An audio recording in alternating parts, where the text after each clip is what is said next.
This is a disclaimer, an invitation to listen beyond the words.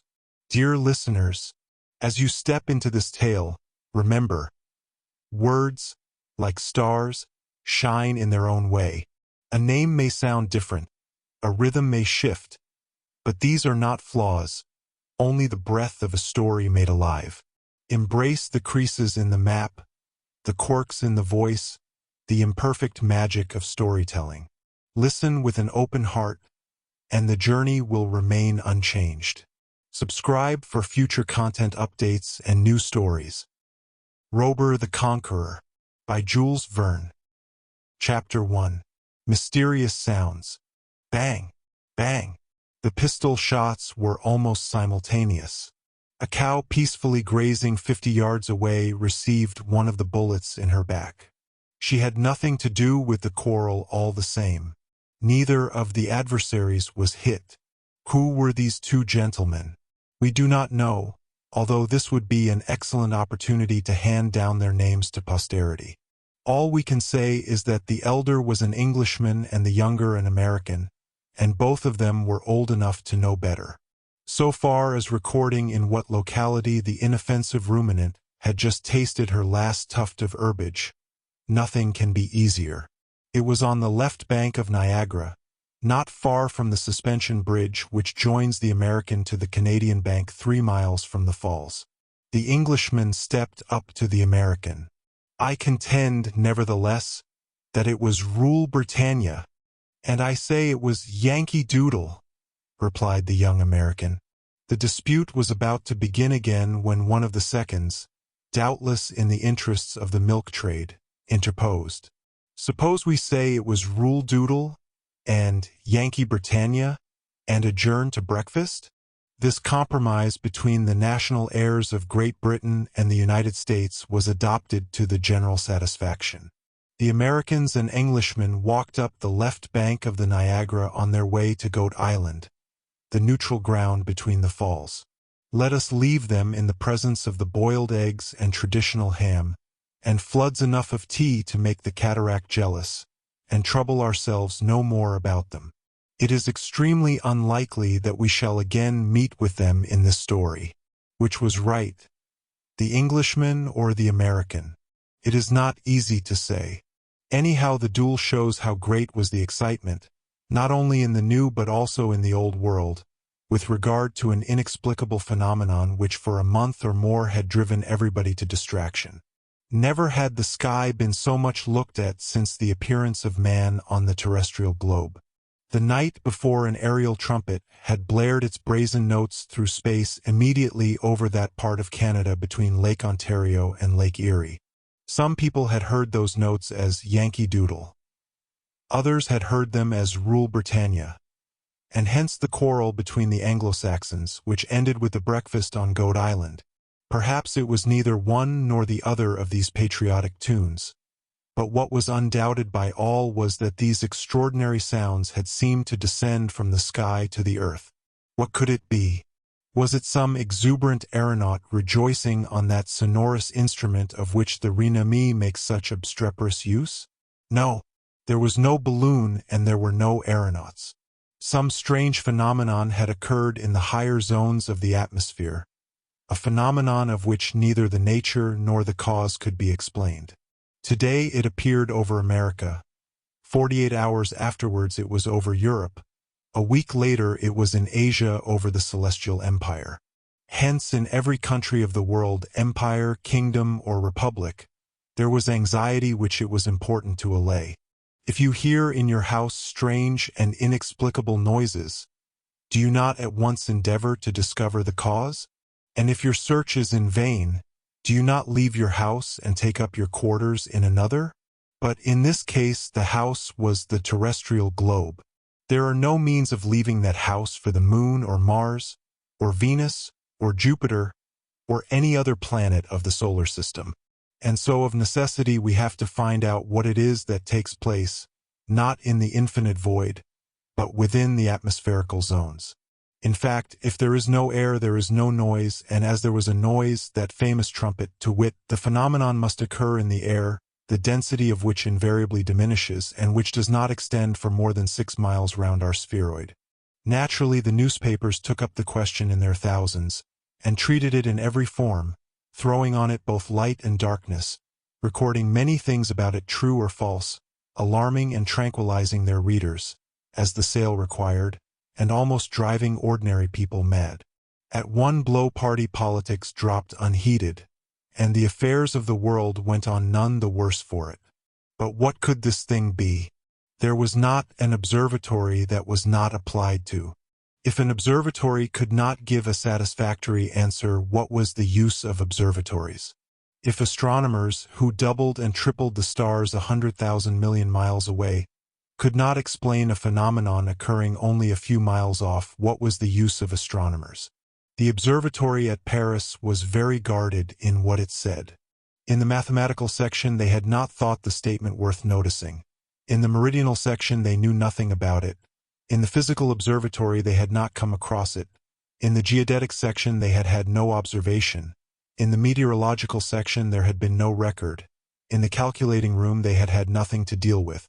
At any rate, this confession was a frank one, and the same frankness characterized the replies from the observatory of Montsouris and the magnetic station in the park of Saint Maur. The same respect for the truth distinguished the Bureau de Longitudes. The provinces were slightly more affirmative. Perhaps in the night of the 5th and the morning of the 6th of May there had appeared a flash of light of electrical origin which lasted about 20 seconds. At the Pic du Midi this light appeared between 9 and 10 in the evening. At the Meteorological Observatory on the Puy de Dôme the light had been observed between 1 and 2 o'clock in the morning. At Mont Ventoux in Provence it had been seen between 2 and 3 o'clock. At Nice it had been noticed between 3 and 4 o'clock, while at the Semnoz Alps between Annecy, Le Bourget, and Le Liman it had been detected just as the zenith was paling with the dawn. Now it evidently would not do to disregard these observations altogether. There could be no doubt that a light had been observed at different places, in succession at intervals during some hours.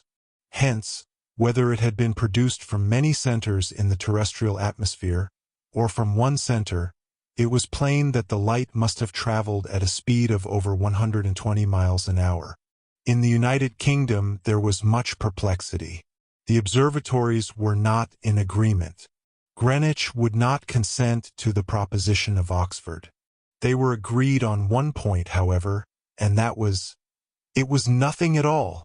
But, said one, it was an optical illusion, while the other contended that it was an acoustical illusion, and so they disputed.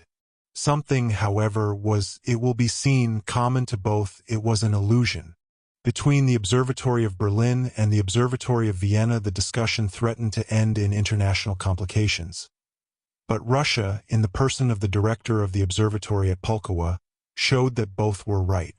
It all depended on the point of view from which they attacked the phenomenon, which, though impossible in theory, was possible in practice. In Switzerland, at the Observatory of Saudis in the canton of Appenzell, at the Rigi, at the Gabrus, in the passes of the St. Gothard, at the St. Bernard, at the Julier, at the Simplon, at Zurich, at Somblick in the Tyrolean Alps, there was a very strong disinclination to say anything about what nobody could prove, and that was nothing but reasonable. But in Italy, at the meteorological stations on Vesuvius, on Etna, in the old Casa Inglesi, at Monte Cavo, the observers made no hesitation in admitting the materiality of the phenomenon, particularly as they had seen it by day in the form of a small cloud of vapor, and by night in that of a shooting star. But of what it was they knew nothing. Scientists began at last to tire of the mystery, while they continued to disagree about it, and even to frighten the lowly and the ignorant, who, thanks to one of the wisest laws of nature, have formed, form, and will form the immense majority of the world's inhabitants. Astronomers and meteorologists would soon have dropped the subject altogether had not, on the night of the 26th and 27th, the observatory of Kautokeino at Finnmark in Norway, and during the night of the 28th and 29th that of Isfjord at Spitsbergen, Norwegian one and Swedish the other, found themselves agreed in recording that in the center of an aurora borealis there had appeared a sort of huge bird, an aerial monster whose structure they were unable to determine, but who, there was no doubt, was showering off from his body certain corpuscles which exploded like bombs. In Europe, not a doubt was thrown on this observation of the stations in Finnmark and Spitsbergen. But what appeared the most phenomenal about it was that the Swedes and Norwegians could find themselves in agreement on any subject whatever. There was a laugh at the asserted discovery in all the observatories of South America, in Brazil, Peru, and La Plata, and in those of Australia at Sydney, Adelaide, and Melbourne, and Australian laughter is very catching. To sum up, only one chief of a meteorological station ventured on a decided answer to this question, notwithstanding the sarcasms that his solution provoked. This was a Chinaman, the director of the observatory at Zikaway, which rises in the center of a vast plateau less than 30 miles from the sea, having an immense horizon and wonderfully pure atmosphere. "It is possible," said he, "that the object was an aviform apparatus, a flying machine. What nonsense! But if the controversy was keen in the old world, we can imagine what it was like in that portion of the new of which the United States occupy so vast an area. A Yankee, we know, does not waste time on the road. He takes the street that leads him straight to his end. And the observatories of the American Federation did not hesitate to do their best. If they did not hurl their objectives at each other's heads, it was because they would have had to put them back just when they most wanted to use them. In this much disputed question, the observatories of Washington in the District of Columbia and Cambridge in Massachusetts found themselves opposed by those of Dartmouth College in New Hampshire and Ann Arbor in Michigan. The subject of their dispute was not the nature of the body observed, but the precise moment of its observation. All of them claimed to have seen it the same night, the same hour, the same minute, the same second, although the trajectory of the mysterious voyager took it but a moderate height above the horizon. Now from Massachusetts to Michigan, from New Hampshire to Columbia, the distance is too great for this double observation, made at the same moment, to be considered possible.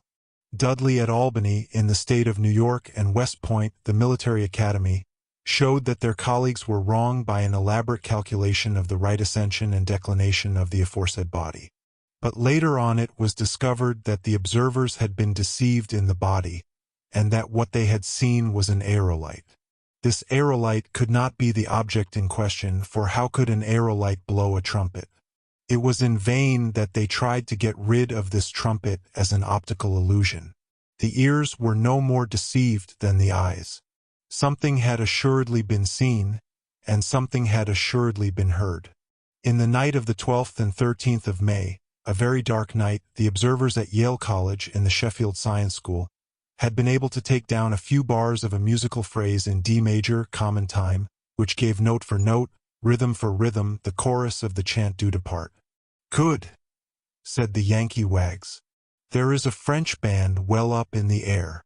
But to joke is not to answer." Thus said the observatory at Boston, founded by the Atlantic Iron Works Society, whose opinions in matters of astronomy and meteorology began to have much weight in the world of science. Then there intervened the observatory at Cincinnati, founded in 1870 on Mount Lookout, thanks to the generosity of Mr. Kilger, and known for its micrometrical measurements of double stars. Its director declared with the utmost good faith that there had certainly been something, that a traveling body had shown itself at very short periods at different points in the atmosphere, but what were the nature of this body, its dimensions, its speed, and its trajectory, it was impossible to say. It was then a journal whose publicity is immense, the New York Herald, received the anonymous contribution hereunder. There will be in the recollection of most people the rivalry which existed a few years ago between the two heirs of the Begum of Raganara, the French Dr. Saracen, the city of Frankville, and the German engineer Schulze, in the city of Steeltown, both in the south of Oregon in the United States. It will not have been forgotten that, with the object of destroying Frankville, Herr Schulze launched a formidable engine, intended to beat down the town and annihilate it at a single blow. Still less will it be forgotten that this engine, whose initial velocity as it left the mouth of the monster cannon had been erroneously calculated, had flown off at a speed exceeding by 16 times that of ordinary projectiles, or about 450 miles an hour, that it did not fall to the ground, and that it passed into an aerolytic stage so as to circle forever round our globe. Why should not this be the body in question? Very ingenious, Mr. Correspondent on the New York Herald. But how about the trumpet? There was no trumpet in Herr Schultz's projectile. So all the explanations explained nothing, and all the observers had observed in vain. There remained only the suggestion offered by the director of ZKW. But the opinion of a Chinaman. The discussion continued, and there was no sign of agreement. Then came a short period of rest. Some days elapsed without any object, aerolite or otherwise, being described, and without any trumpet notes being heard in the atmosphere. The body then had fallen on some part of the globe where it had been difficult to trace it. In the sea, perhaps. Had it sunk in the depths of the Atlantic, the Pacific, or the Indian Ocean? What was to be said in this matter? But then, between the 2nd and 9th of June, there came a new series of facts which could not possibly be explained by the unaided existence of a cosmic phenomenon. In a week, the hamburgers at the top of St. Michael's Tower, the Turks on the highest minaret of St. Sophia, the Rouenas at the end of the metal spire of their cathedral, the Strasburgers at the summit of their minster, the Americans on the head of the Liberty statue at the entrance of the Hudson and on the Bunker Hill Monument at Boston, the Chinese at the spike of the Temple of the 400 Genii at Canton, the Hindus on the 16th terrace of the Pyramid of the Temple at Tanjore, the San Pietrini at the Cross of St. Peter's at Rome, the English at the Cross of St. Paul's in London, the Egyptians at the apex of the Great Pyramid of Gizeh, the Parisians at the lighting conductor of the Iron Tower of the Exposition of 1889, 1,000 feet high, all of them beheld a flag floating from some one of these inaccessible points, and the flag was black, dotted with stars, and it bore a golden sun in its center. Chapter 2. Agreement impossible. And the first who says the contrary. Indeed, but we will say the contrary so long as there is a place to say it in. And in spite of your threats. Mind what you are saying, Bat Finn. Mind what you are saying, Uncle Prudent. I maintain that the screw ought to be behind. And so do we. And so do we, replied 100 voices confounded in one. No, it ought to be in front, shouted Phil Evans. In front, roared 50 other voices, with a vigor in no whit less remarkable. We shall never agree. Never, never. Then what is the use of a dispute? It is not a dispute. It is a discussion.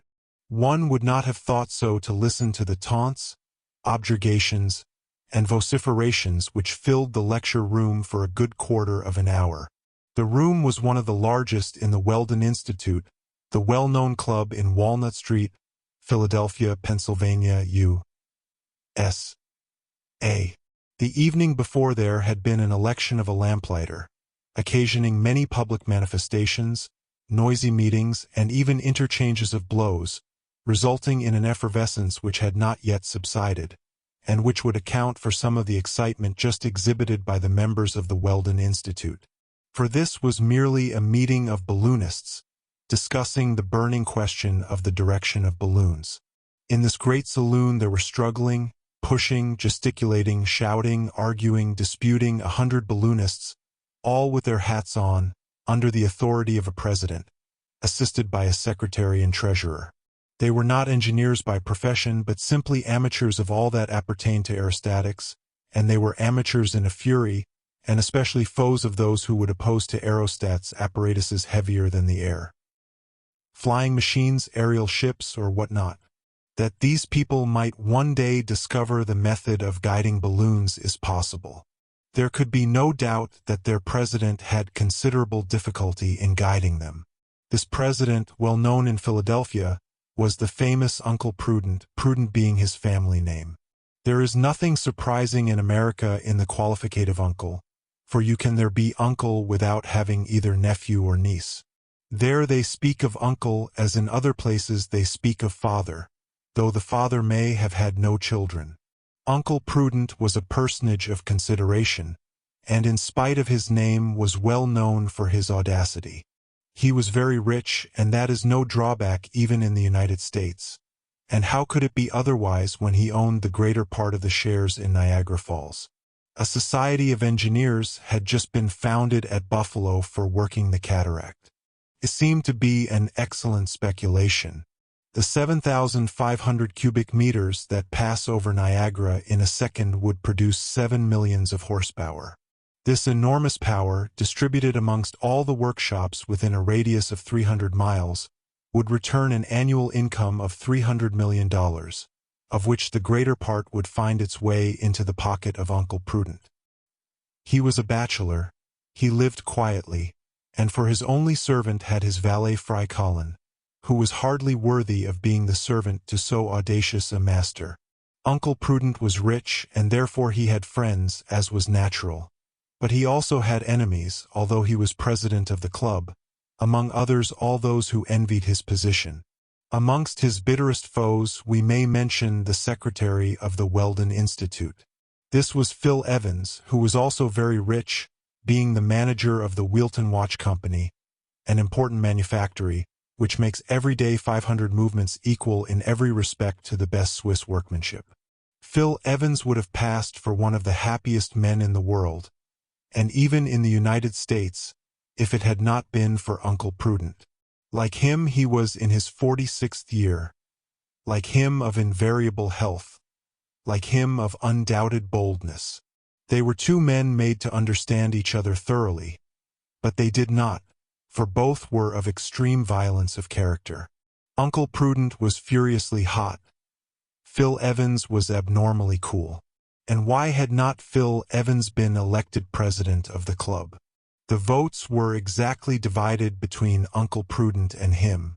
20 times there had been a scrutiny, and 20 times the majority had not declared for either one or the other. The position was embarrassing, and it might have lasted for the lifetime of the candidates. One of the members of the club then proposed a way out of the difficulty. This was Jem Chip, the treasurer of the Weldon Institute. Chip was a confirmed vegetarian, a prescriber of all animal nourishment, of all fermented liquors, half a Mussulman, half a Brahmin. On this occasion Jem Chip was supported by another member of the club, William T. Forbes, the manager of a large factory where they made glucose by treating rags with sulfuric acid. A man of good standing was this William T. Forbes, the father of two charming girls, Miss Dorothy, called Doll, and Miss Martha, called Matt, who gave the tone to the best society in Philadelphia. It followed, then, on the proposition of Jem Chip, supported by William T. Forbes and others, that it was decided to elect the president on the center point. This mode of election can be applied in all cases when it is desired to elect the most worthy, and a number of Americans of high intelligence are already thinking of employing it in the nomination of the President of the Republic of the United States. On two boards of perfect whiteness a black line is traced. The length of each of these lines is mathematically the same, for they have been determined with as much accuracy as the base of the first triangle in a trigonometrical survey. That done, the two boards were erected on the same day in the center of the conference room, and the two candidates, each armed with a fine needle, marched towards the board that had fallen to his lot. The man who planted his needle nearest the center of the line would be proclaimed president of the Weldon Institute. The operation must be done at once. No guide marks or trial shots allowed. Nothing but sureness of eye. The man must have a compass in his eye, as the saying goes. That was all. Uncle Prudent stuck in his needle at the same moment as Phil Evans did his. Then there began the measurement to discover which of the two competitors had most nearly approached the center. Wonderful! Such had been the precision of the shots that the measures gave no appreciable difference. If they were not exactly in the mathematical center of the line, the distance between the needles was so small as to be invisible to the naked eye. The meeting was much embarrassed. Fortunately, one of the members, Truck Milner, insisted that the measurements should be remade by means of a rule graduated by the micrometrical machine of M. Perot's, which can divide a millimeter into 15/100ths of a millimeter with a diamond splinter, was brought to bear on the lines, and on reading the divisions through a microscope the following were the results. Uncle Prudent had approached the center within less than 6/1500ths of a millimeter. Phil Evans was within 9/1500ths. And that is why Phil Evans was only secretary of the Weldon Institute, whereas Uncle Prudent was president. A difference of 3/1500ths of a millimeter. And on account of it Phil Evans vowed against Uncle Prudent one of those hatreds which are none the less fierce for being latent. Chapter 3. A visitor is announced.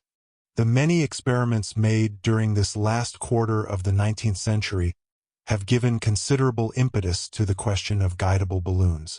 The cars furnished with propellers attached in 1852 to the aerostats of the elongated form introduced by Henry Giffard, the machines of Dupuy de Lomé in 1872, of the Tissandier brothers in 1883, and of Captain Krebs and Renard in 1884, yielded many important results.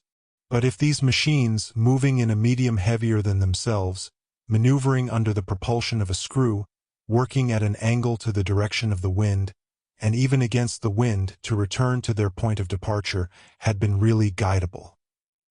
They had only succeeded under very favorable conditions. In large, covered halls their success was perfect. In a calm atmosphere they did very well. In a light wind of 5 or 6 yards a second they still moved. But nothing practical had been obtained. Against a miller's wind 9 yards a second, the machines had remained almost stationary. Against a fresh breeze 11 yards a second, they would have advanced backwards. In a storm 27 to 33 yards a second, they would have been blown about like a feather. In a hurricane 60 yards a second, they would have run the risk of being dashed to pieces. And in one of those cyclones which exceed 100 yards a second, not a fragment of them would have been left. It remained, then, even after the striking experiments of Captains Krebs and Renard, that though guidable aerostats had gained a little speed, they could not be kept going in a moderate breeze. Hence the impossibility of making practical use of this mode of aerial locomotion. With regards to the means employed to give the aerostat its motion, a great deal of progress had been made. For the steam engines of Henry Giffard, and the muscular force of Dupuy de Lomé, electric motors had gradually been substituted. The batteries of bichromate of potassium of the Tissandier brothers had given a speed of 4 yards a second. The dynamo-electric machines of Captain Krebs and Renard had developed a force of 12 horsepower and yielded a speed of 6.5 yards per second. With regard to this motor, engineers and electricians had been approaching more and more to that desideratum which is known as a steam horse in a watch case.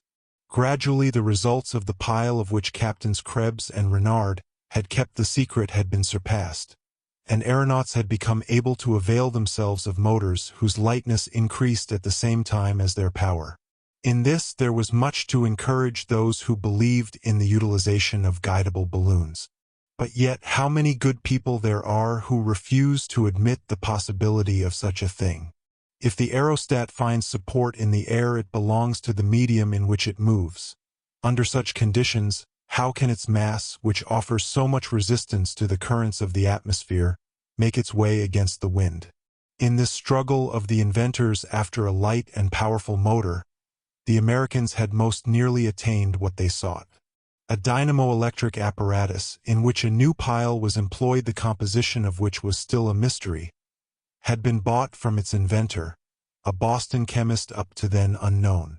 Calculations made with the greatest care, diagrams drawn with the utmost exactitude, showed that by means of this apparatus driving a screw of given dimensions a displacement could be obtained of from 20 to 22 yards a second.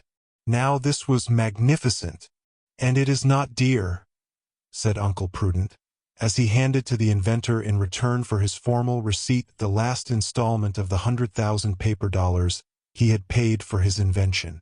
Immediately the Weldon Institute set to work. When there comes along a project of practical utility, the money leaps nimbly enough from American pockets. The funds flowed in even without its being necessary to form a syndicate. $300,000 came into the club's account at the first appeal. The work began under the superintendence of the most celebrated aeronaut of the United States, Harry W. Tinder, immortalized by 3 of his ascents out of 1,000, one in which he rose to a height of 12,000 yards, higher than Gay-Lussac, Coxwell, Civet, Croce Spinelli, Tissandier, Glacier, another in which he had crossed America from New York to San Francisco, exceeding by many hundred leagues the journeys of Nader, Goddard, and others, to say nothing of that of John Wise, who accomplished 1,150 miles from St. Louis to Jefferson County. The third, which ended in a frightful fall from 1,500 feet at the cost of a slight sprain in the right thumb, while the less fortunate Pilatre de Rogier fell only 700 feet, and yet killed himself on the spot. At the time this story begins, the Weldon Institute had got their work well in hand. In the Turner Yard at Philadelphia there reposed an enormous aerostat, whose strength had been tried by highly compressed air. It well merited the name of the monster balloon. How large was Nader's Géant? 6,000 cubic meters. How large was John Wise's balloon? 20,000 cubic meters. How large was the Gifford balloon at the 1878 exhibition? 25,000 cubic meters.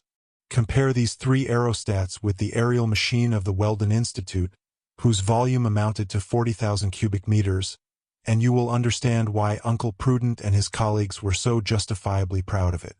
This balloon, not being destined for the exploration of the higher strata of the atmosphere, was not called the Excelsior, a name which is rather too much held in honor among the citizens of America.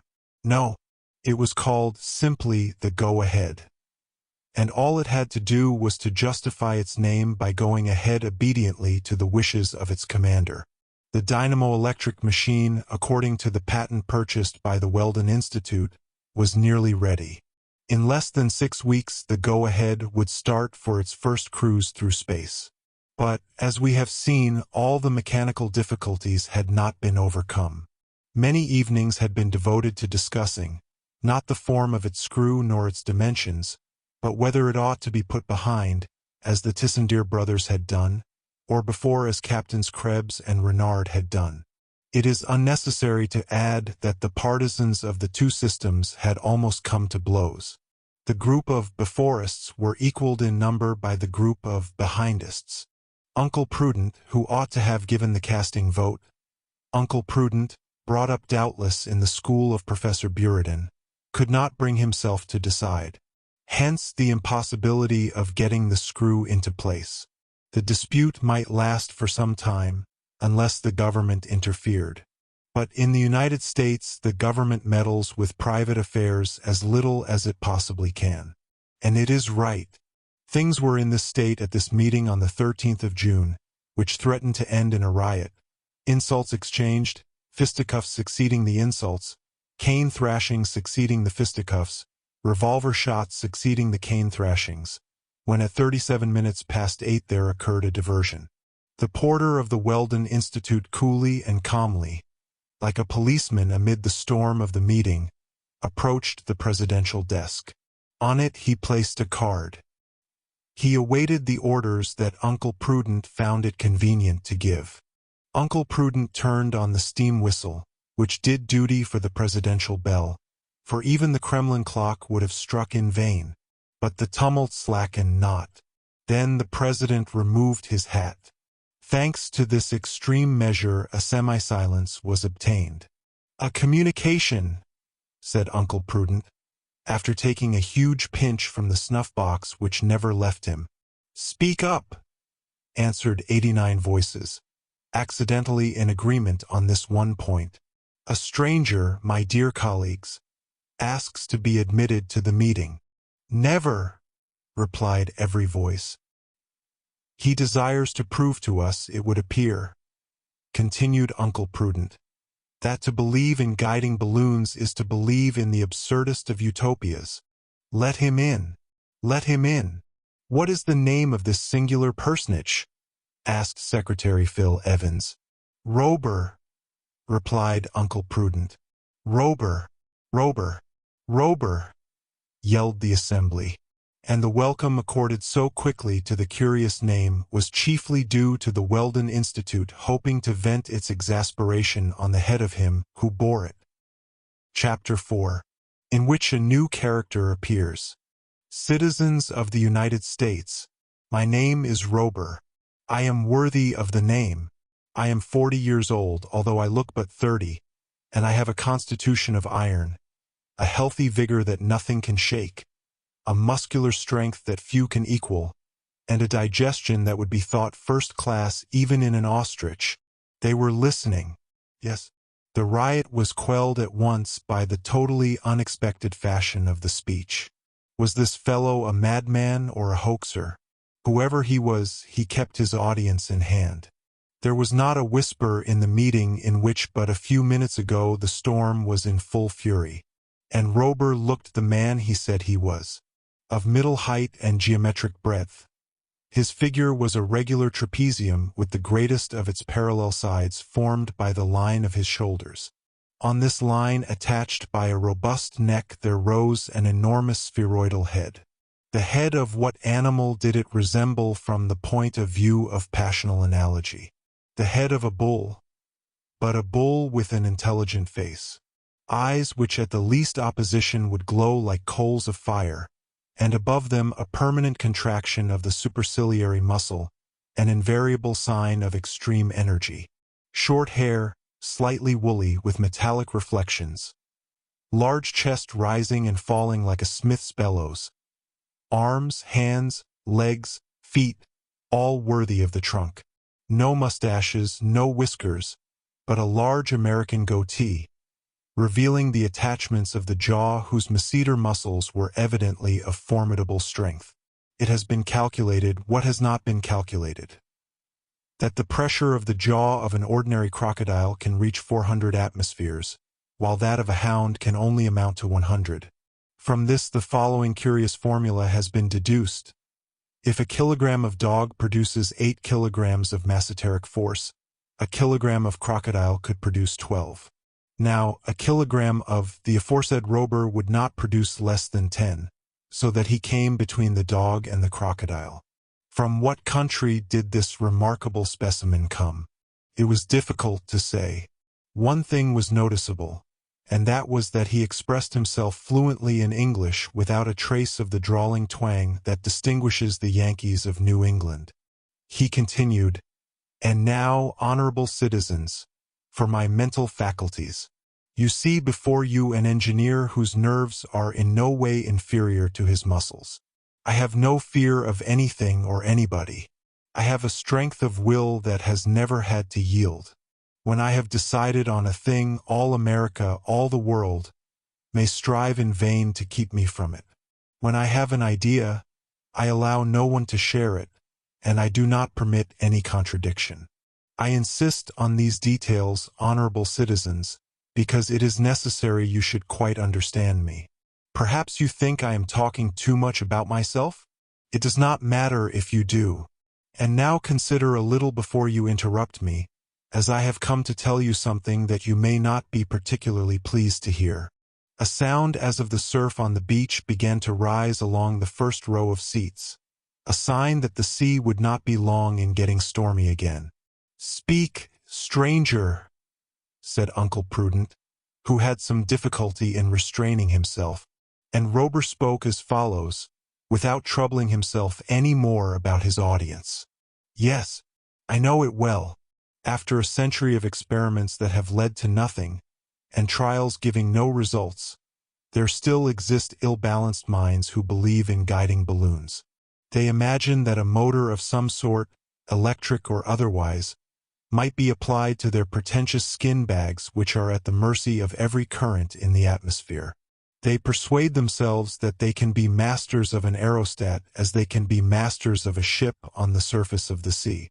Because a few inventors in calm or nearly calm weather have succeeded in working an angle with the wind, or even beating to windward in a gentle breeze, they think that the steering of aerial apparatus lighter than the air is a practical matter. Well, now, look here. You 100, who believe in the realization of your dreams, are throwing your thousands of dollars not into water but into space. You are fighting the impossible." Strange as it was that, at this affirmation, the members of the Weldon Institute did not move. Had they become as deaf as they were patient? Or were they reserving themselves to see how far this audacious contradictor would dare to go? Robur continued, "What? A balloon? When to obtain the raising of a couple of pounds you require a cubic yard of gas. A balloon pretending to resist the wind by aid of its mechanism, when the pressure of a light breeze on a vessel's sails is not less than that of 400 horsepower. When in the accident at the Tay Bridge you saw the storm produce a pressure of 8.5 hundredweight on a square yard. A balloon, when on such a system nature has never constructed anything flying, whether furnished with wings like birds, or membranes like certain fish or certain mammalia." "Mammalia?" exclaimed one of the members. "Yes, mammalia, the bat, which flies, if I am not mistaken. Is the gentleman unaware that this flyer is a mammal? Did he ever see an omelette made of bats' eggs?" The interrupter reserved himself for future interruption, and Robur resumed. "But does that mean that man is to give up the conquest of the air, and the transformation of the domestic and political manners of the old world, by the use of this admirable means of locomotion? By no means. As he has become master of the seas with the ship, by the oar, the sail, the wheel, and the screw, so shall he become master of atmospherical space by apparatus heavier than the air, for it must be heavier to be stronger than the air." And then the assembly exploded. What a broadside of yells escaped from all these mouths, aimed at Robur like the muzzles of so many guns. Was not this hurling a declaration of war into the very camp of the balloonists? Was not this a stirring up of strife between the lighter and the heavier than air? Robur did not even frown. With folded arms he waited bravely till silence was obtained. By a gesture Uncle Prudent ordered the firing to cease. "Yes," continued Robur, "the future is for the flying machine. The air affords a solid fulcrum.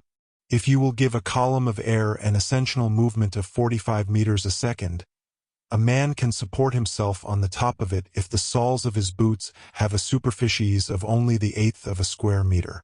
And if the speed be increased to 90 meters, he can walk on it with naked feet. Or if, by means of a screw, you drive a mass of air at this speed, you get the same result." What Robur said had been said before by all the partisans of aviation, whose work slowly but surely is leading on to the solution of the problem. To Ponton d'Amicourt, Lalandel, Notter, Deleuze, Delouvre, Liège, Balaguer, Moreau, the brothers Richard, Babinet, Jobert, Du Temple, Salives, Penaud, de Villeneuve, Gauchot and Tatin, Michael Lou, Edison, Planiverne, and so many others, belongs the honor of having brought forward ideas of such simplicity. Abandoned and resumed times without number, they are sure, some day to triumph. To the enemies of aviation, who urge that the bird only sustains himself by warming the air he strikes, their answer is ready. Have they not proved that an eagle weighing 5 kilograms would have to fill 50 cubic meters with his warm fluid merely to sustain himself in space? This is what Robur demonstrated with undeniable logic amid the uproar that arose on all sides. And in conclusion, these are the words he hurled in the faces of the balloonists. "With your aerostats you can do nothing. You will arrive at nothing. You dare do nothing. The boldest of your aeronauts, John Wise, although he has made an aerial voyage of 1,200 miles above the American continent, has had to give up his project of crossing the Atlantic.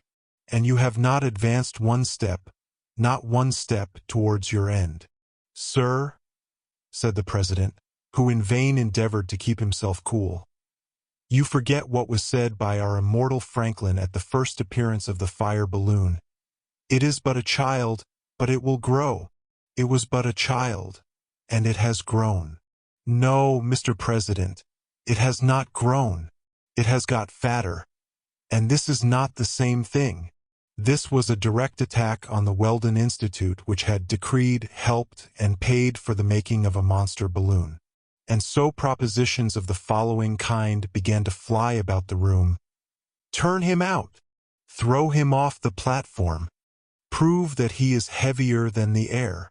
But these were only words, not means to an end. Robur remained impassible and continued, There is no progress for your aerostats, my citizen balloonists. Progress is for flying machines. The bird flies, and he is not a balloon.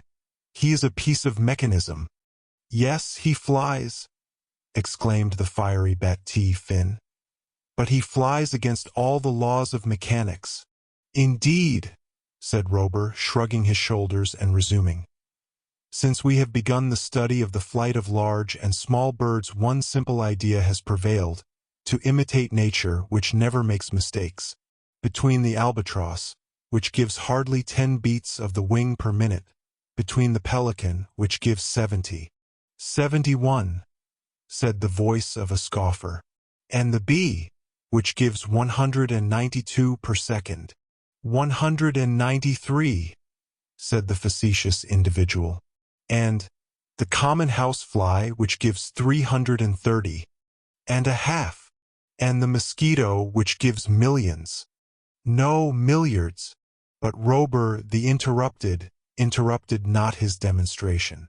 Between these different rates, he continued, there is a difference, said a voice. There is a possibility of finding a practical solution. When DeLucy showed that the stag beetle, an insect weighing only 2 grams, could lift a weight of 400 grams, or 200 times its own weight, the problem of aviation was solved. Besides, it has been shown that the wing surface decreases in proportion to the increase of the size and weight of the animal. Hence we can look forward to such contrivances, which would never fly, said Secretary Phil Evans, which have flown and which will fly, said Robur without being in the least disconcerted, and which we can call striophores, helicopters, orthopters, or, in imitation of the word nef, which comes from novice, call them from avis, fs, by means of which man will become the master of space. The helix. Ah, the helix, replied Phil Evans. But the bird has no helix, that we know. So, said Robur, but Penaud has shown that in reality the bird makes a helix, and its flight is helicopteral. And the motor of the future is the screw. From such a malady Saint Helix keep us free, sung out one of the members, who had accidentally hit upon the air from Harold's Zampa, and they all took up the chorus. From such a malady Saint Helix keep us free, with such intonations and variations as would have made the French composer groan in his grave. As the last notes died away in a frightful discord, Uncle Prudent took advantage of the momentary calm to say, Stranger, up to now, we let you speak without interruption.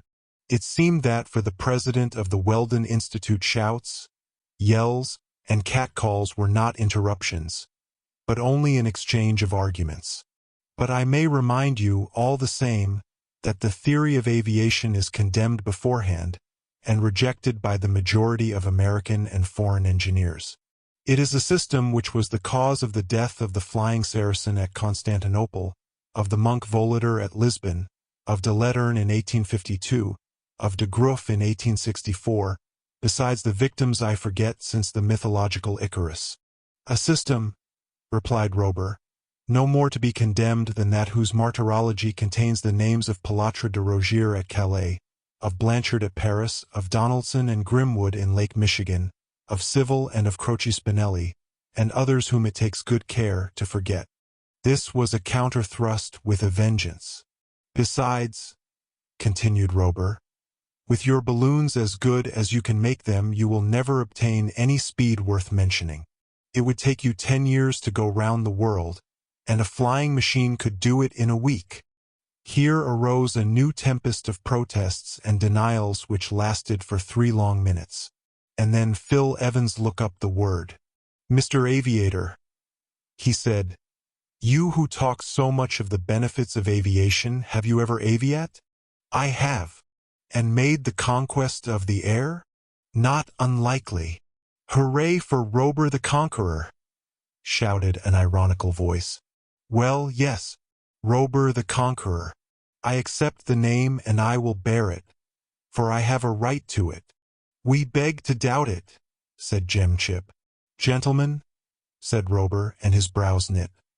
When I have just seriously stated a serious thing, I do not permit anyone to reply to me by a flat denial, and I shall be glad to know the name of the interrupter.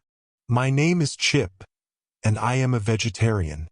Citizen Chip, said Robur. I knew that vegetarians had longer alimentary canals than other men, a good foot longer at the least. That is quite long enough, and so do not compel me to make you any longer by beginning at your ears and throw him out, into the street with him, lynch him, helix him. The rage of the balloonists burst forth at last. They rushed at the platform. Robur disappeared amid a sheaf of hands that were thrown about as if caught in a storm. In vain the steam whistle screamed its fanfares on to the assembly. Philadelphia might well think that a fire was devouring one of its quarters, and that all the waters of the Schuylkill could not put it out. Suddenly there was a recoil in the tumult. Robur had put his hands into his pockets and now held them out at the front ranks of the infuriated mob. In each hand was one of those American institutions known as revolvers, which the mere pressure of the fingers is enough to fire, pocket mitrailleuses in fact. And taking advantage not only of the recoil of his assailants but also of the silence which accompanied it. Decidedly, said he, it was not Amerigo that discovered the New World, it was Cabot. You are not Americans, citizen balloonists. You are only Cabo. 4 or 5 shots cracked out, fired into space. They hurt nobody. Amid the smoke, the engineer vanished.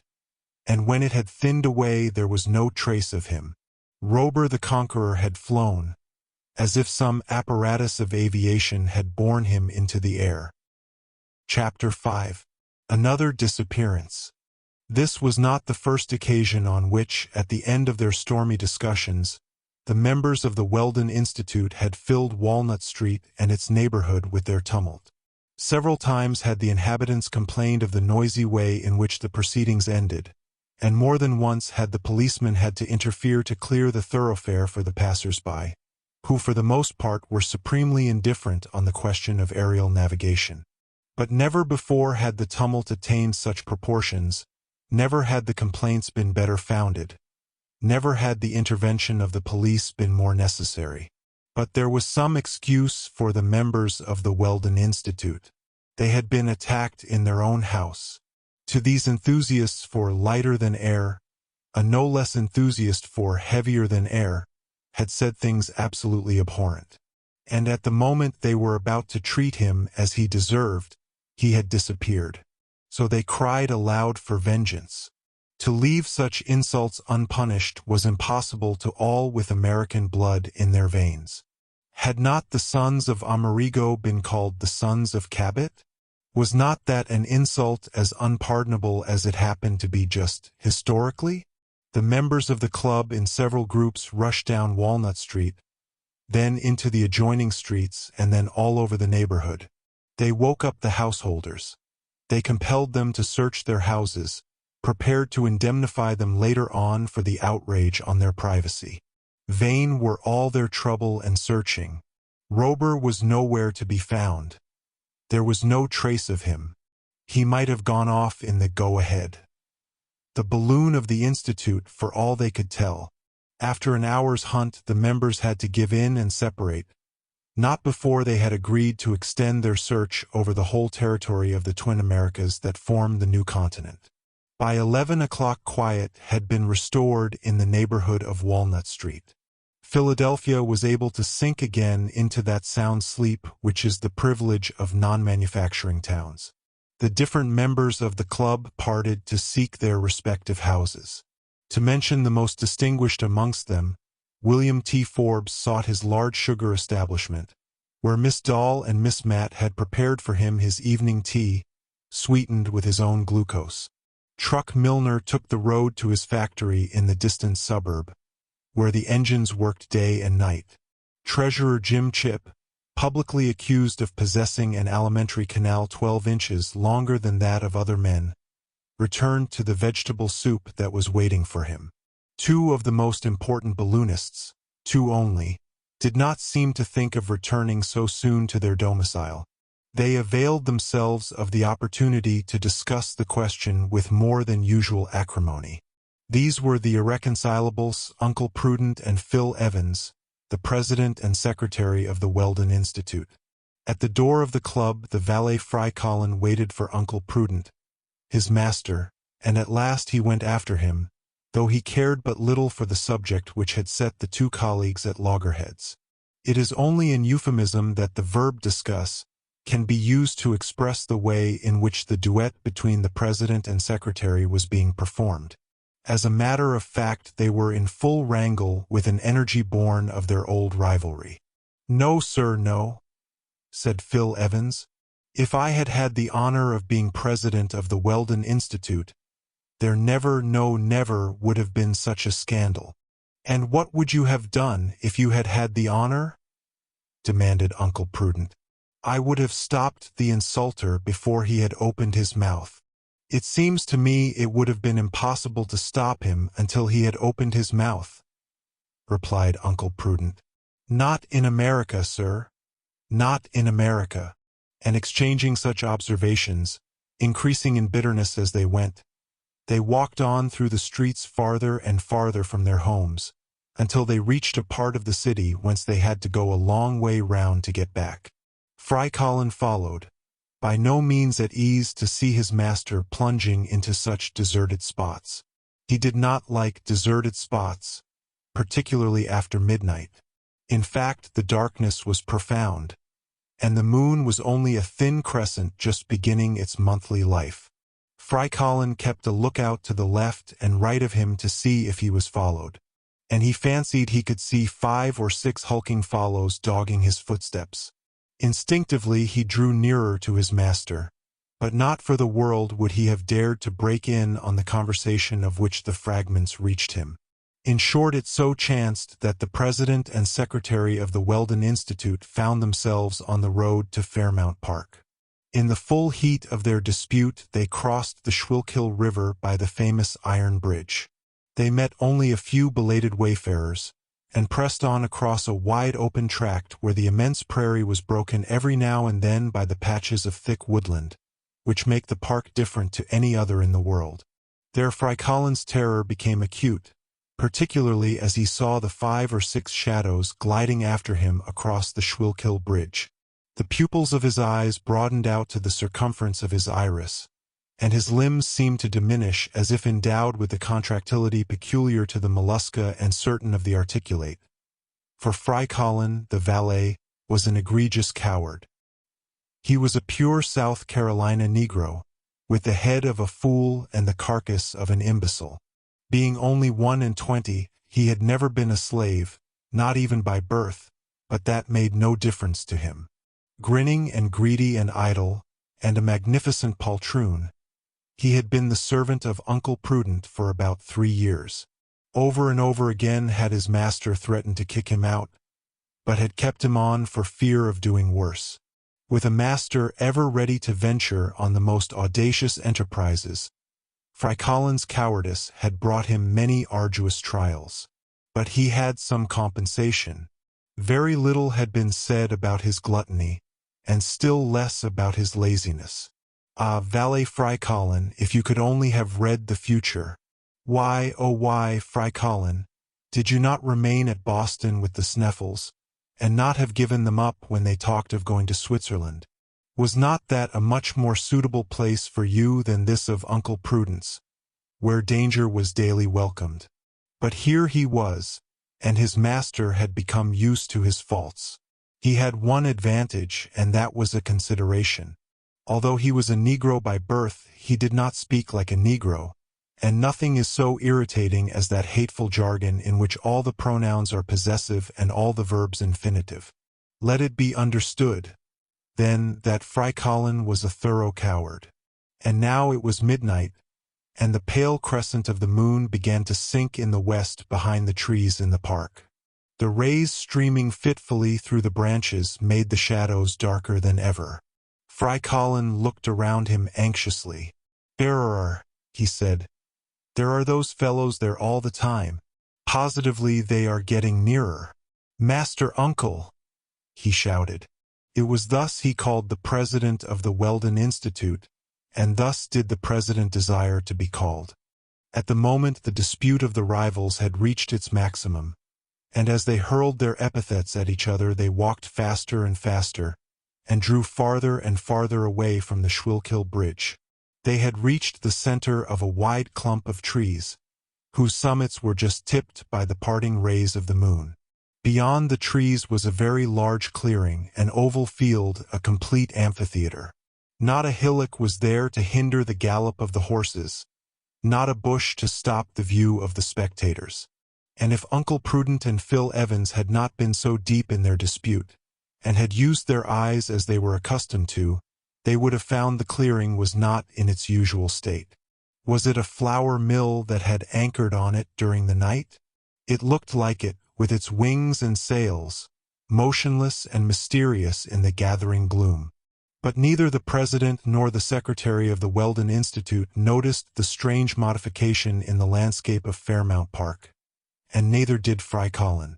It seemed to him that the thieves were approaching and preparing for their attack, and he was seized with convulsive fear, paralyzed in his limbs, with every hair he could boast of on the bristle.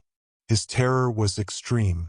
His knees bent under him, but he had just strength enough to exclaim for the last time, "Master Uncle! Master Uncle!" "What is the matter with you?" asked Uncle Prudent. Perhaps the disputants would not have been sorry to have relieved their fury at the expense of the unfortunate valet. But they had no time, and neither even had he time to answer. A whistle was heard. A flash of electric light shot across the clearing. A signal, doubtless? The moment had come for the deed of violence. In less time than it takes to tell, 6 men came leaping across from under the trees, 2 onto Uncle Prudent, 2 onto Phil Evans, 2 onto Fry Colin. There was no need for the last 2, for the Negro was incapable of defending himself. The president and secretary of the Weldon Institute, although taken by surprise, would have resisted. They had neither time nor strength to do so. In a second they were rendered speechless by a gag, blind by a bandage, thrown down, pinioned and carried bodily off across the clearing.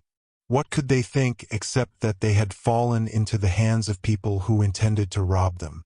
The people did nothing of the sort, however. They did not even touch Uncle Prudent's pockets, although, according to his custom, they were full of paper dollars. Within a minute of the attack, without a word being passed, Uncle Prudent, Phil Evans, and Fry Colin felt themselves laid gently down, not on the grass, but on a sort of plank that creaked beneath them. They were laid down side by side. A door was shut, and the grating of a bolt in a staple told them that they were prisoners. Then there came a continuous buzzing, a quivering, a frrrr, with the rrr unending, and that was the only sound that broke the quiet of the night. Great was the excitement next morning in Philadelphia. Very early was it known what had passed at the meeting of the Institute. Everyone knew of the appearance of the mysterious engineer named Robur the Conqueror, and the tumult among the balloonists, and his inexplicable disappearance. But it was quite another thing when all the town heard that the president and secretary of the club had also disappeared during the night. Long and keen was the search in the city and neighborhood. Useless. The newspapers of Philadelphia, the newspapers of Pennsylvania, the newspapers of the United States reported the facts and explained them in 100 ways, not one of which was the right one. Heavy rewards were offered, and placards were pasted up, but all to no purpose. The earth seemed to have opened and bodily swallowed the president and secretary of the Weldon Institute. Chapter 6. The president and secretary suspend hostilities. A bandage over the eyes, a gag in the mouth, a cord round the wrists, a cord round the ankles, unable to see, to speak, or to move, Uncle Prudent, Phil Evans and Fry Colin were anything but pleased with their position.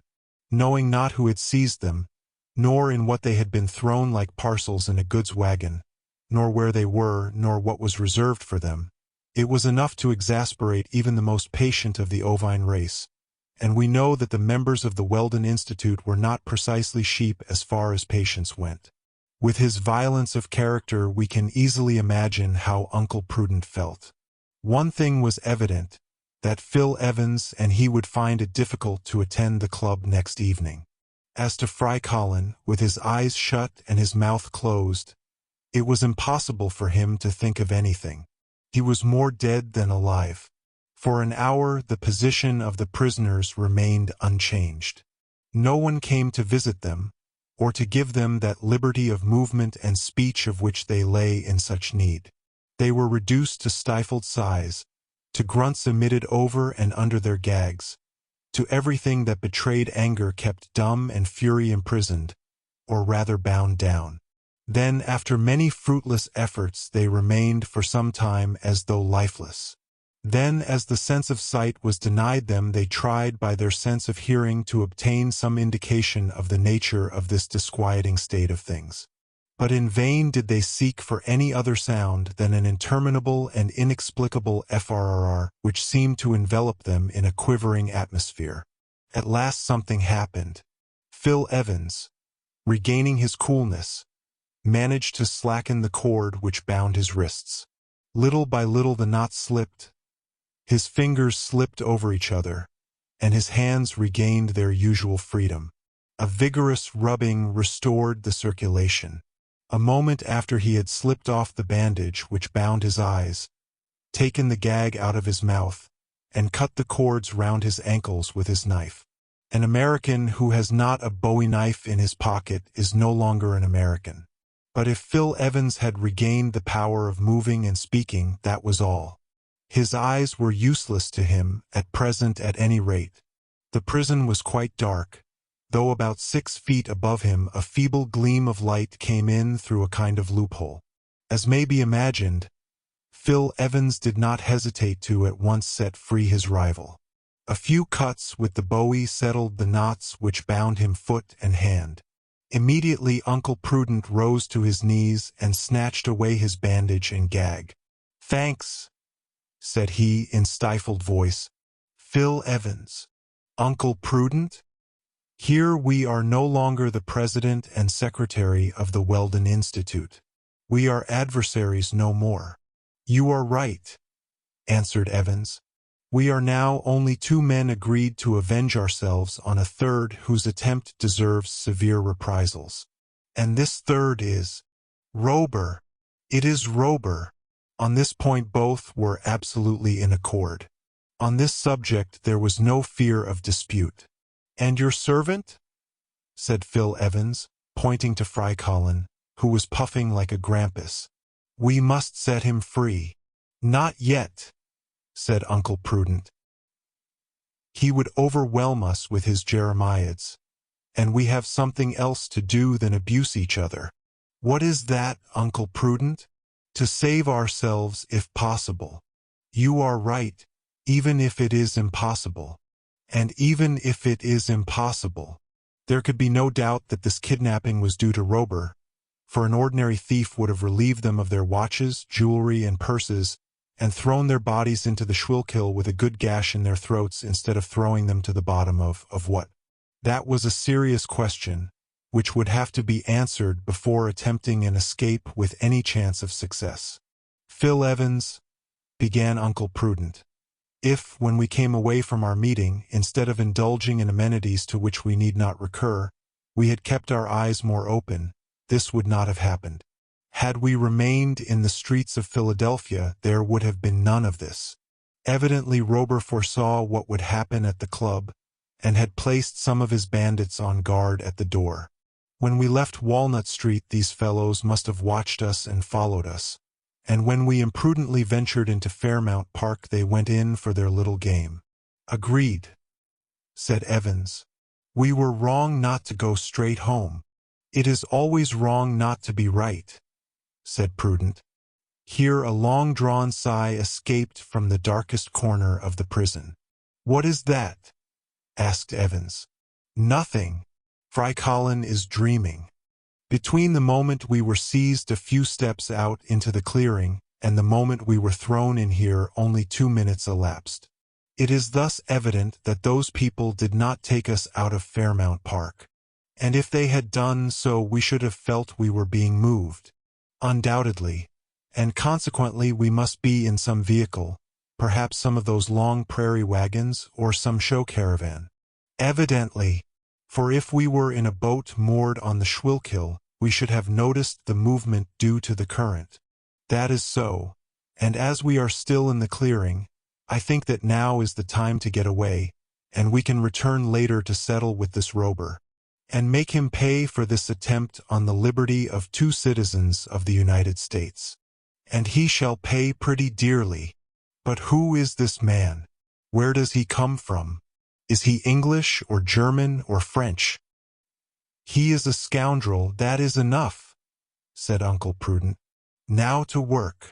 And then the 2 men, with their hands stretched out and their fingers wide apart, began to feel round the walls to find a joint or crack. Nothing. Nothing. Not even at the door. It was closely shut and it was impossible to shoot back the lock. All that could be done was to make a hole and escape through the hole. It remained to be seen if the knives could cut into the walls. "But whence comes this never-ending rustling?" asked Evans, who was much impressed at the continuous frrr. "The wind, doubtless," said Uncle Prudent. "The wind. But I thought the night was quite calm." "So it was. But if it isn't the wind, what can it be?" Phil Evans got out the best blade of his knife and set to work on the wall near the door. Perhaps he might make a hole which would enable him to open it from the outside should it be only bolted or should the key have been left in the lock. He worked away for some minutes. The only result was to nip up his knife, to snip off its point, and transform what was left of the blade into a saw. "Doesn't it cut?" asked Uncle Prudent. "No." "Is the wall made of sheet iron?" "No. It gives no metallic sound when you hit it." "Is it of ironwood?" "No. It isn't iron and it isn't wood." "What is it then?" "Impossible to say. But, anyhow, steel doesn't touch it." Uncle Prudent, in a sudden outburst of fury, began to rave and stamp on the sonorous planks, while his hands sought to strangle an imaginary Robur. "Be calm, Prudent. Be calm. You have a try." Uncle Prudent had a try, but the bowie knife could do nothing against a wall which its best blades could not even scratch. The wall seemed to be made of crystal. So it became evident that all flight was impracticable except through the door, and for a time they must resign themselves to their fate. Not a very pleasant thing for the Yankee temperament, and very much to the disgust of these eminently practical men. But this conclusion was not arrived at without many objurgations and loud-sounding phrases hurled at this Robur, who, from what had been seen of him at the Weldon Institute, was not the sort of man to trouble himself much about them. Suddenly Fry Colin began to give unequivocal signs of being unwell. He began to writhe in a most lamentable fashion, either with cramp in his stomach or in his limbs, and Uncle Prudent, thinking it his duty to put an end to these gymnastics, cut the cords that bound him. He had cause to be sorry for it. Immediately there was poured forth an interminable litany, in which the terrors of fear were mingled with the tortures of hunger. Fry Colin was no worse in his brain than in his stomach, and it would have been difficult to decide to which organ the chief cause of the trouble should be assigned. "Fry Colin," said Uncle Prudent. "Master Uncle, Master Uncle," answered the Negro between 2 of his lugubrious howls. "It is possible that we are doomed to die of hunger in this prison, but we have made up our minds not to succumb until we have availed ourselves of every means of alimentation to prolong our lives." "To eat me?" exclaimed Fry Colin, "as is always done with a Negro under such circumstances. So you had better not make yourself too obvious, or you'll have your bones picked," said Evans. and as Fry Collins saw he might be used to prolong two existences more precious than his own, he contented himself thenceforth with groaning in quiet. The time went on, and all attempts to force the door or get through the wall proved fruitless. What the wall was made of was impossible to say. It was not metal. It was not wood. It was not stone, and all the cells seemed to be made of the same stuff. When they stamped on the floor, it gave a peculiar sound that Uncle Prudent found it difficult to describe. The floor seemed to sound hollow, as if it was not resting directly on the ground of the clearing, and the inexplicable FRRR seemed to sweep along below it, all of which was rather alarming. "Uncle Prudent," said Phil Evans. "Well, do you think our prison has been moved at all?" "Not that I know of, because when we were first caught I distinctly remember the fresh fragrance of the grass and the resinous odor of the park trees, while now, when I take in a good sniff of the air, it seems as though all that had gone." "So it has." "Why?" "We cannot say why unless we admit that the prison has moved. And I say again that if the prison had moved, either as a vehicle on the road or a boat on the stream, we should have felt it." Here Fry Collins gave vent to a long groan, which might have been taken for his last, had he not followed it up with several more. "I expect Robur will soon have us brought before him," said Phil Evans. "I hope so," said Uncle Prudent. "And I shall tell him—" "What?" "That he began by being rude and ended in being unbearable." Here Phil Evans noticed that day was beginning to break. A gleam, still faint, filtered through the narrow window opposite the door. It ought thus to be about 4 o'clock in the morning, for it is at that hour in the month of June in this latitude that the horizon of Philadelphia is tinged by the first rays of the dawn. But when Uncle Prudent sounded his repeater, which was a masterpiece from his colleague's factory, the tiny gong only gave 2:45, and the watch had not stopped. "That is strange," said Phil Evans. "At 2:45 it ought still to be night." "Perhaps my watch has got slow," answered Uncle Prudent. "A watch of the Wheelton Watch Company," exclaimed Phil Evans. Whatever might be the reason, there was no doubt that the day was breaking. Gradually the window became white in the deep darkness of the cell. However, if the dawn appeared sooner than the 40th parallel permitted, it did not advance with the rapidity peculiar to lower latitudes. This was another observation of Uncle Prudent's, a new inexplicable phenomenon. "Couldn't we get up to the window and see where we are?" "We might," said Uncle Prudent. "Fry Collins, get up." The Negro arose. "Put your back against the wall," continued Prudent. "And you, Evans, get on his shoulders while I buttress him up." "Right," said Evans. An instant afterwards his knees were on Fry Collins' shoulders, and his eyes were level with the window. The window was not of lenticular glass like those on shipboard, but was a simple flat pane. It was small, and Phil Evans found his range of view was much limited. "Break the glass," said Prudent, "and perhaps you will be able to see better." Phil Evans gave it a sharp knock with the handle of his bowie knife. It gave back a silvery sound, but it did not break. Another and more violent blow. The same result. "It is unbreakable glass," said Evans. It appeared as though the pane was made of glass toughened on the Siemens system, as after several blows it remained intact. The light had now increased, and Phil Evans could see for some distance within the radius allowed by the frame. "What do you see?" asked Uncle Prudent. "Nothing." "What? Not any trees?" "No." "Not even the top branches?" "No." "Then we are not in the clearing?" "Neither in the clearing nor in the park." "Don't you see any roofs of houses or monuments?" said Prudent, whose disappointment and anger were increasing rapidly. "No." "What? Not a flagstaff, nor a church tower, nor a chimney?" "Nothing but space." As he uttered the words the door opened. A man appeared on the threshold. It was Robur. "Honorable balloonists," he said in a serious voice, "you are now free to go and come as you like." "Free!" exclaimed Uncle Prudent. "Yes, within the limits of the Albatross." Uncle Prudent and Phil Evans rushed out of their prison. And what did they see?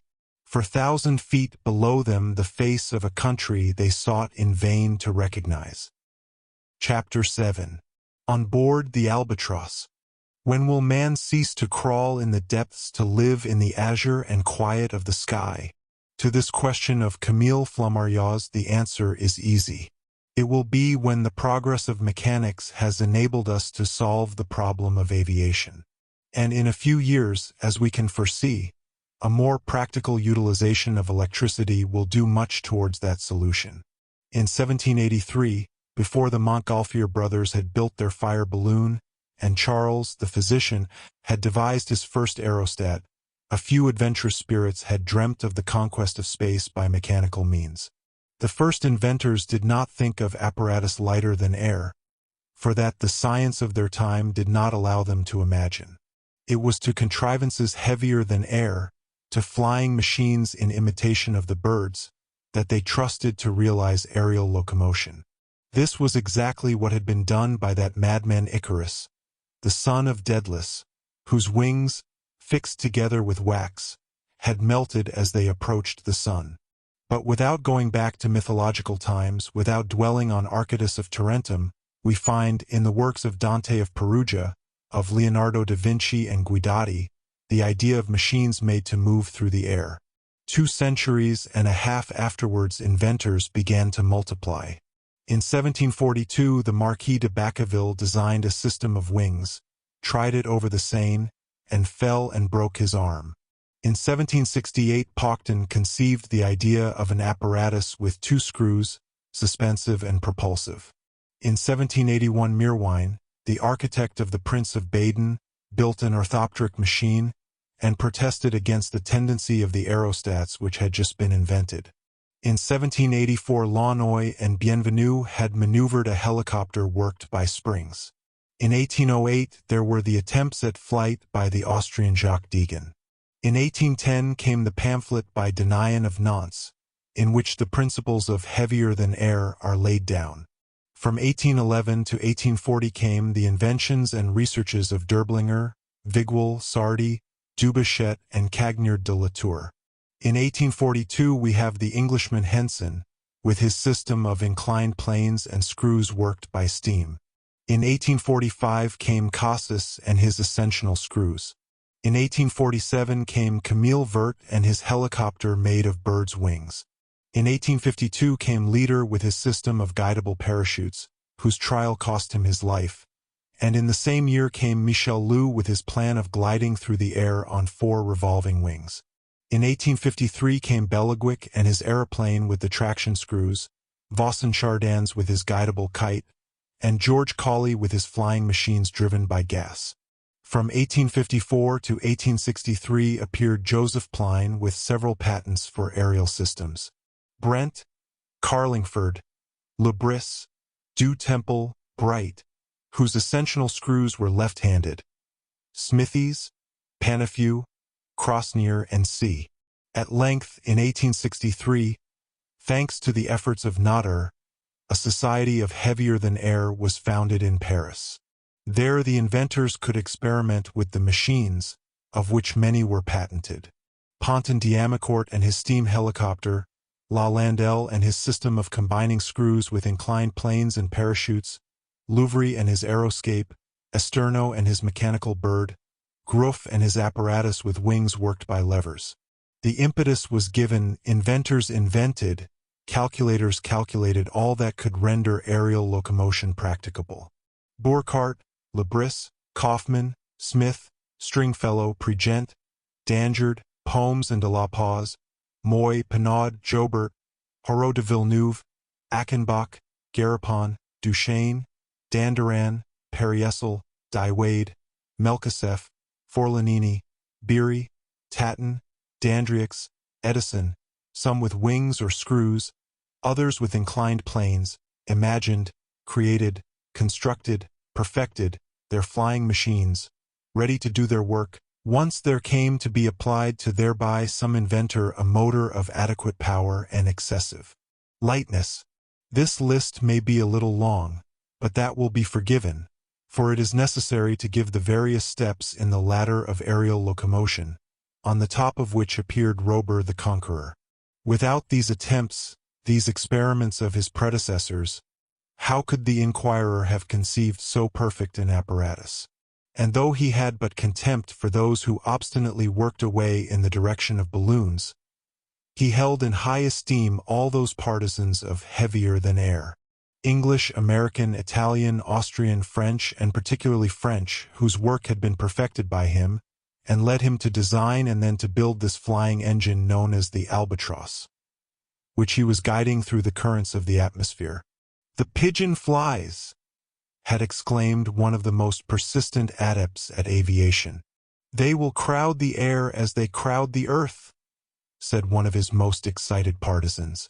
"From the locomotive to the aeromotive," shouted the noisiest of all, who had turned on the trumpet of publicity to awaken the old and new worlds. Nothing, in fact, is better established by experiment and calculation than that the air is highly resistant. A circumference of only a yard in diameter in the shape of a parachute can not only impede descent in air, but can render it isochronous. That is a fact. It is equally well known that when the speed is great the work of the weight varies in almost inverse ratio to the square of the speed, and therefore becomes almost insignificant.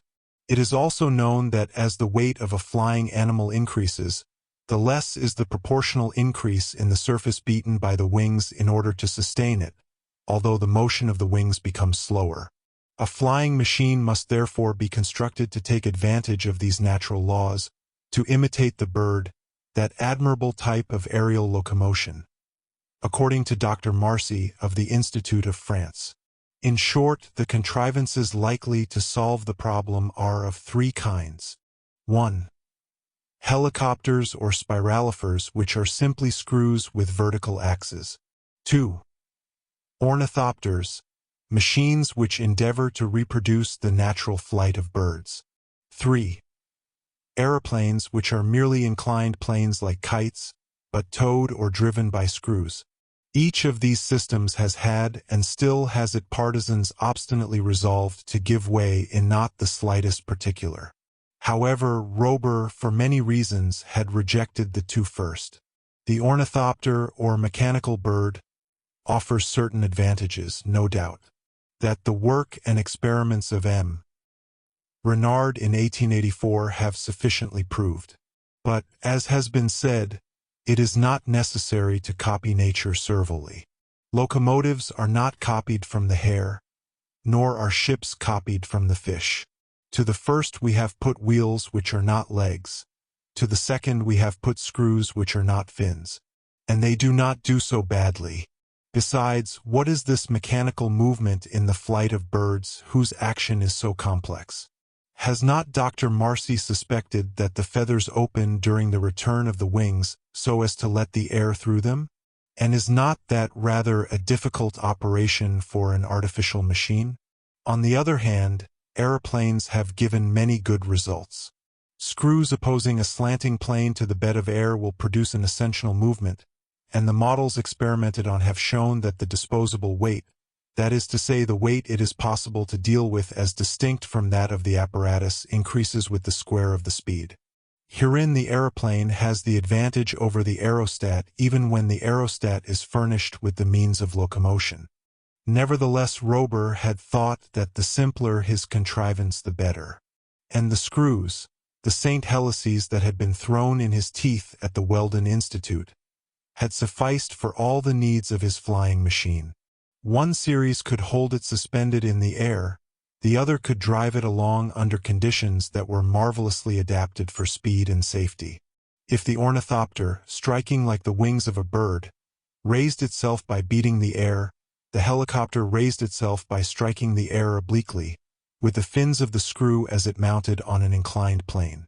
These fins or arms are in reality wings, but wings disposed as a helix instead of as a paddle wheel.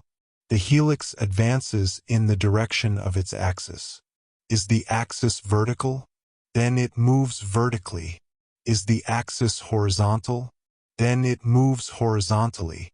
The whole of Robur's flying apparatus depended on these two movements, as will be seen from the following detailed description, which can be divided under three heads: the platform, the engines of suspension and propulsion, and the machinery. Platform. This was a framework 100 feet long and 12 wide. A ship's deck, in fact, with a projecting prow. Beneath was a hull solidly built, enclosing the engines, stores, and provisions of all sorts, including the water tanks.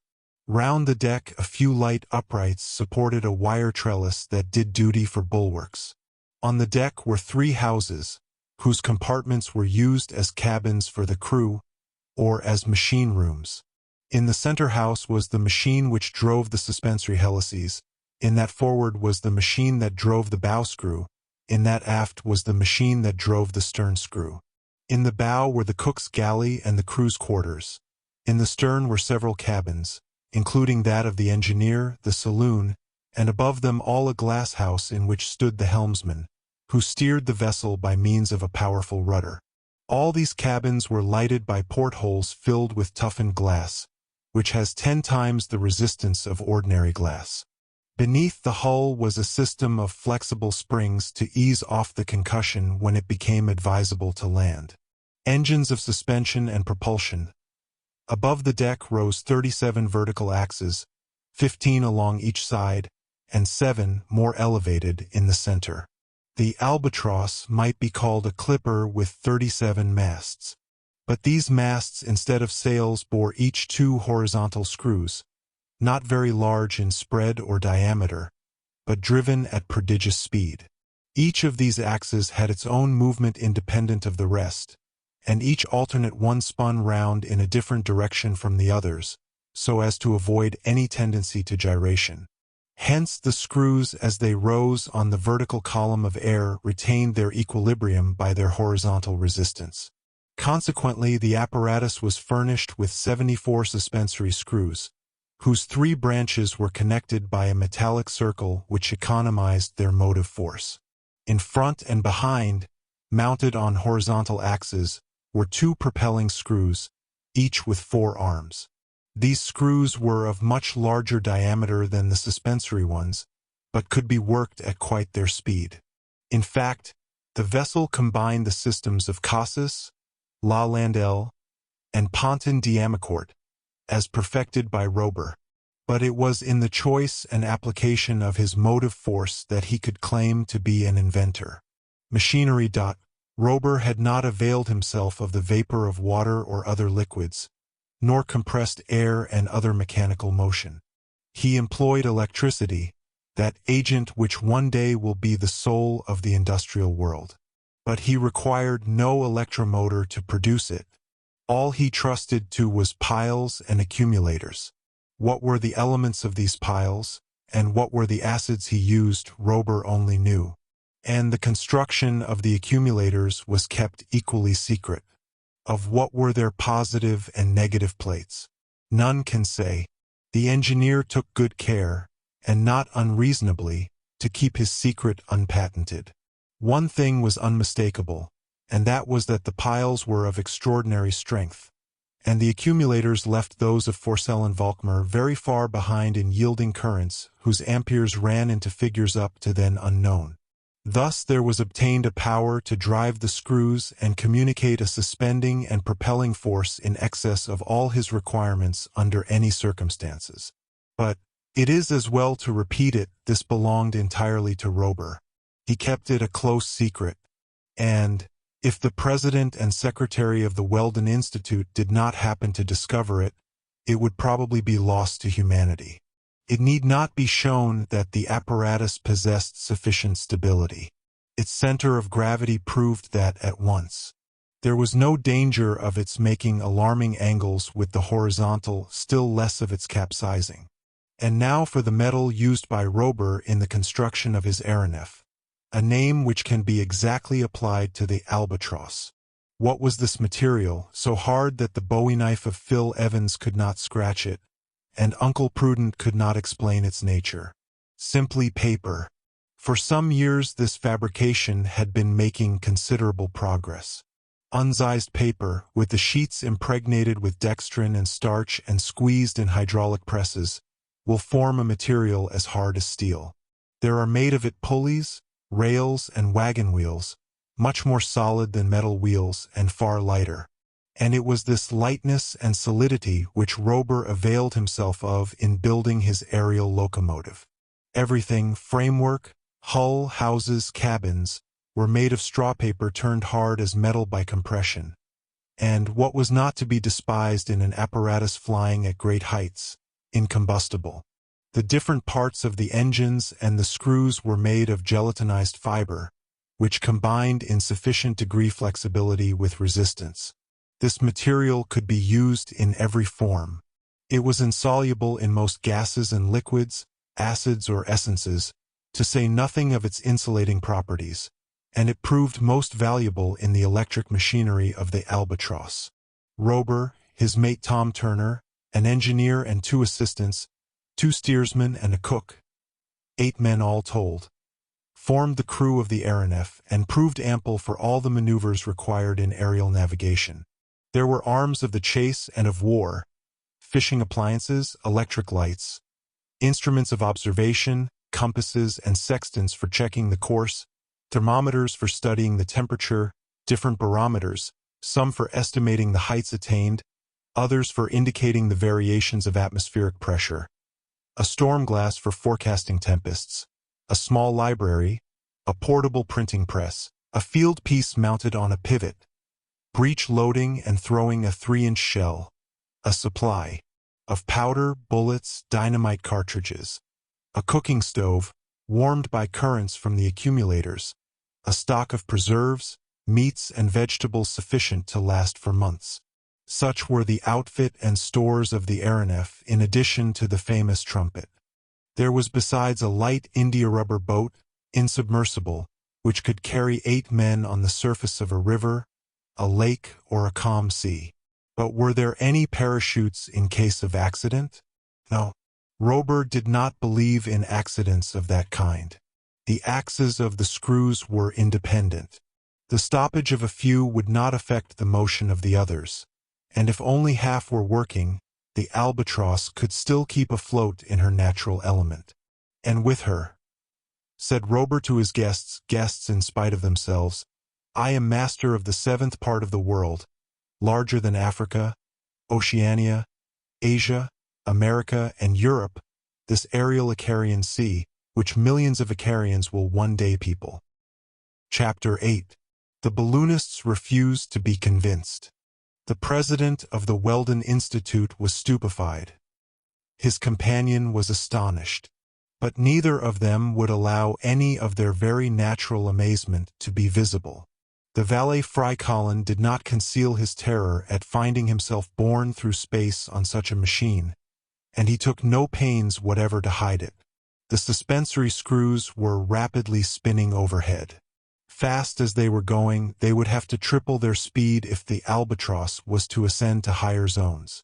The 2 propellers were running very easily and driving the ship at about 11 knots an hour.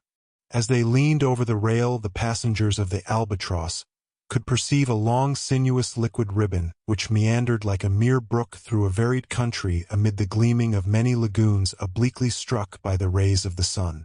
The brook was a river, one of the most important in that district. Along its left bank was a chain of mountains extending out of sight. "And will you tell us where we are?" asked Uncle Prudent, in a voice tremulous with anger. "I have nothing to teach you," answered Robur. "And will you tell us where we are going?" asked Phil Evans. "Through space. And how long will that last?" "Until it ends." "Are we going round the world?" asked Phil Evans ironically. "Further than that," said Robur. "And if this voyage does not suit us?" asked Uncle Prudent. "It will have to suit you." That is a foretaste of the nature of the relations that were to obtain between the master of the Albatross and his guests, not to say his prisoners. Manifestly he wished to give them time to cool down, to admire the marvelous apparatus which was bearing them through the air, and doubtless to compliment the inventor.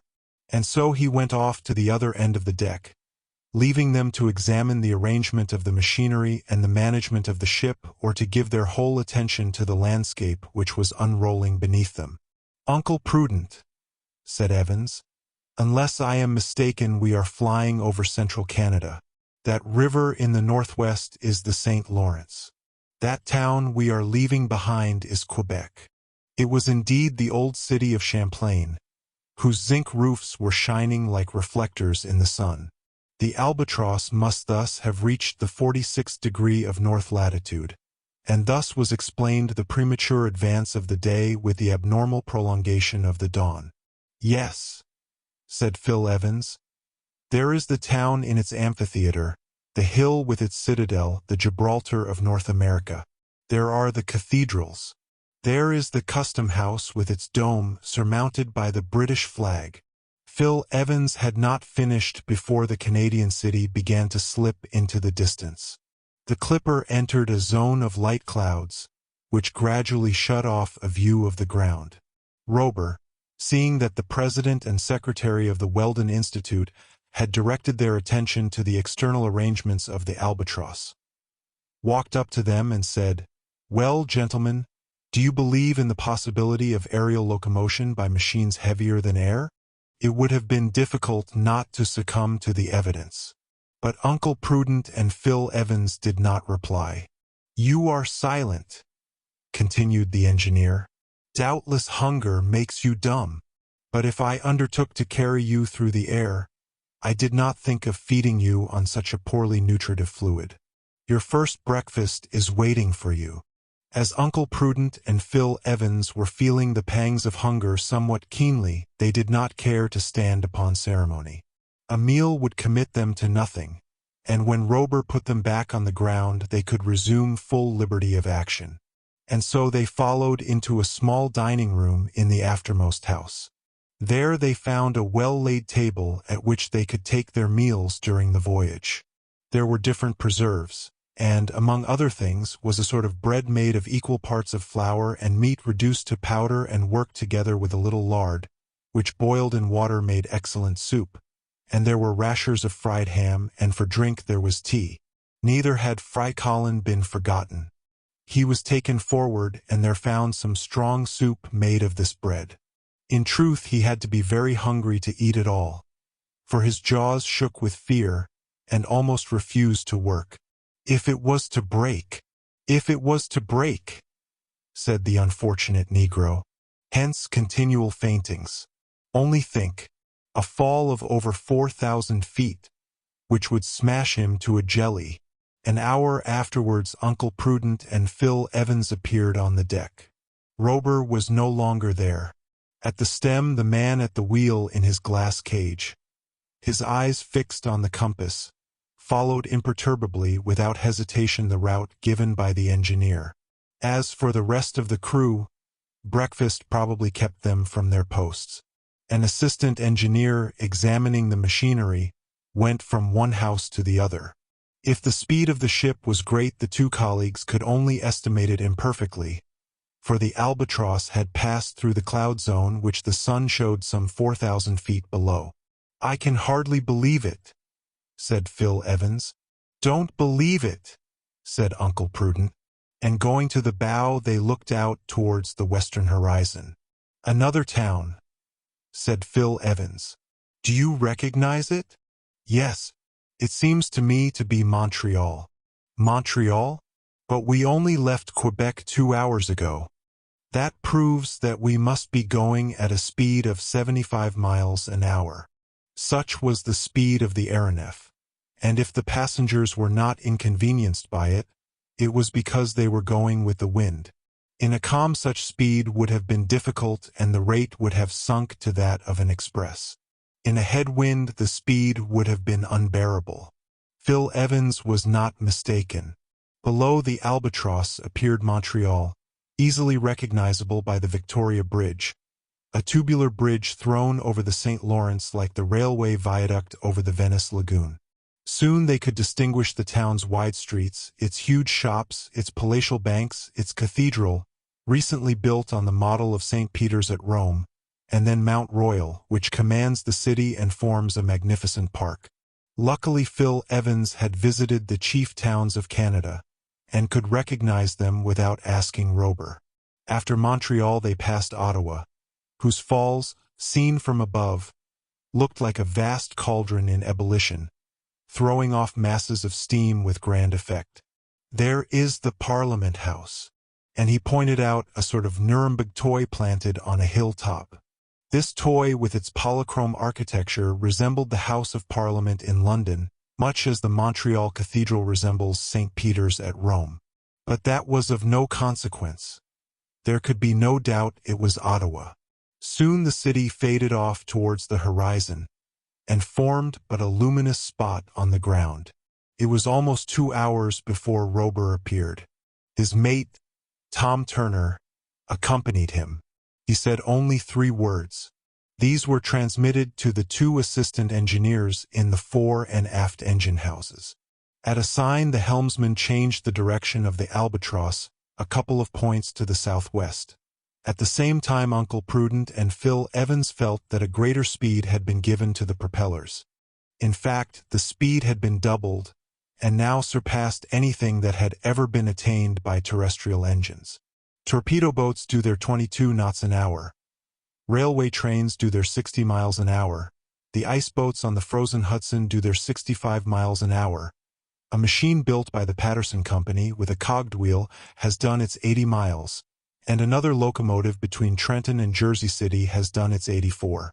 But the Albatross, at full speed, could do her 120 miles an hour, or 176 feet per second. This speed is that of the storm which tears up trees by the roots. It is the mean speed of the carrier pigeon, and is only surpassed by the flight of the swallow, 220 feet per second, and that of the swift, 274 feet per second. In a word, as Robur had said, the Albatross, by using the whole force of her screws, could make the tour of the globe in 200 hours, or less than 8 days. Is it necessary to say so? The phenomenon whose appearance had so much puzzled the people of both worlds was the aeronef of the engineer. The trumpet which blared its startling fanfares through the air was that of the mate, Tom Turner. The flag planted on the chief monuments of Europe, Asia, America, was the flag of Robur the Conqueror and his Albatross. And if up to then the engineer had taken many precautions against being recognized, if by preference he traveled at night, clearing the way with his electric lights, and during the day vanishing into the zones above the clouds, he seemed now to have no wish to keep his secret hidden. And if he had come to Philadelphia and presented himself at the meeting of the Weldon Institute, was it not that they might share in his prodigious discovery, and convince ipso facto the most incredulous? We know how he had been received, and we see what reprisals he had taken on the president and secretary of the club. Again did Robur approach his prisoners, who affected to be in no way surprised at what they saw, of what had succeeded in spite of them. Evidently beneath the cranium of these 2 Anglo-Saxon heads there was a thick crust of obstinacy, which would not be easy to remove. On his part, Robur did not seem to notice anything particular, and coolly continued the conversation which he had begun 2 hours before. "Gentlemen," said he, "you ask yourselves doubtless if this apparatus, so marvelously adapted for aerial locomotion, is susceptible of receiving greater speed. It is not worth while to conquer space if we cannot devour it. I wanted the air to be a solid support to me, and it is. I saw that to struggle against the wind I must be stronger than the wind, and I am. I had no need of sails to drive me, nor oars nor wheels to push me, nor rails to give me a faster road. Air is what I wanted, that was all. Air surrounds me as it surrounds the submarine boat, and in it my propellers act like the screws of a steamer. That is how I solved the problem of aviation. That is what a balloon will never do, nor will any machine that is lighter than air. Silence absolute on the part of the colleagues, which did not for a moment disconcert the engineer. He contented himself with a half-smile and continued in his interrogative style. Perhaps you ask if to this power of the Albatross to move horizontally there is added an equal power of vertical movement. In a word, if, when we visit the higher zones of the atmosphere, we can compete with an aerostat? Well, I should not advise you to enter the go-ahead against her. The two colleagues shrugged their shoulders. That was probably what the engineer was waiting for. Robur made a sign. The propelling screws immediately stopped, and after running for a mile the Albatross pulled up motionless. At a second gesture from Robur, the suspensory helices revolved at a speed that can only be compared to that of a siren in acoustical experiments. Their FRRR rose nearly an octave in the scale of sound, diminishing gradually in intensity as the air became more rarefied, and the machine rose vertically, like a lark singing his song in space. "Master! Master!" shouted Freikolin. "See that it doesn't break."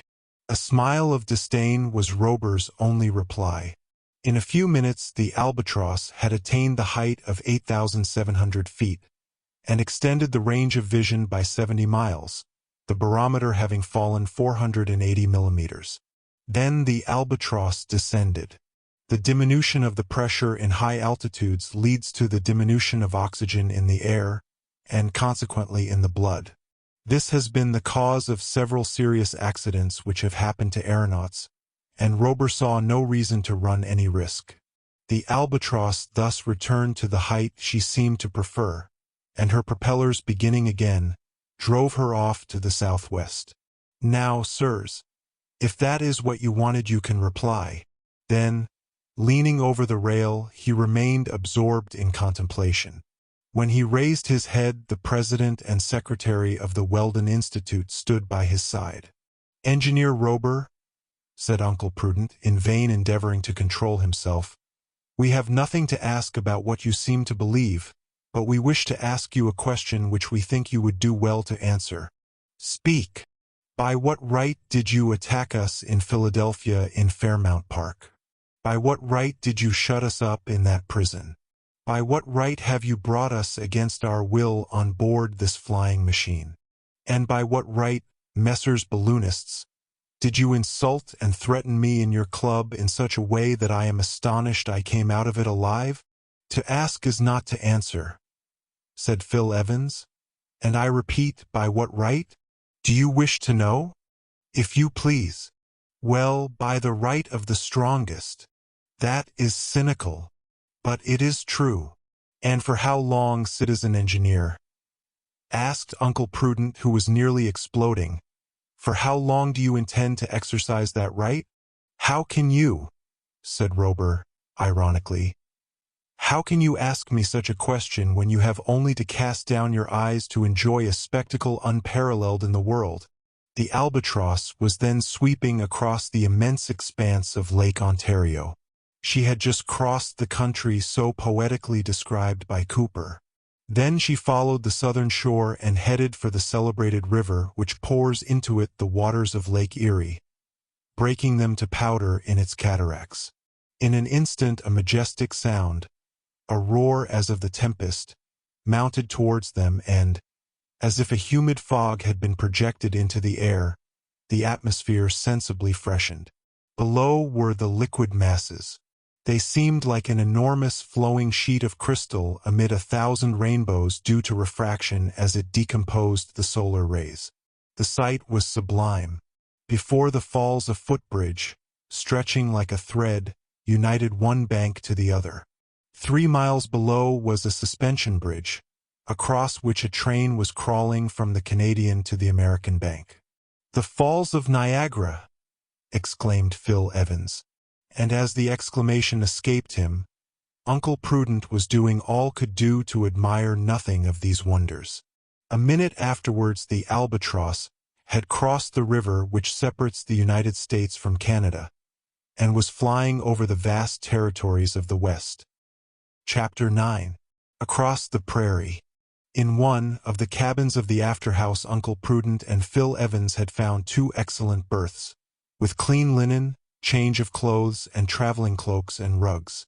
No Atlantic liner could have offered them more comfort. If they did not sleep soundly, it was that they did not wish to do so, or rather that their very real anxiety prevented them. In what adventure had they embarked? To what series of experiments had they been invited? How would the business end? And above all, what was Robur going to do with them? Fry Colin, the valet, was quartered forward in a cabin adjoining that of the cook. The neighborhood did not displease him. He liked to rub shoulders with the great in this world. But if he finally went to sleep, it was to dream of fall after fall of projections through space, which made his sleep a horrible nightmare. However, nothing could be quieter than this journey through the atmosphere, whose currents had grown weaker with the evening. Beyond the rustling of the blades of the screws there was not a sound, except now and then the whistle from some terrestrial locomotive or the calling of some animal. Strange instinct! These terrestrial beings felt the aeronef glide over them, and uttered cries of terror as it passed. On the morrow, the 14th of June, at 5 o'clock, Uncle Prudent and Phil Evans were walking on the deck of the Albatross. Nothing had changed since the evening. There was a lookout forward, and the helmsman was in his glass cage. Why was there a lookout? Was there any chance of collision with another such machine? Certainly not. Robur had not yet found imitators. The chance of encountering an aerostat gliding through the air was too remote to be regarded.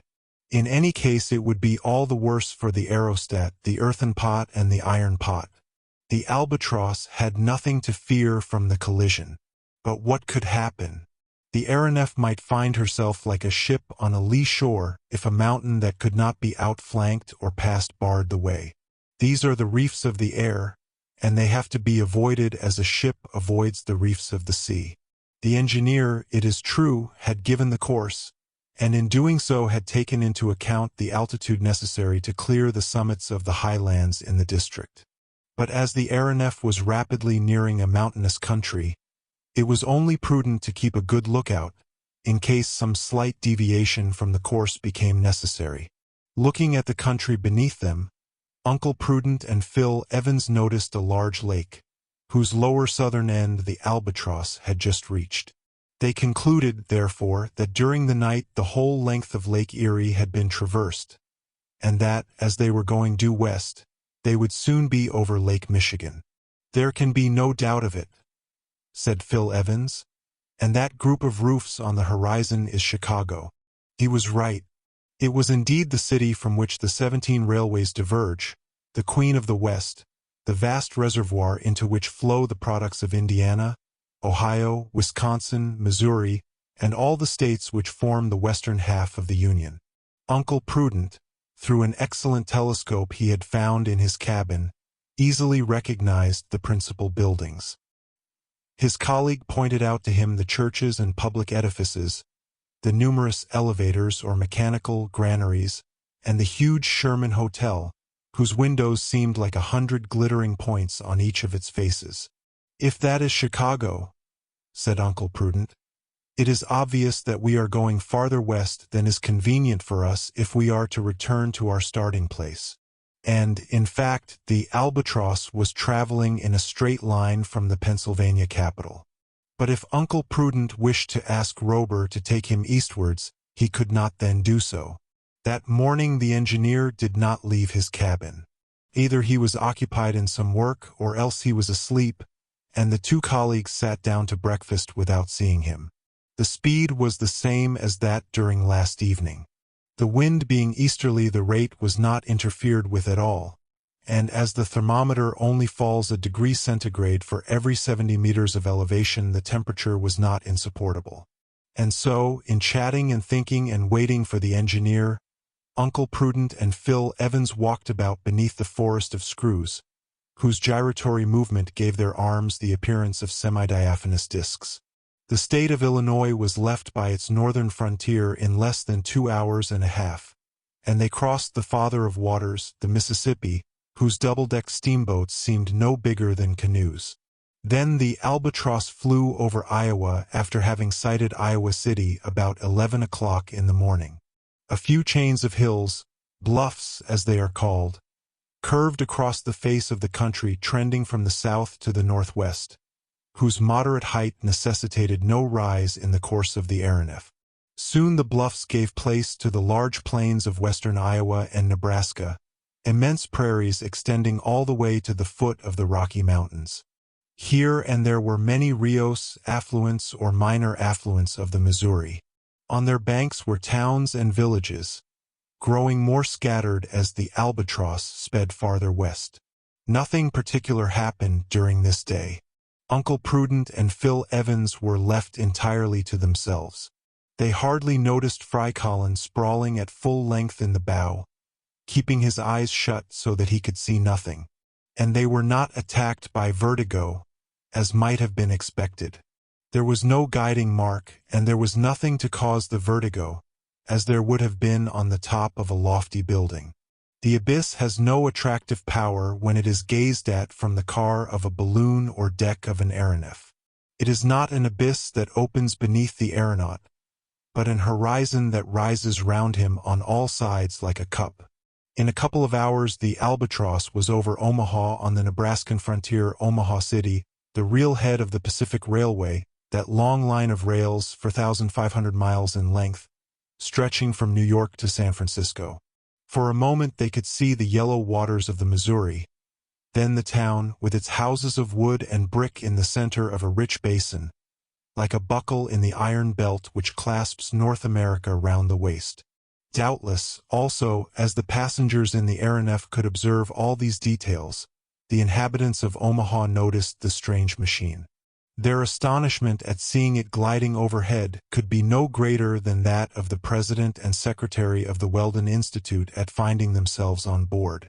Anyhow, the journals of the Union would be certain to notice the fact. It would be the explanation of the astonishing phenomenon which the whole world had been wondering over for some time. In an hour the Albatross had left Omaha and crossed the Platte River, whose valley is followed by the Pacific Railway in its route across the prairie. Things looked serious for Uncle Prudent and Phil Evans. It is serious, then, this absurd project of taking us to the antipodes. And whether we like it or not, exclaimed the other, Robur had better take care. I am not the man to stand that sort of thing. Nor am I, replied Phil Evans. But be calm, Uncle Prudent. Be calm. Be calm, and keep your temper until it is wanted.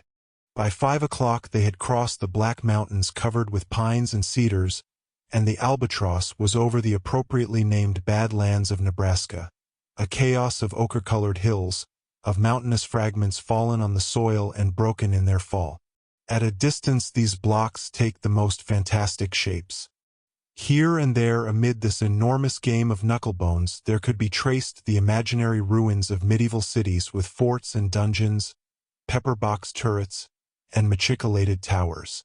And in truth these Bad Lands are an immense ossuary where lie bleaching in the sun myriads of fragments of pachyderms, chelonians, and even, some would have us believe, fossil men, overwhelmed by unknown cataclysms ages and ages ago. When evening came the whole basin of the Platte River had been crossed, and the plain extended to the extreme limits of the horizon, which rose high owing to the altitude of the Albatross. During the night there were no more shrill whistles of locomotives or deeper notes of the river steamers to trouble the quiet of the starry firmament.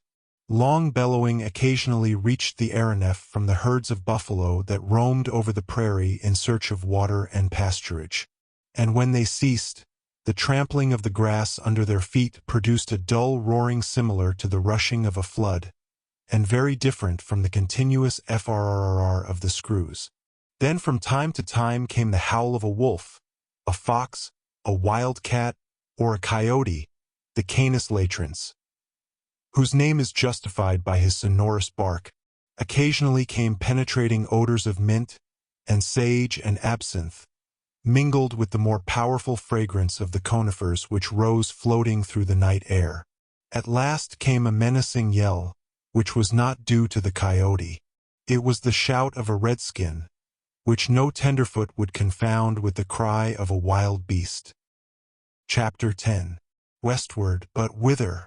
The next day, the 15th of June, about 5 o'clock in the morning, Phil Evans left his cabin. Perhaps he would today have a chance of speaking to Robur? Desirous of knowing why he had not appeared the day before, Evans addressed himself to the mate, Tom Turner. Tom Turner was an Englishman of about 45, broad in the shoulders and short in the legs, a man of iron, with one of those enormous characteristic heads that Hogarth rejoiced in. "Shall we see Mr. Robur today?" asked Phil Evans. "I don't know," said Turner. "I need not ask if he has gone out. Perhaps he has. And when will he come back?" "When he has finished his cruise." And Tom went into his cabin. With this reply they had to be contented. Matters did not look promising, particularly as on reference to the compass it appeared that the Albatross was still steering southwest.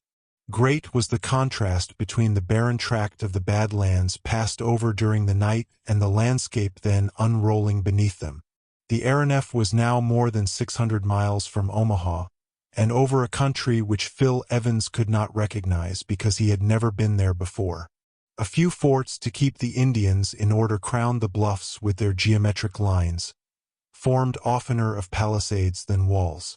There were few villages and few inhabitants, the country differing widely from the auriferous lands of Colorado many leagues to the south. In the distance a long line of mountain crests, in great confusion as yet, began to appear. They were the Rocky Mountains.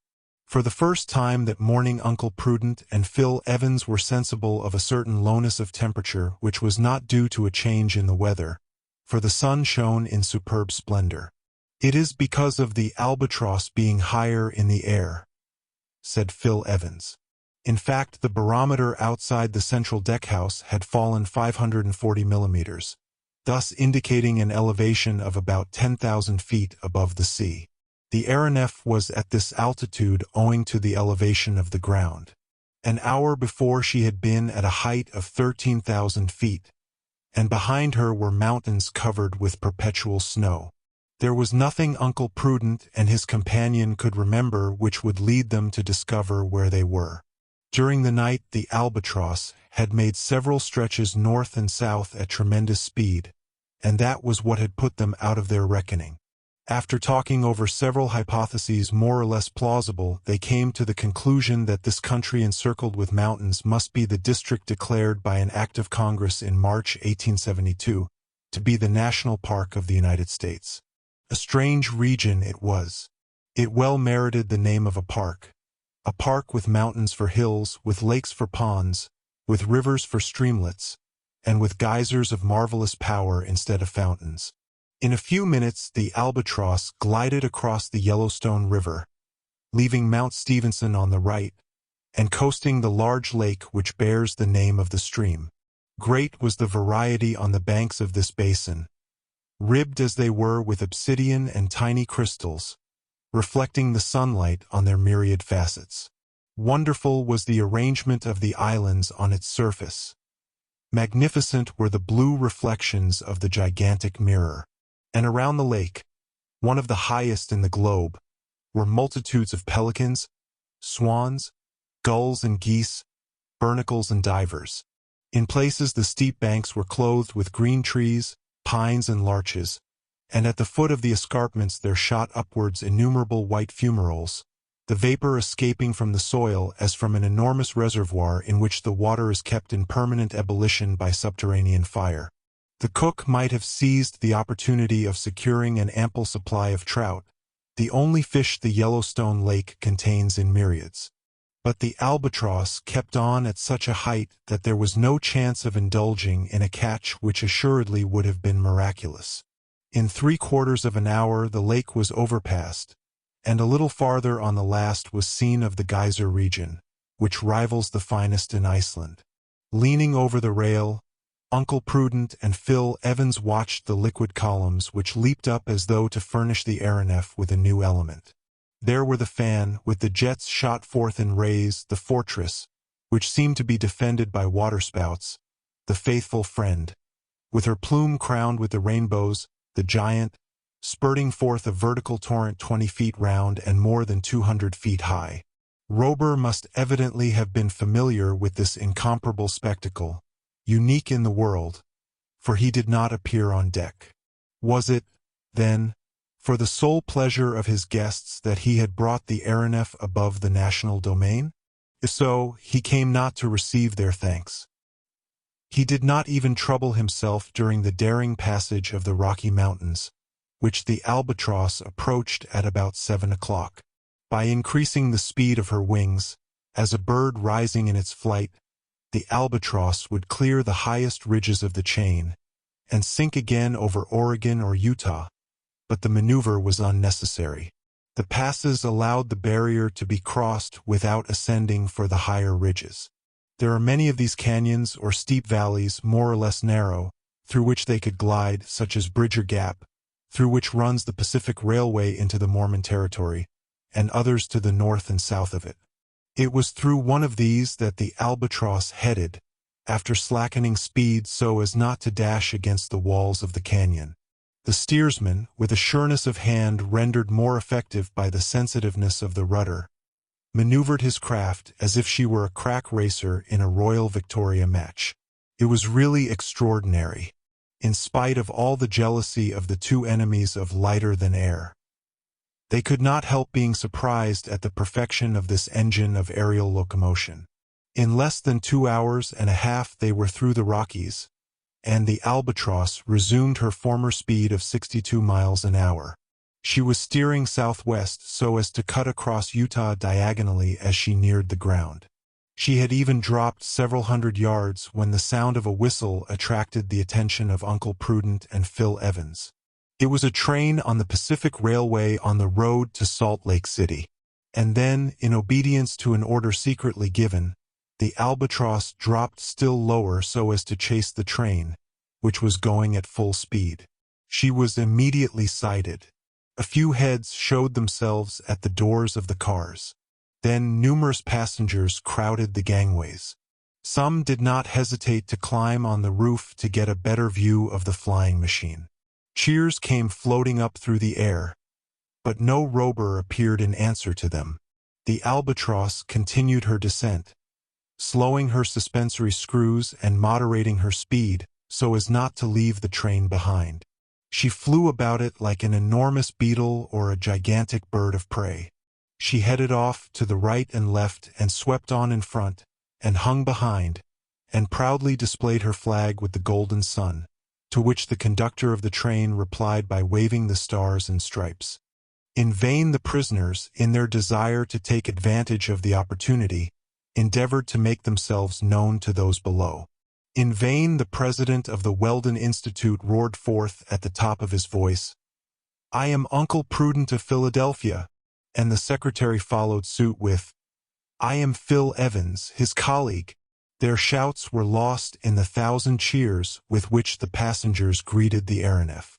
3 or 4 of the crew of the Albatross had appeared on the deck, and one of them, like sailors when passing a ship less speedy than their own, held out a rope, an ironical way of offering to tow them. And then the Albatross resumed her original speed, and in half an hour the express was out of sight. About 1 o'clock there appeared a vast disk, which reflected the solar rays as if it were an immense mirror. "That ought to be the Mormon capital, Salt Lake City," said Uncle Prudent. And so it was, and the disk was the roof of the tabernacle, where 10,000 saints can worship at their ease. This vast dome, like a convex mirror, threw off the rays of the sun in all directions. It vanished like a shadow, and the Albatross sped on her way to the southwest with a speed that was not felt, because it surpassed that of the chasing wind. Soon she was in Nevada over the silver regions, which the Sierra separates from the golden lands of California. "We shall certainly reach San Francisco before night," said Phil Evans. "And then?" asked Uncle Prudent. It was 6 o'clock precisely when the Sierra Nevada was crossed by the same pass as that taken by the railway. Only 180 miles then separated them from San Francisco, the Californian capital. At the speed the Albatross was going, she would be over the dome by 8 o'clock. At this moment Robur appeared on deck. The colleagues walked up to him. "Engineer Robur," said Uncle Prudent, "we are now on the very confines of America. We think the time has come for this joke to end." "I never joke," said Robur. He raised his hand. The Albatross swiftly dropped towards the ground, and at the same time such speed was given her as to drive the prisoners into their cabin. As soon as the door was shut, Uncle Prudent exclaimed, "I could strangle him." "We must try to escape," said Phil Evans. "Yes, cost what it may." A long murmur greeted their ears. It was the beating of the surf on the seashore. It was the Pacific Ocean. Chapter 11. The Wide Pacific. Uncle Prudent and Phil Evans had quite made up their minds to escape. If they had not had to deal with the 8 particularly vigorous men who composed the crew of the aeronef, they might have tried to succeed by main force. But as they were only 2, for Fry Colin could only be considered as a quantity of no importance, force was not to be thought of. Hence recourse must be had to strategy as soon as the Albatross again took the ground. Such was what Phil Evans endeavored to impress on his irascible colleague, though he was in constant fear of Prudent aggravating matters by some premature outbreak. In any case, the present was not the time to attempt anything of the sort. The aeronef was sweeping along over the North Pacific.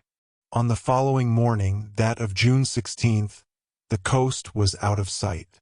And as the coast curves off from Vancouver Island up to the Aleutians, belonging to that portion of America ceded by Russia to the United States in 1867, it was highly probable that the Albatross would cross it at the end of the curve, if her course remained unchanged. How long the night appeared to be to the 2 friends! How eager they were to get out of their cabins! When they came on deck in the morning, the dawn had for some hours been silvering the eastern horizon. They were nearing the June solstice, the longest day of the year in the northern hemisphere, when there is hardly any night along the 60th parallel. Either from custom or intention, Robur was in no hurry to leave his deck-house. When he came out this morning, he contented himself with bowing to his 2 guests as he passed them in the stern of the aeronef. And now Fry Colin ventured out of his cabin. His eyes red with sleeplessness, and dazed in their look, he tottered along, like a man whose foot feels it is not on solid ground. His first glance was at the suspensory screws, which were working with gratifying regularity without any signs of haste. That done, the Negro stumbled along to the rail, and grasped it with both hands, so as to make sure of his balance. Evidently he wished to view the country over which the Albatross was flying at the height of 700 feet or more. At first he kept himself well back behind the rail. Then he shook it to make sure it was firm. Then he drew himself up. Then he bent forward. Then he stretched out his head. It need not be said that while he was executing these different maneuvers he kept his eyes shut. At last he opened them. What a shout! And how quickly he fled! And how deeply his head sank back into his shoulders! At the bottom of the abyss he had seen the immense ocean. His hair would have risen on end, if it had not been wool. "The sea! The sea!" he cried.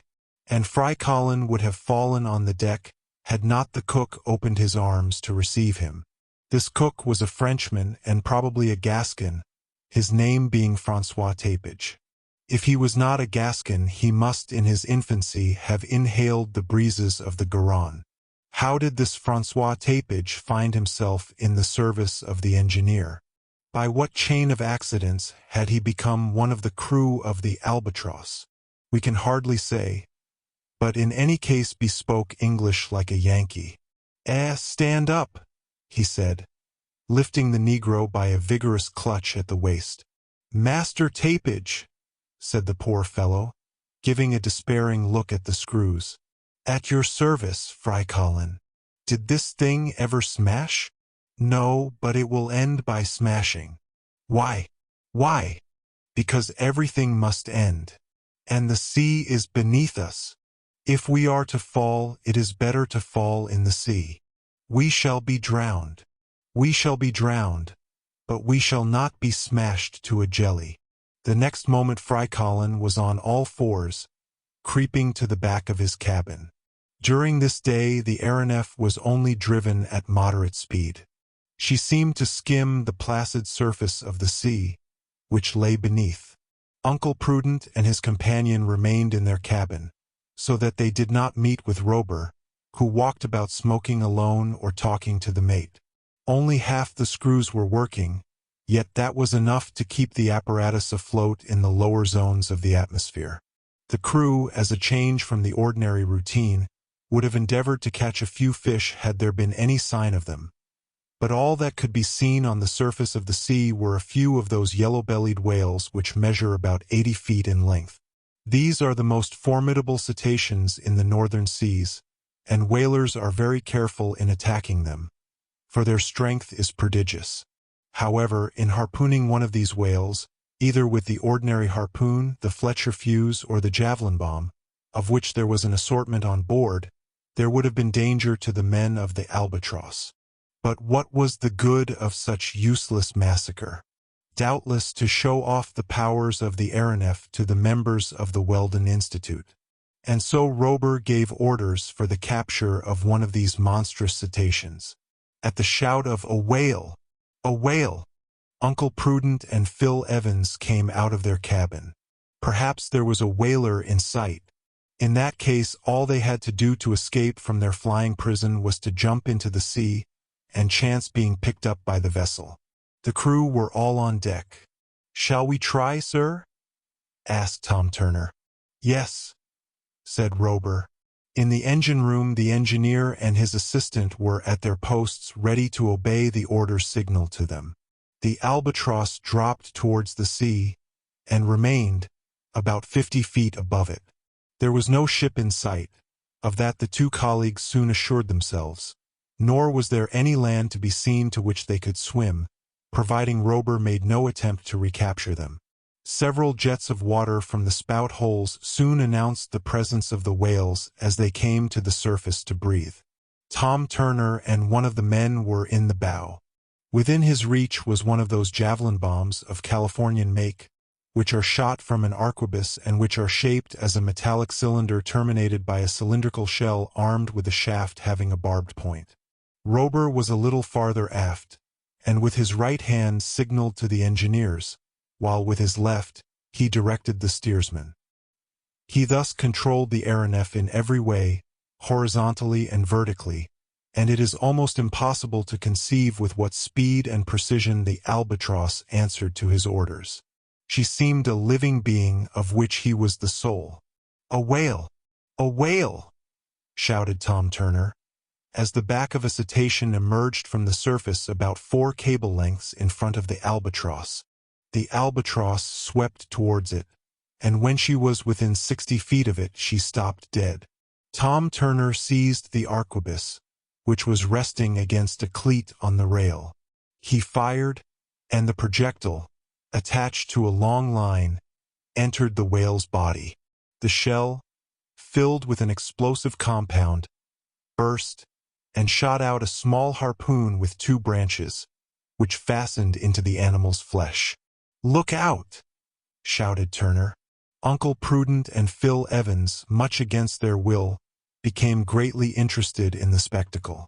The whale, seriously wounded, gave the sea such a slap with his tail that the water dashed up over the bow of the aeronef. Then he plunged to a great depth, while the line, which had been previously wetted in a tub of water to prevent its taking fire, ran out like lightning.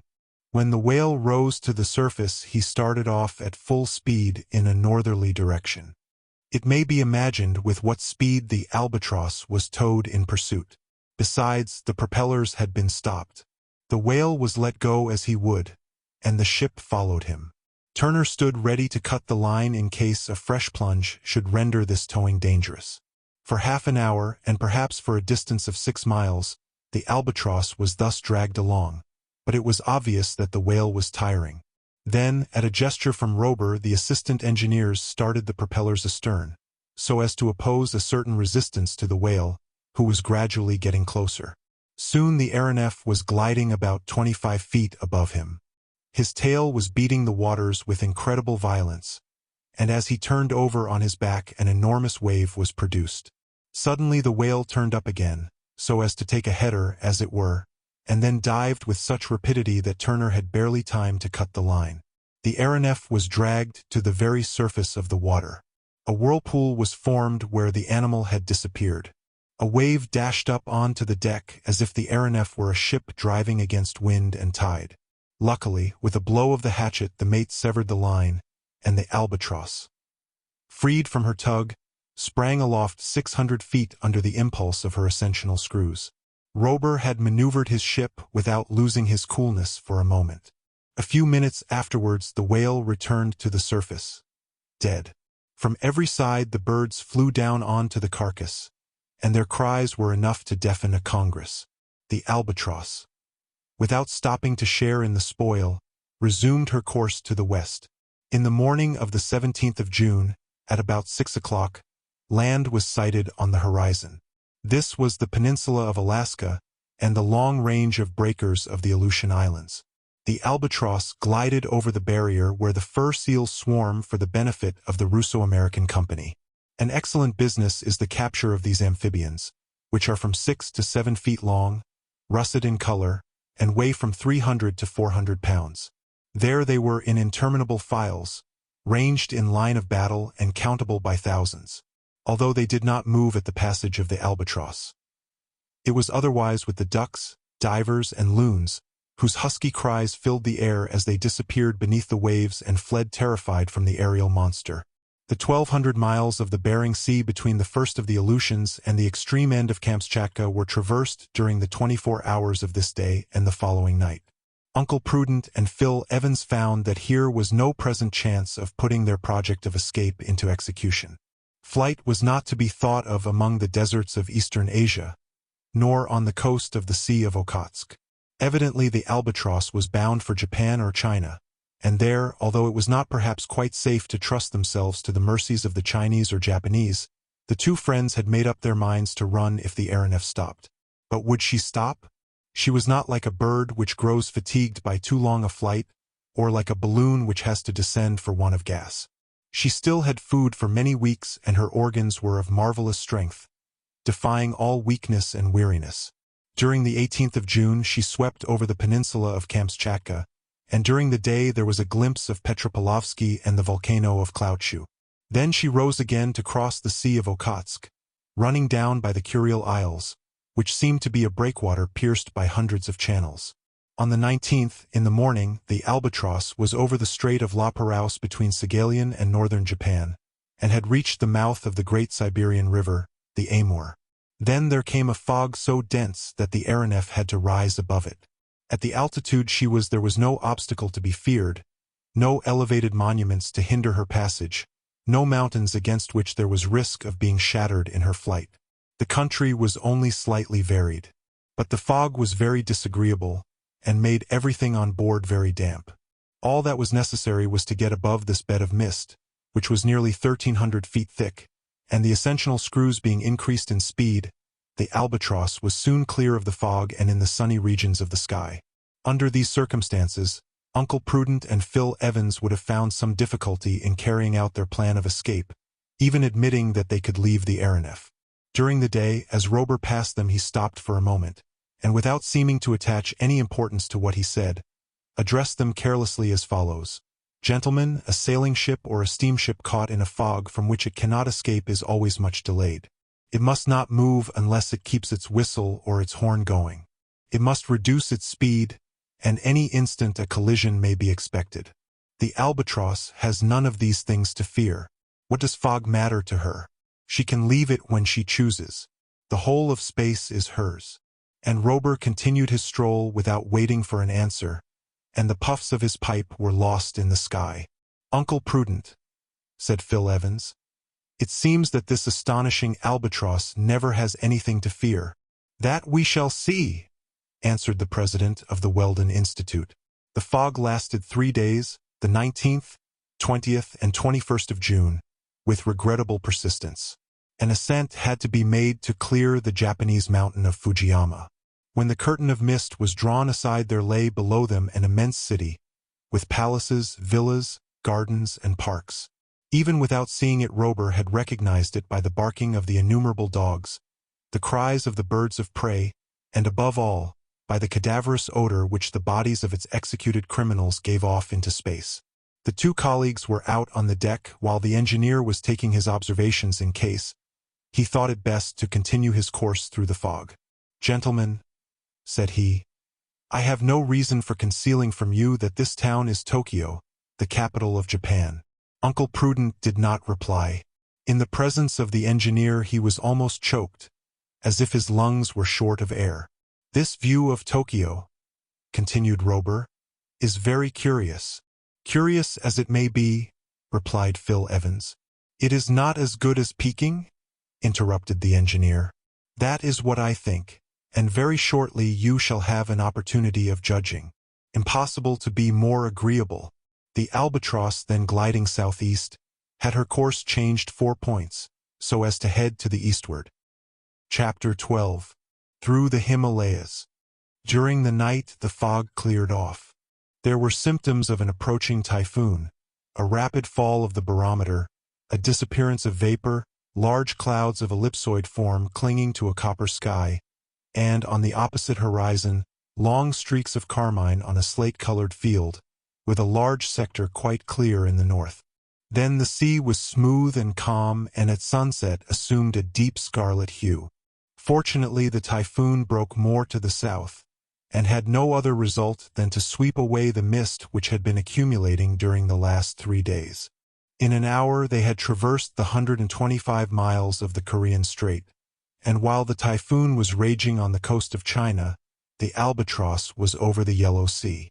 During the 22nd and 23rd she was over the Gulf of Petchelee, and on the 24th she was ascending the valley of the Peiho on her way to the capital of the Celestial Empire. Leaning over the rail, the two colleagues, as the engineer had told them, could see distinctly the immense city, the wall which divides it into 2 parts, the Manchu town and the Chinese town, the 12 suburbs which surround it, the large boulevards which radiate from its center, the temples with their green and yellow roofs bathed in the rising sun, the grounds surrounding the houses of the mandarins. Then, in the middle of the Manchu town, the 1,800 acres of the Yellow Town, with its pagodas, its imperial gardens, its artificial lakes, its mountain of coal which towers above the capital. And in the center of the Yellow Town, like a square of Chinese puzzle enclosed in another, the Red Town, that is the Imperial Palace, with all the peaks of its outrageous architecture. Below the Albatross, the air was filled with a singular harmony. It seemed to be a concert of Aeolian harps. In the air were 100 kites of different forms, made of sheets of palm leaf, and having at their upper end a sort of bough of light wood with a thin slip of bamboo beneath. In the breath of the wind these slips, with all their notes varied like those of a harmonicon, gave forth a most melancholy murmuring. It seemed as though they were breathing musical oxygen. It suited Robur's whim to run close up to this aerial orchestra, and the Albatross slowed as she glided through the sonorous waves which the kites gave off through the atmosphere. But immediately an extraordinary effect was produced amongst the innumerable population. Beatings of the tom-toms and sounds of other formidable instruments of the Chinese orchestra, gun reports by the 1,000, mortars fired in hundreds, all were brought into play to scare away the aeronef.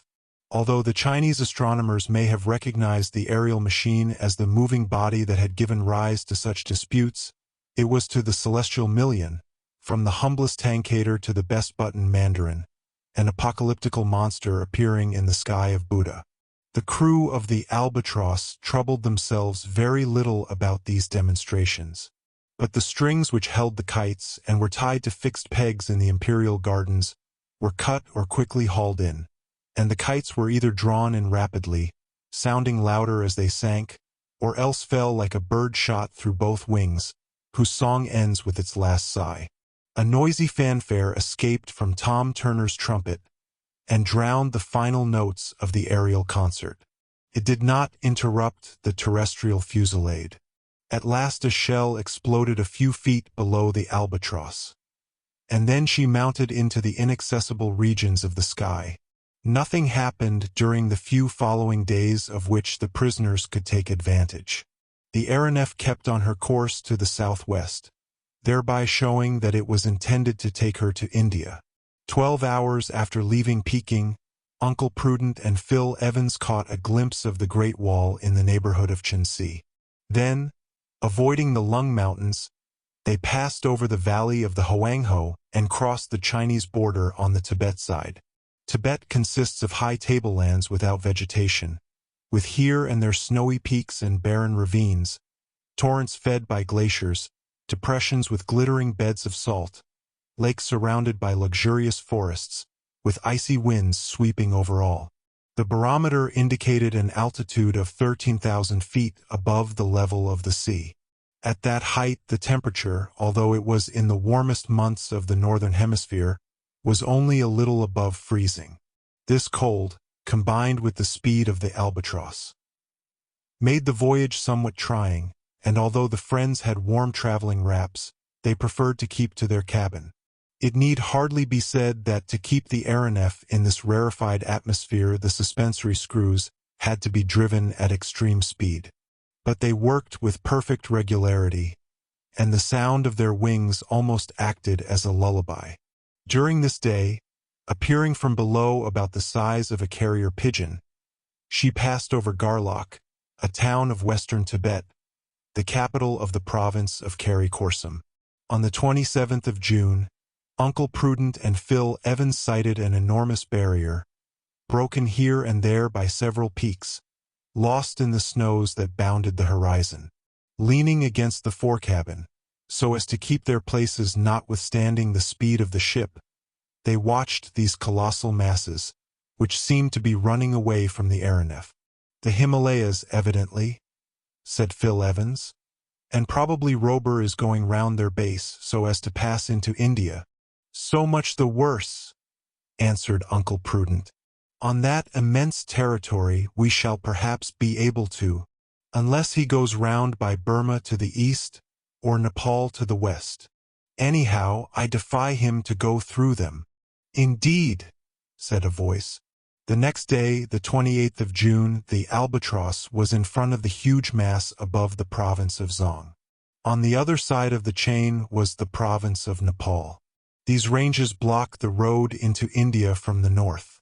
The two northern ones, between which the aeronef was gliding like a ship between enormous reefs, are the first steps of the Central Asian barrier. The first was the Kunlun, the other the Karakoram, bordering the longitudinal valley parallel to the Himalayas, from which the Indus flows to the west and the Brahmaputra to the east. What a superb orographical system! More than 200 summits have been measured, 17 of which exceed 25,000 feet. In front of the Albatross, at a height of 29,000 feet, towered Mount Everest. To the right was Dhawalagiri, reaching 26,800 feet, and relegated to second place since the measurement of Mount Everest. Evidently Robur did not intend to go over the top of these peaks, but probably he knew the passes of the Himalayas, among others that of Ibi Ganem, which the brothers Schlagentweit traversed in 1856 at a height of 22,000 feet. And towards it he went. Several hours of palpitation, becoming quite painful, followed, and although the rarefaction of the air was not such as to necessitate recourse being had to the special apparatus for renewing oxygen in the cabins, the cold was excessive. Robur stood in the bow, his sturdy figure wrapped in a greatcoat. He gave the orders while Tom Turner was at the helm. The engineer kept an attentive watch on his batteries, the acid in which fortunately ran no risk of congelation. The screws, running at the full strength of the current, gave forth a note of intense shrillness in spite of the trifling density of the air. The barometer showed 23,000 feet in altitude. Magnificent was the grouping of the chaos of mountains. Everywhere were brilliant white summits. There were no lakes, but glaciers descending 10,000 feet towards the base. There was no herbage, only a few phanerogams on the limit of vegetable life. Down on the lower flanks of the range were splendid forests of pines and cedars. Here were none of the gigantic ferns and interminable parasites stretching from tree to tree as in the thickets of the jungle. There were no animals, no wild horses or yaks or Tibetan bulls. Occasionally a scared gazelle showed itself far down the slopes. There were no birds, save a couple of those crows which can rise to the utmost limits of the respirable air. The pass at last was traversed. The Albatross began to descend. Coming from the hills out of the forest region, there was now beneath them an immense plain stretching far and wide. Then Robur stepped up to his guests, and in a pleasant voice remarked, "India, gentlemen." Chapter 13. Over the Caspian. The engineer had no intention of taking his ship over the wondrous lands of Hindustan. To cross the Himalayas was to show how admirable was the machine he commanded. To convince those who would not be convinced was all he wished to do. But if in their hearts Uncle Prudent and his colleague could not help admiring so perfect an engine of aerial locomotion, they allowed none of their admiration to be visible. All they thought of was how to escape. They did not even admire the superb spectacle that lay beneath them as the Albatross flew along the river banks of the Punjab. At the base of the Himalayas there runs a marshy belt of country, the home of malarious vapors, the Terai, in which fever is endemic. But this offered no obstacle to the Albatross, or in any way affected the health of her crew. She kept on without undue haste towards the angle where India joins on to China and Turkestan, and on the 29th of June, in the early hours of the morning, there opened to view the incomparable valley of Kashmir. Yes, incomparable is this gorge between the major and the minor Himalayas, furrowed by the buttresses in which the mighty range dies out in the basin of the Hydaspes, and watered by the capricious windings of the river which saw the struggle between the armies of Porus and Alexander, when India and Greece contended for Central Asia. The Hydaspes is still there, although the two towns founded by the Macedonian in remembrance of his victory have long since disappeared. During the morning the aeronef was over Srinagar, which is better known under the name of Kashmir. Uncle Prudent and his companion beheld the superb city clustered along both banks of the river, its wooden bridges stretching across like threads, its villas and their balconies standing out in bold outline, its hills shaded by tall poplars, its roofs grassed over and looking like molehills, its numerous canals with boats like nutshells and boatmen like ants, its palaces, temples, kiosks, mosques, and bungalows on the outskirts, and its old citadel of Haripawata on the slope of the hill, like the most important of the forts of Paris on the slope of Mont Valérien. "That would be Venice," said Phil Evans, "if we were in Europe." "And if we were in Europe," answered Uncle Prudent, "we should know how to find the way to America." The Albatross did not linger over the lake through which the river flows, but continued her flight down the valley of the Hydaspes. For half an hour only did she descend to within 30 feet of the river and remain stationary.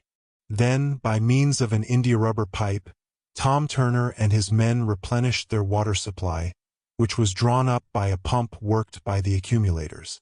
Uncle Prudent and Phil Evans stood watching the operation. The same idea occurred to each of them.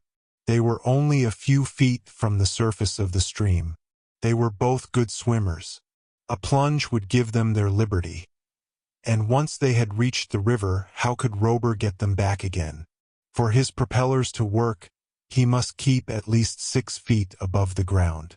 In a moment all the chances pro and con were run over in their heads. In a moment they were considered, and the prisoners rushed to throw themselves overboard, when several pairs of hands seized them by the shoulders. They had been watched, and flight was utterly impossible. This time they did not yield without resisting. They tried to throw off those who held them, But these men of the Albatross were no children. "Gentlemen," said the engineer, "when people have the pleasure of traveling with Robur the Conqueror, as you have so well named him, on board his admirable Albatross, they do not leave him in that way. I may add you never leave him." Phil Evans drew away his colleague, who was about to commit some act of violence. They retired to their cabin, resolved to escape, even if it cost them their lives. Immediately the Albatross resumed her course to the west.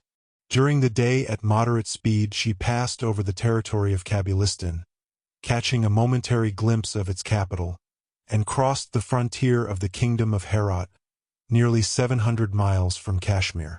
In these much disputed countries, the open road for the Russians to the English possessions in India, there were seen many columns and convoys, and, in a word, everything that constitutes in men and material an army on the march. There were heard also the roar of the cannon and the crackling of musketry. But the engineer never meddled with the affairs of others where his honor or humanity was not concerned. He passed above them. If Herat, as we are told, is the key of Central Asia, it mattered little to him if it was kept in an English or Muscovite pocket. Terrestrial interests were nothing to him who had made the air his domain. Besides, the country soon disappeared in one of those sandstorms which are so frequent in these regions. The wind called the tepid bears along the seeds of fever in the impalpable dust it raises in its passage. And many are the caravans that perish in its eddies. To escape this dust, which might have interfered with the working of the screws, the Albatross shot up some 6,000 feet into a purer atmosphere, and thus vanished the Persian frontier and the extensive plains. The speed was not excessive, although there were no rocks ahead, for the mountains marked on the map are of very moderate altitude. But as the ship approached the capital, she had to steer clear of Demavend, whose snowy peak rises some 22,000 feet, and the chain of Elbrus, at whose foot is built Teheran. As soon as the day broke on the 2nd of July, the peak of Demavend appeared above the sandstorm, and the Albatross was steered so as to pass over the town, which the wind had wrapped in a mantle of dust. However, about 6 o'clock her crew could see the large ditches that surround it, and the Shah's palace, with its walls covered with porcelain tiles, and its ornamental lakes, which seemed like huge turquoises of beautiful blue. It was but a hasty glimpse. The Albatross now headed for the north, and a few hours afterwards she was over a little hill at the northern angle of the Persian frontier, on the shores of a vast extent of water which stretched away out of sight to the north and east. The town was Asharata, the most southerly of the Russian stations. The vast extent of water was a sea. It was the Caspian. The eddies of sand had been passed. There was a view of a group of European houses rising along a promontory, with a church tower in the midst of them. The Albatross swooped down towards the surface of the sea. Towards evening she was running along the coast, which formerly belonged to Turkestan, but now belongs to Russia, and in the morning of the 3rd of July she was about 300 feet above the Caspian.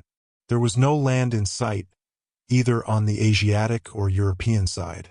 On the surface of the sea a few white sails were bellying in the breeze. These were native vessels recognizable by their peculiar rig, quaysbays with 2 masts, cayuks, the old pirate boats with 1 mast, timals, and smaller craft for trading and fishing. Here and there a few puffs of smoke rose up to the Albatross from the funnels of the Asharata steamers, which the Russians keep as the police of these Turkoman waters. That morning Tom Turner was talking to the cook, Tapage, and to a question of his replied, "Yes, we shall be about 48 hours over the Caspian." "Good," said the cook. "Then we can have some fishing." Just so. They were to remain for 48 hours over the Caspian, which is some 625 miles long and 200 wide, because the speed of the Albatross had been much reduced, and while the fishing was going on she would be stopped altogether. The reply was heard by Phil Evans, who was then in the bow, where Fry Colin was overwhelming him with piteous pleadings to be put on the ground. Without replying to this preposterous request, Evans returned aft to Uncle Prudent, and there, taking care not to be overheard, he reported the conversation that had taken place. "Phil Evans," said Uncle Prudent, "I think there can be no mistake as to this scoundrel's intention with regard to us." "None," said Phil Evans. "He will only give us our liberty when it suits him, and perhaps not at all.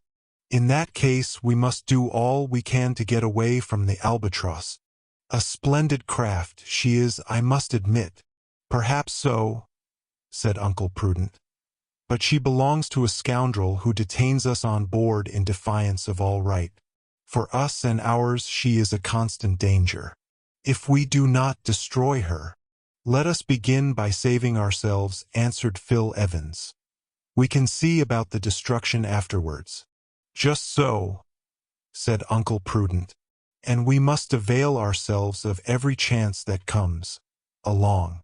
Evidently the Albatross is going to cross the Caspian into Europe, either by the north into Russia or by the west into the southern countries. Well, no matter where we stop, before we get to the Atlantic we shall be safe. And we ought to be ready at any moment." "But," asked Evans, "how are we to get out?" "Listen to me," said Uncle Prudent. "It may happen during the night that the Albatross may drop to within a few hundred feet of the ground. Now there are on board several ropes of that length, and with a little pluck we might slip down them." "Yes," said Evans. "If the case is desperate I don't mind." "Nor I. During the night there's no one about except the man at the wheel.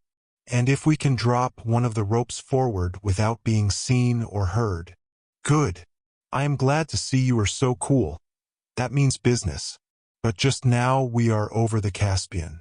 There are several ships in sight. The Albatross is going down to fish. Cannot we do something now?" "They are watching us much more than you think," said Uncle Prudent. "You saw that when we tried to jump into the Hydaspes." "And who knows that they don't watch us at night?" asked Evans. "Well, we must end this. We must finish with this Albatross and her master. It will be seen how in the excitement of their anger the colleagues, Uncle Prudent in particular, were prepared to attempt the most hazardous things. The sense of their powerlessness, the ironical disdain with which Robur treated them, the brutal remarks he indulged in, all contributed towards intensifying the aggravation which daily grew more manifest. This very day something occurred which gave rise to another most regrettable altercation between Robur and his guests. This was provoked by Fry Colin, who, finding himself above the boundless sea, was seized with another fit of terror. Like a child, like the Negro he was, he gave himself over to groaning and protesting and crying, and writhing in 1,000 contortions and grimaces. "I want to get out. I want to get out. I am not a bird. Boo-hoo. I don't want to fly. I want to get out." Uncle Prudent, as may be imagined, did not attempt to quiet him. In fact, he encouraged him, and particularly as the incessant howling seemed to have a strangely irritating effect on Robur. When Tom Turner and his companions were getting ready for fishing, the engineer ordered them to shut up Fry Colin in his cabin. But the Negro never ceased his jumping about, and began to kick at the wall and yell with redoubled power. It was noon. The Albatross was only about 15 or 20 feet above the water. A few ships, terrified at the apparition, sought safety in flight. As may be guessed, a sharp lookout was kept on the prisoners, whose temptation to escape could not but be intensified. Even supposing they jumped overboard, they would have been picked up by the India-rubber boat. As there was nothing to do during the fishing, in which Phil Evans intended to take part, Uncle Prudent, raging furiously as usual, retired to his cabin. The Caspian Sea is a volcanic depression. Into it flow the waters of the Volga, the Ural, the Kur, the Kuma, the Jemba, and others. Without the evaporation which relieves it of its overflow, this basin, with an area of 17,000 square miles, and a depth of from 60 to 400 feet, would flood the low marshy ground to its north and east. Although it is not in communication with the Black Sea or the Sea of Aral, being at a much lower level than they are, it contains an immense number of fish, such fish, be it understood, as can live in its bitter waters, the bitterness being due to the naphtha which pours in from the springs on the south. The crew of the Albatross made no secret of their delight at the change in their food the fishing would bring them. "Look out!" shouted Turner, as he harpooned a good-sized fish, not unlike a shark. It was a splendid sturgeon 7 feet long, called by the Russians beluga, the eggs of which mixed up with salt, vinegar, and white wine form caviar. Sturgeons from the river are, it may be, rather better than those from the sea, but these were welcomed warmly enough on board the Albatross. But the best catches were made with the dragnets, which brought up at each haul carp, bream, salmon, saltwater pike, and a number of medium-sized sterlets, which wealthy gourmets have sent alive to Astrakhan, Moscow, and Petersburg, and which now pass direct from their natural element into the cook's kettle without any charge for transport. An hour's work sufficed to fill up the larders of the Aeronef, and she resumed her course to the north.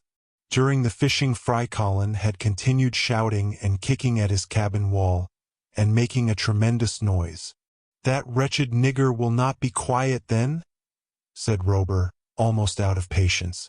"It seems to me, sir, he has a right to complain," said Phil Evans. "Yes, and I have a right to look after my ears," replied Robur. "Engineer Robur," said Uncle Prudent, who had just appeared on deck, "president of the Weldon Institute." They had stepped up to one another, and were looking into the whites of each other's eyes. Then Robur shrugged his shoulders. "Put him at the end of a line," he said. Turner saw his meaning at once. Fry Colin was dragged out of his cabin. Loud were his cries when the mate and one of the men seized him and tied him into a tub, which they hitched on to a rope, one of those very ropes, in fact, that Uncle Prudent had intended to use, as we know. The Negro at first thought he was going to be hanged. Not he was only going to be towed. The rope was paid out for 100 feet, and Fry Colin found himself hanging in space. He could then shout at his ease, but fright contracted his larynx, and he was mute. Uncle Prudent and Phil Evans endeavored to prevent this performance. They were thrust aside. "It is scandalous. It is cowardly," said Uncle Prudent, quite beside himself with rage. "Indeed," said Robur, "it is an abuse of power against which I protest." "Protest away. I will be avenged, Mr. Robur." "Avenge when you like, Mr. Prudent. I will have my revenge on you and yours." The crew began to close up with anything but peaceful intentions. Robur motioned them away. "Yes, on you and yours," said Uncle Prudent, whom his colleague in vain tried to keep quiet. "Whenever you please," said the engineer, "and in every possible way." "That is enough now," said Robur in a threatening tone. "There are other ropes on board, and if you don't be quiet I'll treat you as I have done your servant." Uncle Prudent was silent, not because he was afraid, but because his wrath had nearly choked him, and Phil Evans led him off to his cabin. During the last hour the air had been strangely troubled. The symptoms could not be mistaken. A storm was threatening. The electric saturation of the atmosphere had become so great that about 2:30 Robur witnessed a phenomenon that was new to him. In the north, whence the storm was traveling, were spirals of half-luminous vapor due to the difference in the electric charges of the various beds of cloud. The reflections of these bands came running along the waves in myriads of lights, growing in intensity as the sky darkened. The Albatross and the storm were sure to meet, for they were exactly in front of each other. And Fry Colin? Well, Fry Colin was being towed, and towed is exactly the word, for the rope made such an angle with the Aeronef now going at over 60 knots an hour that the tub was a long way behind her. The crew were busy in preparing for the storm, for the Albatross would either have to rise above it or drive through its lowest layers. She was about 3,000 feet above the sea when a clap of thunder was heard. Suddenly the squall struck her. In a few seconds the fiery clouds swept on around her. Phil Evans went to intercede for Fry Colin, and asked for him to be taken on board again. But Robur had already given orders to that effect, and the rope was being hauled in, when suddenly there took place an inexplicable slackening in the speed of the screws. The engineer rushed to the central deckhouse. "Power! More power!" he shouted. "We must rise quickly and get over the storm." "Impossible, sir." "What is the matter?" "The currents are troubled. They are intermittent." And, in fact, the Albatross was falling fast. As with the telegraph wires on land during a storm, so was it with the accumulators of the aeronef. But what is only an inconvenience in the case of messages was here a terrible danger. "Let her down, then," said Robur, "and get out of the electric zone. Keep cool, my lads."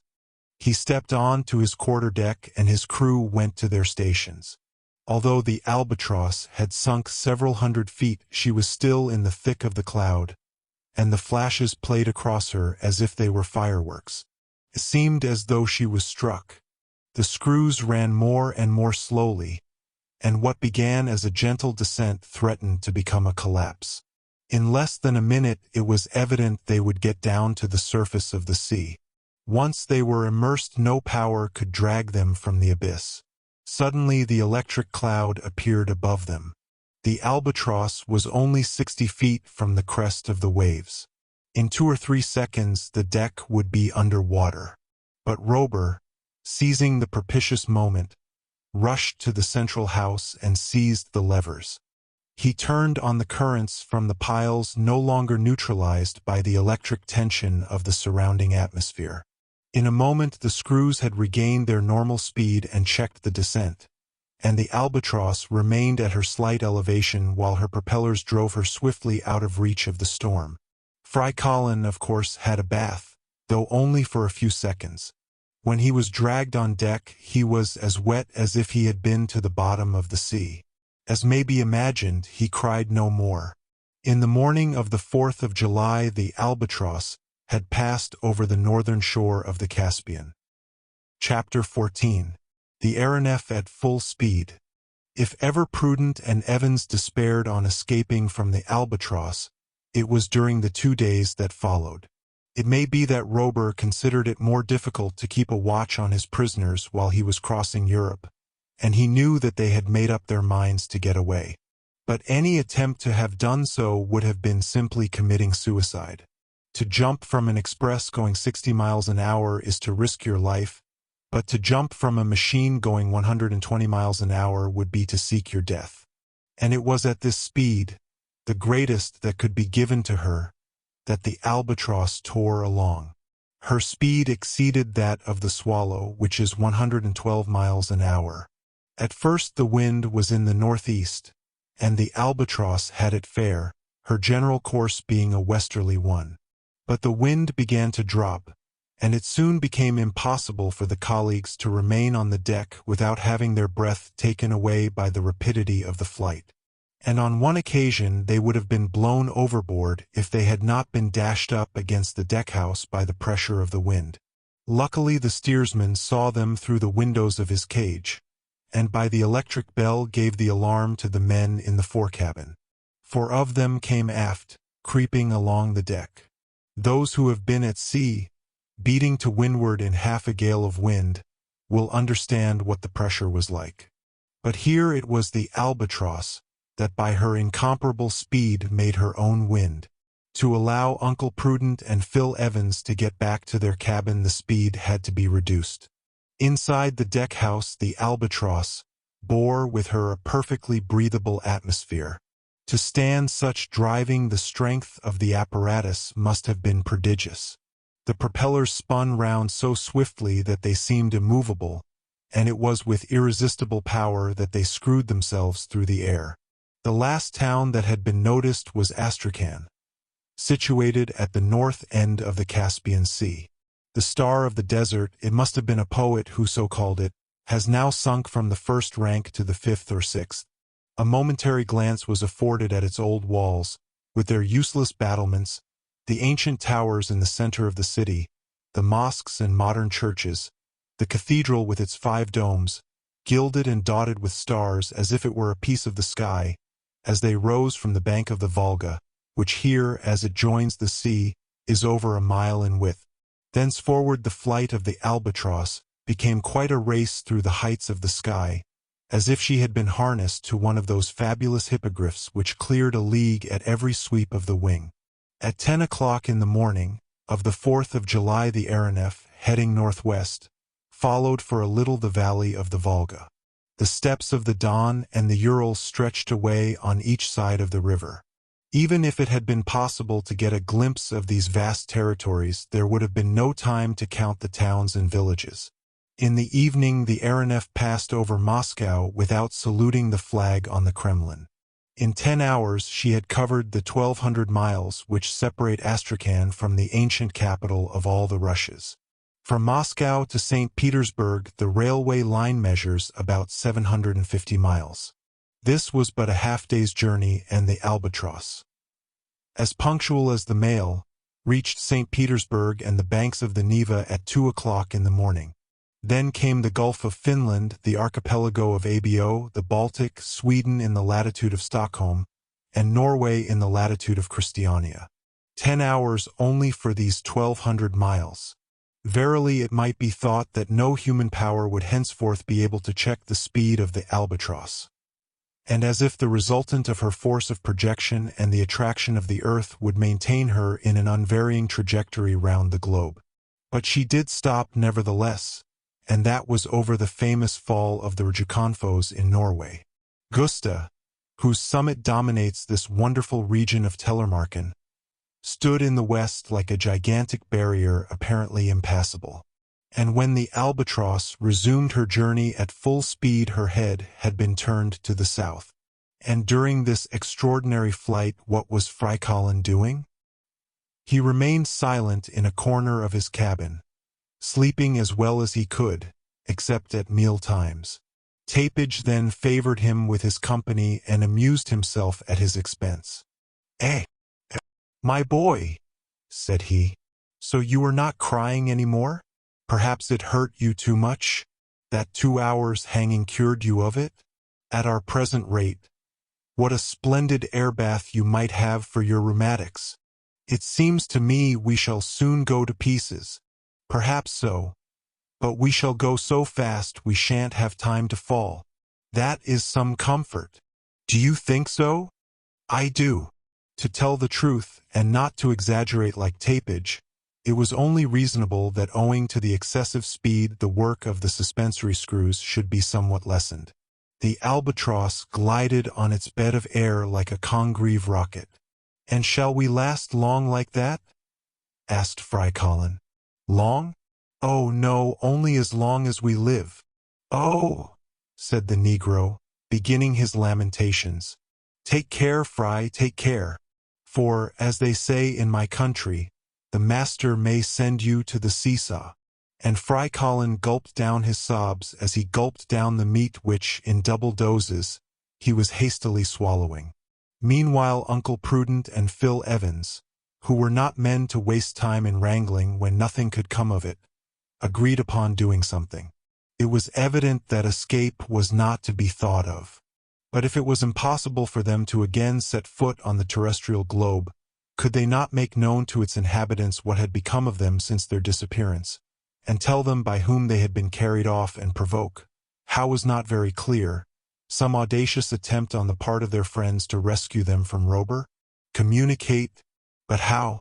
Should they follow the example of sailors in distress and enclose in a bottle a document giving the place of shipwreck and throw it into the sea?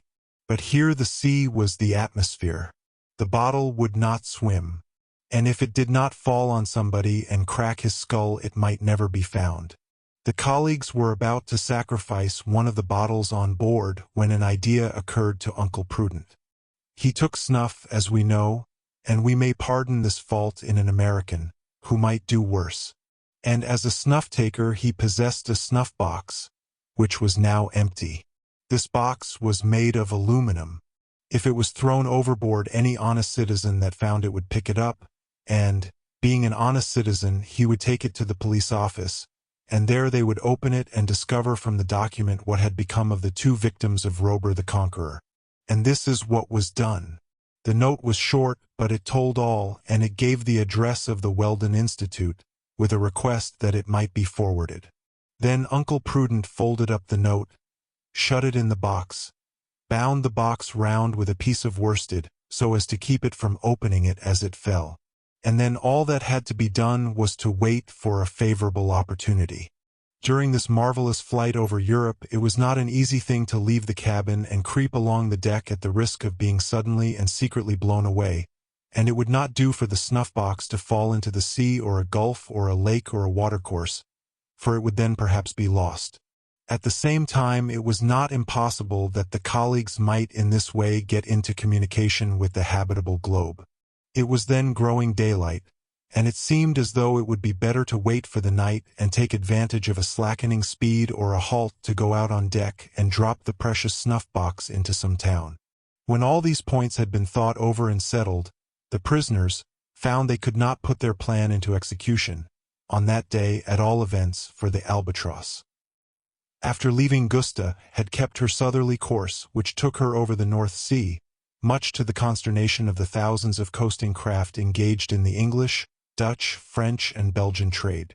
Unless the snuff-box fell on the deck of one of these vessels, there was every chance of its going to the bottom of the sea, and Uncle Prudent and Phil Evans were obliged to wait for a better opportunity. And, as we shall immediately see, an excellent chance was soon to be offered them. At 10 o'clock that evening the Albatross reached the French coast near Dunkirk. The night was rather dark. For a moment they could see the lighthouse at Grisnes cross its electric beam with the lights from Dover on the other side of the strait. Then the Albatross flew over the French territory at a mean height of 3,000 feet. There was no diminution in her speed.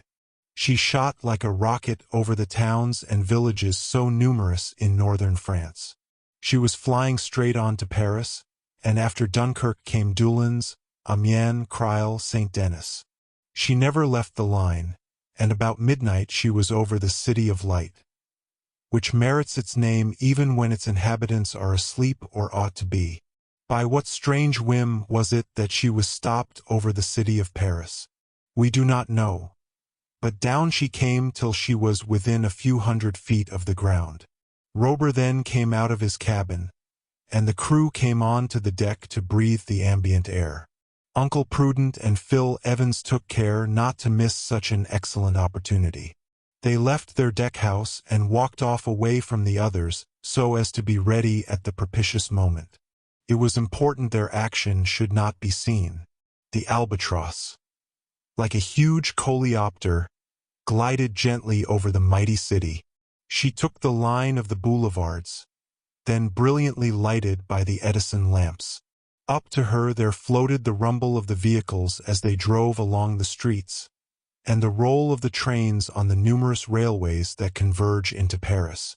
Then she glided over the highest monuments as if she was going to knock the ball off the Pantheon or the cross off the Invalides.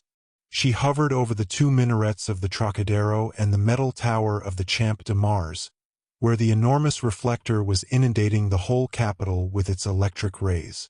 This aerial promenade, this nocturnal loitering, lasted for about an hour.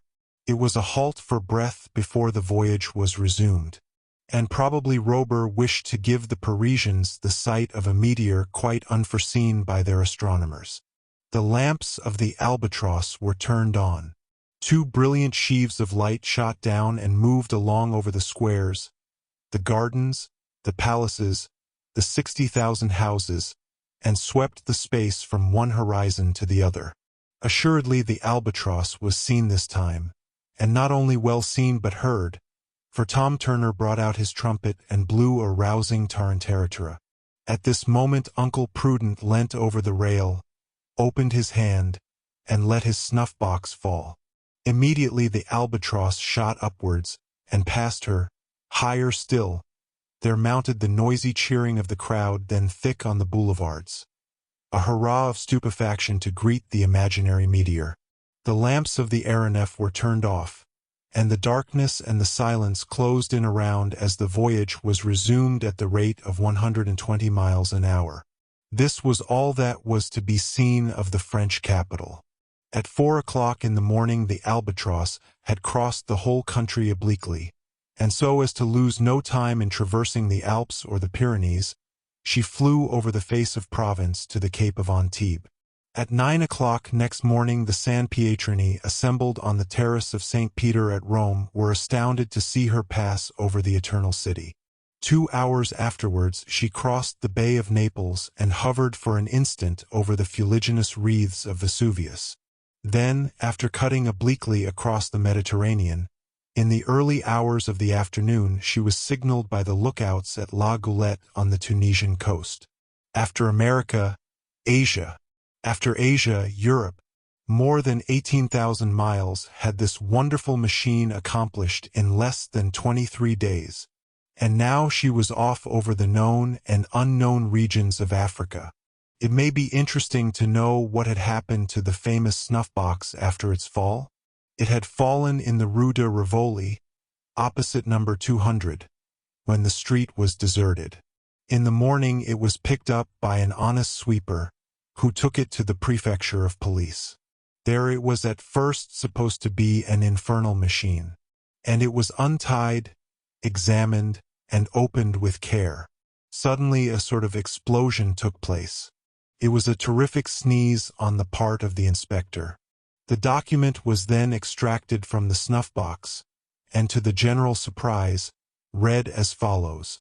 Messrs. Prudent and Evans, President and Secretary of the Weldon Institute, Philadelphia, have been carried off in the aeronef Albatross belonging to Robur the engineer.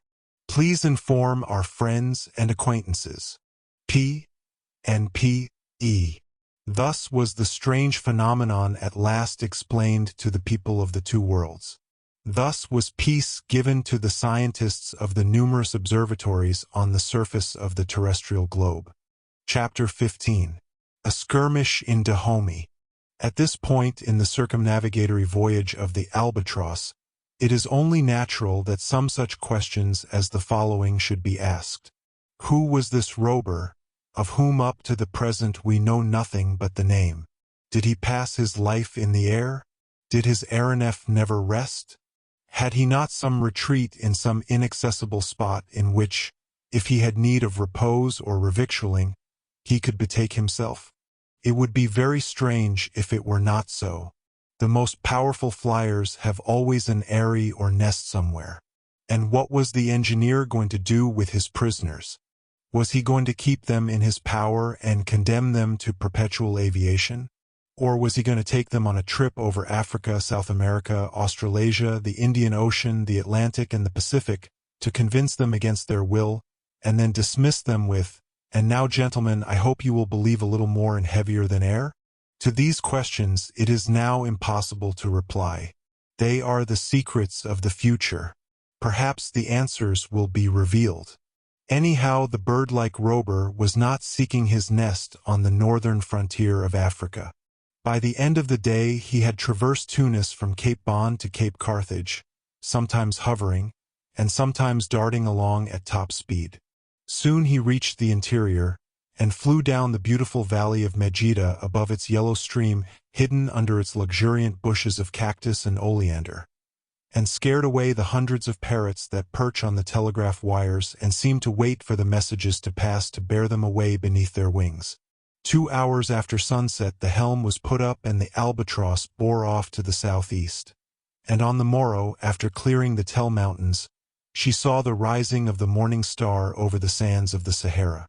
On the 30th of July there was seen from the aeronef the little village of Jerryville, founded like Lagwut on the frontier of the desert to facilitate the future conquest of Kabylia. Next, not without difficulty, the peaks of Stiliero were passed against a somewhat boisterous wind. Then the desert was crossed, sometimes leisurely over the Xars or green oases, sometimes at terrific speed that far outstripped the flight of the vultures. Often the crew had to fire into the flocks of these birds which, a dozen or so at a time, fearlessly hurled themselves onto the aeronef to the extreme terror of Fry Colin. But if the vultures could only reply with cries and blows of beaks and talons, the natives, in no way less savage, were not sparing of their musket shots, particularly when crossing the mountain of Sel, whose green and violet slope bore its cape of white. Then the Albatross was at last over the Grand Sahara, and at once she rose into the higher zones so as to escape from a simoom which was sweeping a wave of ruddy sand along the surface of the ground like a boar on the surface of the sea. Then the desolate tablelands of Chetka scattered their ballast in blackish waves up to the fresh and verdant valley of Ain Masson. It is difficult to conceive the variety of the territories which could be seen at one view. To the green hills covered with trees and shrubs there succeeded long gray undulations draped like the folds of an Arab burnous and broken in picturesque masses. In the distance could be seen the wadis with their torrential waters, their forests of palm trees, and blocks of small houses grouped on a hill around a mosque, among them Metlili, where there vegetates a religious chief, the Grand Marabout Sidi Chick. Before night several hundred miles had been accomplished above a flattish country ridged occasionally with large sandhills. If the Albatross had halted, she would have come to the earth in the depths of the Wargla oasis, hidden beneath an immense forest of palm trees. The town was clearly enough displayed with its three distinct quarters, the ancient palace of the Sultan, a kind of fortified kasbah, houses of brick which had been left to the sun to bake, and artesian wells dug in the valley, where the aeronef could have renewed her water supply. But, thanks to her extraordinary speed, the waters of the Hydasps taken in the Vale of Kashmir still filled her tanks in the center of the African desert. Was the Albatross seen by the Arabs, the Mozabites, and the Negroes who share amongst them the town of Wargla? Certainly, for she was saluted with many hundred gunshot, and the bullets fell back before they reached her. Then came the night, that silent night in the desert of which Felician David has so poetically told us the secrets. During the following hours the course lay southwesterly, cutting across the routes of El Golia, one of which was explored in 1859 by the intrepid Duverier. The darkness was profound. Nothing could be seen of the Trans-Saharan Railway constructing on the plans of Duponchel, a long ribbon of iron destined to bind together Algiers and Timbuktu by way of Lagouat and Gardaya, and destined eventually to run down into the Gulf of Guinea. Then the Albatross entered the equatorial region below the Tropic of Cancer. 600 miles from the northern frontier of the Sahara she crossed the route on which Major Lang met his death in 1846, and crossed the road of the caravans from Morocco to the Sudan, and that part of the desert swept by the Tuaregs, where could be heard what is called the Song of the Sand, a soft and plaintive murmur that seems to escape from the ground. Only one thing happened. A cloud of locusts came flying along, and there fell such a cargo of them on board as to threaten to sink the ship. But all hands set to work to clear the deck, and the locusts were thrown over except a few hundred kept by Tapage for his larder. And he served them up in so succulent a fashion that Fry Colin forgot for the moment his perpetual trances and said, "These are as good as prawns." The aeronef was then 1,100 miles from the Wargla oasis and almost on the northern frontier of the Sudan. About 2 o'clock in the afternoon a city appeared in the bend of a large river. The river was the Niger. The city was Timbuktu. If up to then this African Mecca had only been visited by the travelers of the ancient world Batuta, Kazan, Imbert, Mungo Park, Adams, Lang, Kale, Barth, Lenz, on that day by a most singular chance the two Americans could boast of having seen, heard, and smelt it on their return to America if they ever got back there. Of having seen it, because their view included the whole triangle of 3 or 4 miles in circumference. Of having heard it, because the day was one of some rejoicing and the noise was terrible. Of having smelt it, because the olfactory nerve could not but be very disagreeably affected by the odors of the Ubokamo Square, where the meat market stands close to the palace of the ancient Somai kings. The engineer had no notion of allowing the president and secretary of the Weldon Institute to be ignorant that they had the honor of contemplating the Queen of the Sudan, now in the power of the Tuaregs of Taganet. "Gentlemen, Timbuktu," he said, in the same tone as 12 days before he had said, "Gentlemen, India." Then he continued, "Timbuktu is an important city of from 12 to 13,000 inhabitants, formerly illustrious in science and art. Perhaps you would like to stay there for a day or two." Such a proposal could only have been made ironically. "But," continued he, "it would be dangerous among the Negroes, Berbers, and foul lanes who occupy it, particularly as our arrival in an aeronef might prejudice them against you." "Sir," said Phil Evans in the same tone, "for the pleasure of leaving you we would willingly risk an unpleasant reception from the natives. Prison for prison, we would rather be in Timbuktu than on the Albatross." "That is a matter of taste," answered the engineer. "Anyhow, I shall not try the adventure, for I am responsible for the safety of the guests who do me the honor to travel with me." "And so," said Uncle Prudent explosively, "you are not content with being our jailer, but you insult us. Oh, a little irony, that is all. Are there any weapons on board?" "Oh, quite an arsenal. 2 revolvers will do, if I hold one and you the other." "A duel!" exclaimed Robur. "A duel, which would perhaps cause the death of one of us." "Which certainly would cause it." "Well, no, Mr. President of the Weldon Institute, I very much prefer keeping you alive. To be sure of living yourself. That is wise. Wise or not, it suits me. You are at liberty to think as you like, and to complain to those who have the power to help you, if you can. And that we have done, Mr. Robur." "Indeed. Was it so difficult when we were crossing the inhabited part of Europe to drop a letter overboard?" "Did you do that?" said Robur, in a paroxysm of rage.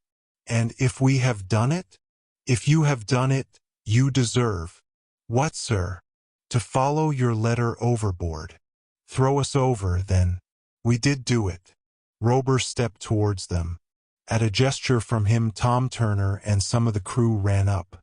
The engineer was seriously tempted to put his threat into execution, and, fearful perhaps of yielding to it, he precipitately rushed into his cabin. "Good!" exclaimed Phil Evans. "And what he will dare not do," said Uncle Prudent, "I will do. Yes, I will do." At the moment the population of Timbuktu were crowding onto the squares and roads and the terraces built like amphitheaters. In the rich quarters of Sangkir and Sarahama, as in the miserable huts at Rigidi, the priests from the minarets were thundering their loudest maledictions against the aerial monster. These were more harmless than the rifle bullets, though assuredly, if the aeronef had come to earth, she would have certainly been torn to pieces. For some miles noisy flocks of storks, francolins, and ibises escorted the Albatross and tried to race her, but in her rapid flight she soon distanced them. The evening came. The air was troubled by the roarings of the numerous herds of elephants and buffaloes which wander over this land, whose fertility is simply marvelous. For 48 hours the whole of the region between the prime meridian and the 2nd degree, in the bend of the Niger, was viewed from the Albatross. If a geographer had only such an apparatus at his command, with what facility could he map the country, note the elevations, fix the courses of the rivers and their affluents, and determine the positions of the towns and villages. There would then be no huge blanks on the map of Africa, no dotted lines, no vague designations which are the despair of cartographers. In the morning of the 11th, the Albatross crossed the mountains of northern Guinea, between the Sudan and the Gulf which bears their name. On the horizon was the confused outline of the Kong Mountains in the kingdom of Dahomey. Since the departure from Timbuktu, Uncle Prudent and Phil Evans noticed that the course had been due south. If that direction was persisted in, they would cross the equator in 6 more degrees. The Albatross would then abandon the continents and fly not over the Bering Sea, or the Caspian Sea, or the North Sea, or the Mediterranean, but over the Atlantic Ocean. This lookout was not particularly pleasing to the 2 friends, whose chances of escape had sunk to below zero. But the Albatross had slackened speed as though hesitating to leave Africa behind. Was Robur thinking of going back? No. But his attention had been particularly attracted to the country which he was then crossing. We know, and he knew, that the kingdom of Dahomey is one of the most powerful on the west coast of Africa. Strong enough to hold its own with its neighbor Ashanti, its area is somewhat small, being contained within 360 leagues from north to south, and 180 from east to west. But its population numbers some 700,000 or 800,000, including the neighboring independent territories of Wida and Ardra. If Dahomey is not a large country, it is often talked about. It is celebrated for the frightful cruelties which signalize its annual festivals, and by its human sacrifices, fearful hecatombs intended to honor the sovereign it has lost and the sovereign who has succeeded him. It is even a matter of politeness when the king of Dahomey receives a visit from some high personage or some foreign ambassador to give him a surprise present of a dozen heads, cut off in his honor by the Minister of Justice, the Minghan, who is wonderfully skillful in that branch of his duties. When the Albatross came flying over Dahomey, the old King Bahadou had just died, and the whole population was proceeding to the enthronization of his successor. Hence there was great agitation all over the country, and it did not escape Robur that everybody was on the move. Long lines of Dahomeans were hurrying along the roads from the country into the capital, Abomey. Well-kept roads radiating among vast plains clothed with giant trees, immense fields of manioc, magnificent forests of palms, cocoa trees, mimosas, orange trees, mango trees. Such was the country whose perfumes mounted to the Albatross. While many parrots and cardinals swarmed among the trees, the engineer, leaning over the rail, seemed deep in thought, and exchanged but a few words with Tom Turner. It did not look as though the Albatross had attracted the attention of those moving masses, which were often invisible under the impenetrable roof of trees. This was doubtless due to her keeping at a good altitude amid a bank of light cloud. About 11 o'clock in the morning the capital was sighted, surrounded by its walls, defended by a fosse measuring 12 miles round, with wide, regular streets on the flat plain, and a large square on the northern side occupied by the king's palace. This huge collection of buildings is commanded by a terrace not far from the place of sacrifice. During the festival days it is from this high terrace that they throw the prisoners tied up in wicker baskets, and it can be imagined with what fury these unhappy wretches are cut in pieces. In one of the courtyards which divide the king's palace there were drawn up 4,000 warriors, one of the contingents of the royal army, and not the least courageous one. If it is doubtful if there are any Amazons in the river of that name, there is no doubt of there being Amazons at Dahomey. Some have a blue shirt with a blue or red scarf, with white and blue striped trousers and a white cap. Others, the elephant huntresses, have a heavy carbine, a short-bladed dagger, and 2 antelope horns fixed to their heads by a band of iron. The artillery women have a blue and red tunic, and, as weapons, blunderbusses and old cast cannons. And another brigade, consisting of Vestal virgins, pure as Diana, have blue tunics and white trousers. If we add to these Amazons 5,000 or 6,000 men in cotton drawers and shirts, with a knotted tuft to increase their stature, we shall have passed in review the Dahomean army. Abomey on this day was deserted. The sovereign, the royal family, the masculine and feminine army, and the population had all gone out of the capital to a vast plain a few miles away surrounded by magnificent forests. On this plain the recognition of the new king was to take place. Here it was that thousands of prisoners taken during recent razzias were to be immolated in his honor. It was about 2 o'clock when the Albatross arrived over the plain and began to descend among the clouds which still hid her from the Dahomeans. There were 16,000 people at least come from all parts of the kingdom, from Wida and Carapae and Ardra and Tumari, and the most distant villages. The new king, a sturdy fellow named Bunati, some 25 years old, was seated on a hillock shaded by a group of wide-branched trees. Before him stood his male army, his Amazons, and his people. At the foot of the mount 50 musicians were playing on their barbarous instruments. Elephants' tusks giving forth a husky note, deerskin drums, calabashes, guitars, bells struck with an iron clapper, and bamboo flutes, whose shrill whistle was heard over all. Every other second came discharges of guns and blunderbusses, discharges of cannons with the carriages jumping so as to imperil the lives of the artillerywomen, and a general uproar so intense that even the thunder would be unheard amidst it. In one corner of the plain, under a guard of soldiers, were grouped the prisoners destined to accompany the defunct king into the other world. At the obsequies of Gozo, the father of Bahadu, his son had dispatched 3,000, and Bunadi could not do less than his predecessor.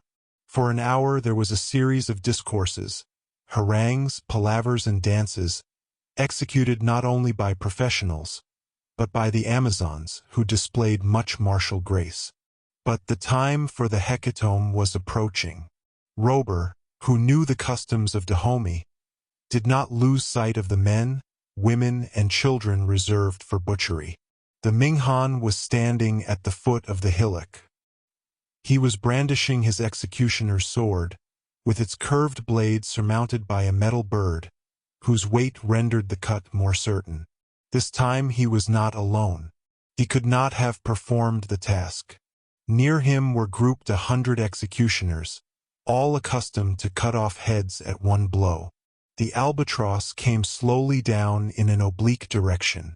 Soon she emerged from the bed of clouds which hid her till she was within 300 feet of the ground, and for the first time she was visible from below. Contrary to what had hitherto happened, the savages saw in her a celestial being come to render homage to King Bahado.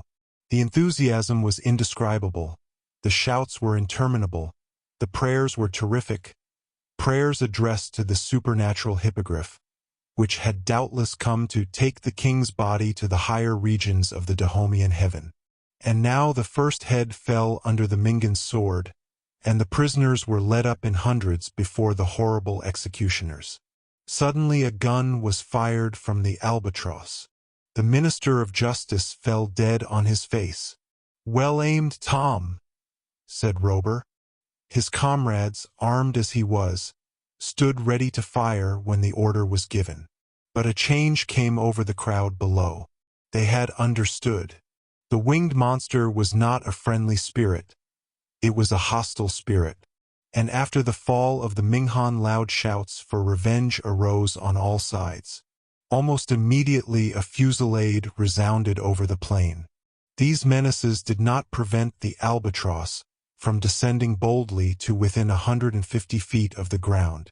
Uncle Prudent and Phil Evans, whatever were their feelings towards Robur, could not help joining him in such a work of humanity.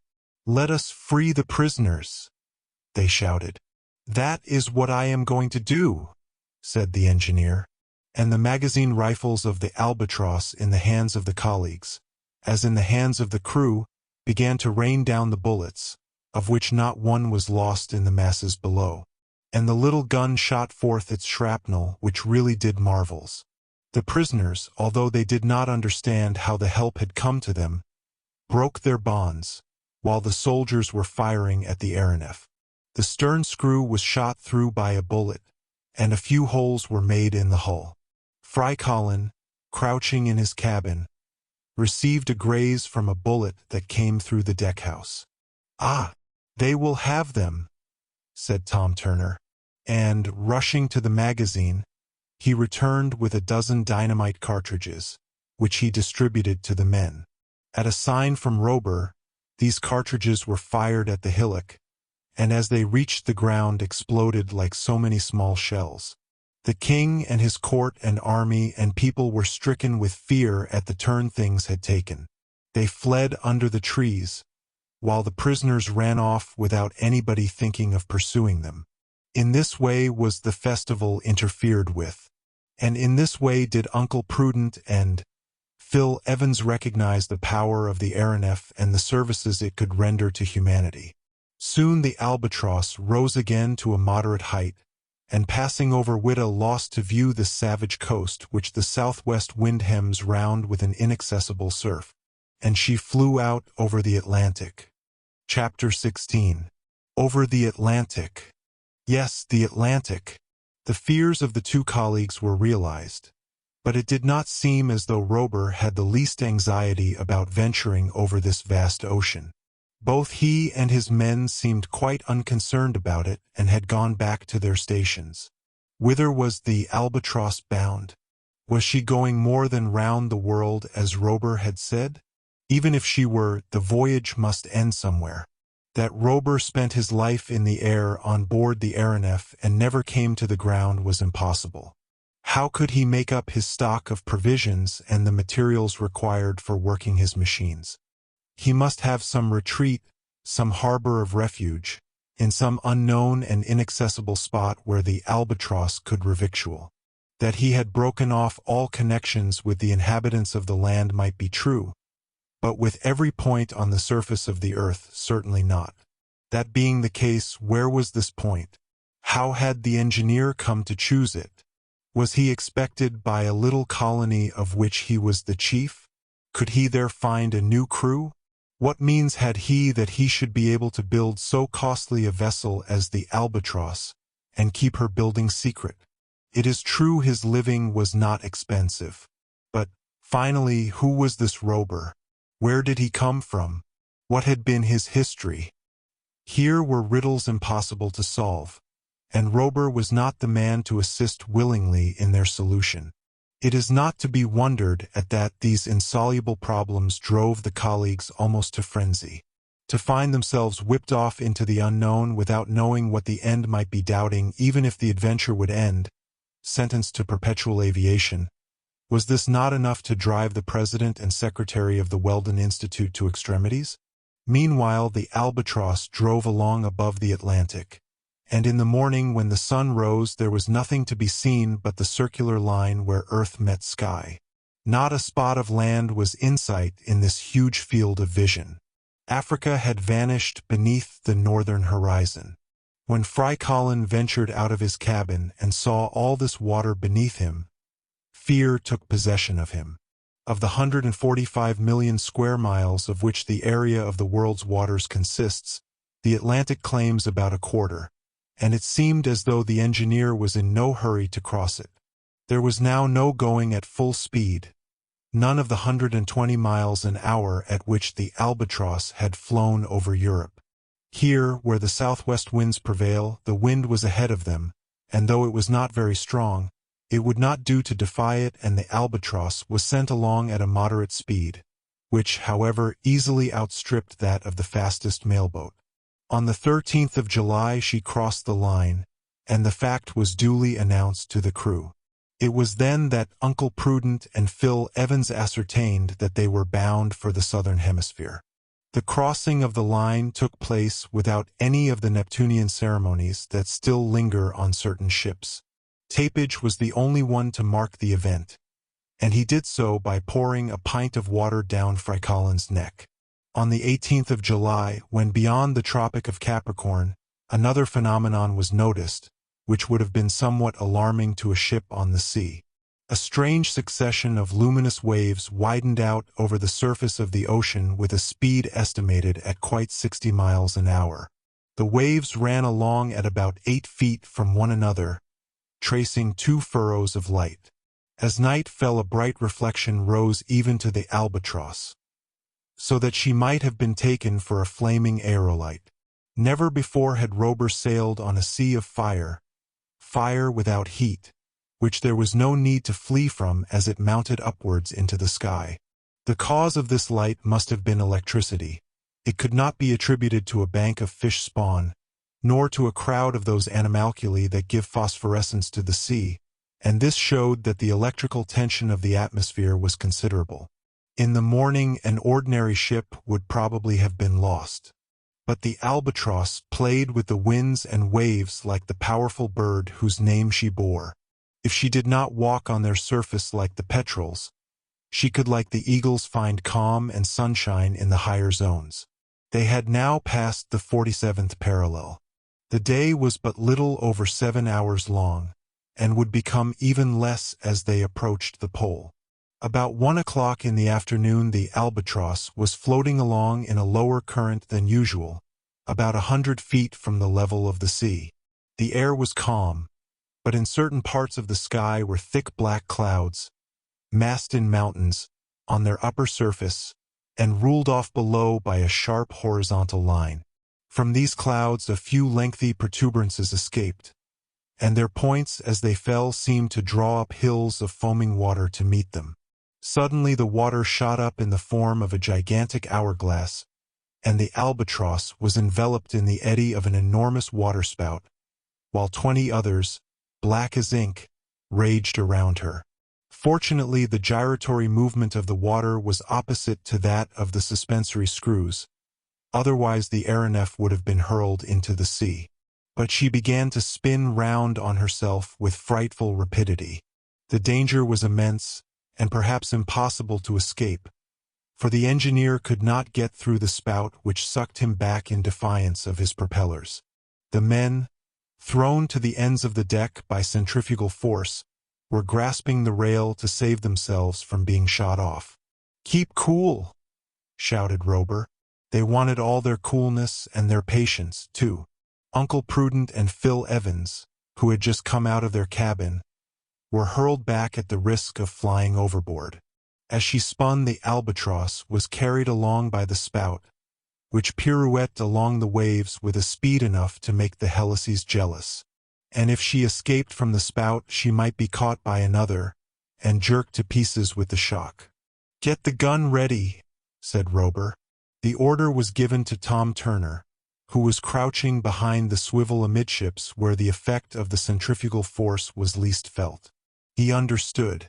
In a moment he had opened the breech and slipped a cartridge from the ammunition box at hand. The gun went off, and the waterspouts collapsed, and with them vanished the platform of cloud they seemed to bear above them. "Nothing broken on board?" asked Robur. "No," answered Tom Turner. "But we don't want to have another game of humming top like that." For 10 minutes or so the Albatross had been in extreme peril. Had it not been for her extraordinary strength of build, she would have been lost. During this passage of the Atlantic many were the hours whose monotony was unbroken by any phenomenon whatever. The days grew shorter and shorter, and the cold became keen. Uncle Prudent and Phil Evans saw little of Robur. Seated in his cabin, the engineer was busy laying out his course and marking it on his maps, taking his observations whenever he could, recording the readings of his barometers, thermometers, and chronometers, and making full entries in his logbook. The colleagues wrapped themselves well up and eagerly watched for the sight of land to the southward. At Uncle Prudent's request, Fry Colin tried to pump the cook as to whither the engineer was bound, but what reliance could be placed on the information given by this Gascon? Sometimes Robur was an ex-minister of the Argentine Republic, sometimes a lord of the Admiralty, sometimes an ex-president of the United States, sometimes a Spanish general temporarily retired, sometimes a viceroy of the Indies who had sought a more elevated position in the air. Sometimes he possessed millions thanks to successful razzias in the aeronef, and he had been proclaimed for piracy. Sometimes he had been ruined by making the aeronef, and had been forced to fly aloft to escape from his creditors. As to knowing if he were going to stop anywhere, no. But if he thought of going to the moon, and found there a convenient anchorage, he would anchor there. "Eh, Fry, my boy, that would just suit you to see what was going on up there." "I shall not go.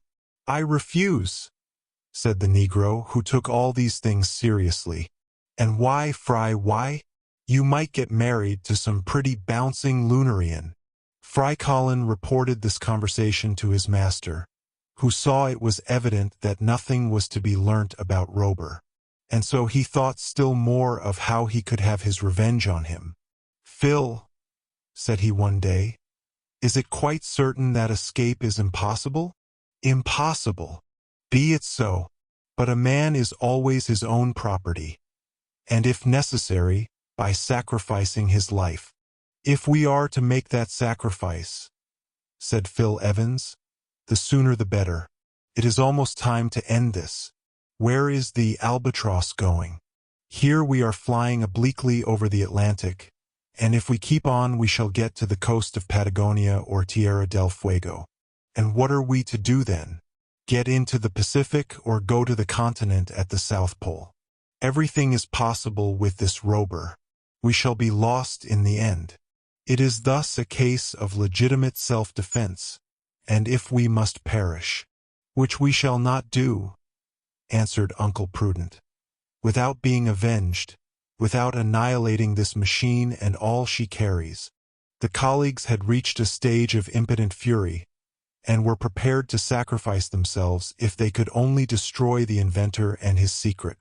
A few months only would then be the life of this prodigious aeronef, of whose superiority in aerial locomotion they had such convincing proofs. The idea took such hold of them that they thought of nothing else but how to put it into execution. And how? By seizing on some of the explosives on board and simply blowing her up. But could they get at the magazines? Fortunately for them, Fry Colin had no suspicion of their scheme. At the thought of the Albatross exploding in midair, he would not have shrunk from betraying his master. It was on the 23rd of July that the land reappeared in the southwest near Cape Virgins at the entrance of the Straits of Magellan. Under the 52nd parallel at this time of year, the night was 18 hours long and the temperature was 6 below freezing. At first the Albatross, instead of keeping on to the south, followed the windings of the coast as if to enter the Pacific. After passing Lomas Bay, leaving Mount Gregory to the north and the Brecknocks to the west, they sighted Puerto Arena, a small Chilean village. At the moment the church bells were in full swing, and a few hours later they were over the old settlement at Port Famine. If the Patagonians, whose fires could be seen occasionally, were really above the average in stature, the passengers in the aeronef were unable to say, for to them they seemed to be dwarfs. But what a magnificent landscape opened around during these short hours of the southern day. Rugged mountains, peaks eternally capped with snow, with thick forests rising on their flanks, inland seas, bays deep set amid the peninsulas, and islands of the archipelago. Clarence Island, Dawson Island, and the Land of Desolation, straits and channels, capes and promontories, all in inextricable confusion, and bound by the ice in one solid mass from Cape Forward, the most southerly point of the American continent, to Cape Horn, the most southerly point of the New World. When she reached Fort Famine, the Albatross resumed her course to the south. Passing between Mount Tam on the Brunswick Peninsula and Mount Graves, she steered for Mount Sarmiento, an enormous peak wrapped in snow, which commands the Straits of Magellan, rising 6,400 feet from the sea. And now they were over the land of the Fuegians, Tierra del Fuego, the land of fire. 6 months later, in the height of summer, with days from 15 to 16 hours long, how beautiful and fertile would most of this country be, particularly in its northern portion. Then, all around would be seen valleys and pasturages that could form the feeding grounds of thousands of animals. Then would appear virgin forests, gigantic trees, birches, beeches, ash trees, cypresses, tree ferns, and broad plains overrun by herds of guanacos, vicunas, and ostriches. Now there were armies of penguins and myriads of birds. And when the Albatross turned on her electric lamps, the guillemots, ducks, and geese came crowding on board enough to fill Tapage's larder 100 times and more. Here was work for the cook, who knew how to bring out the flavor of the game and keep down its peculiar oiliness. And here was work for Fry Colin in plucking dozen after dozen of such interesting feathered friends. That day, as the sun was setting about 3 o'clock in the afternoon, there appeared in sight a large lake framed in a border of superb forest. The lake was completely frozen over, and a few natives with long snowshoes on their feet were swiftly gliding over it. At the sight of the Albatross, the Fuegians, overwhelmed with terror, scattered in all directions, and when they could not get away they hid themselves, taking, like the animals, to the holes in the ground. the Albatross still held her southerly course, crossing the Beagle Channel and Navarine Island and Wollaston Island on the shores of the Pacific. Then, having accomplished 4,700 miles since she left Dahomey, she passed the last islands of the Magellanic Archipelago, whose most southerly outpost, lashed by the everlasting surf, is the terrible Cape Horn. Chapter 17. The Shipwrecked Crew. Next day was the 24th of July, and the 24th of July in the southern hemisphere corresponds to the 24th of January in the northern. The 56th degree of latitude had been left behind. The similar parallel in northern Europe runs through Edinburgh. The thermometer kept steadily below freezing, so that the machinery was called upon to furnish a little artificial heat in the cabins.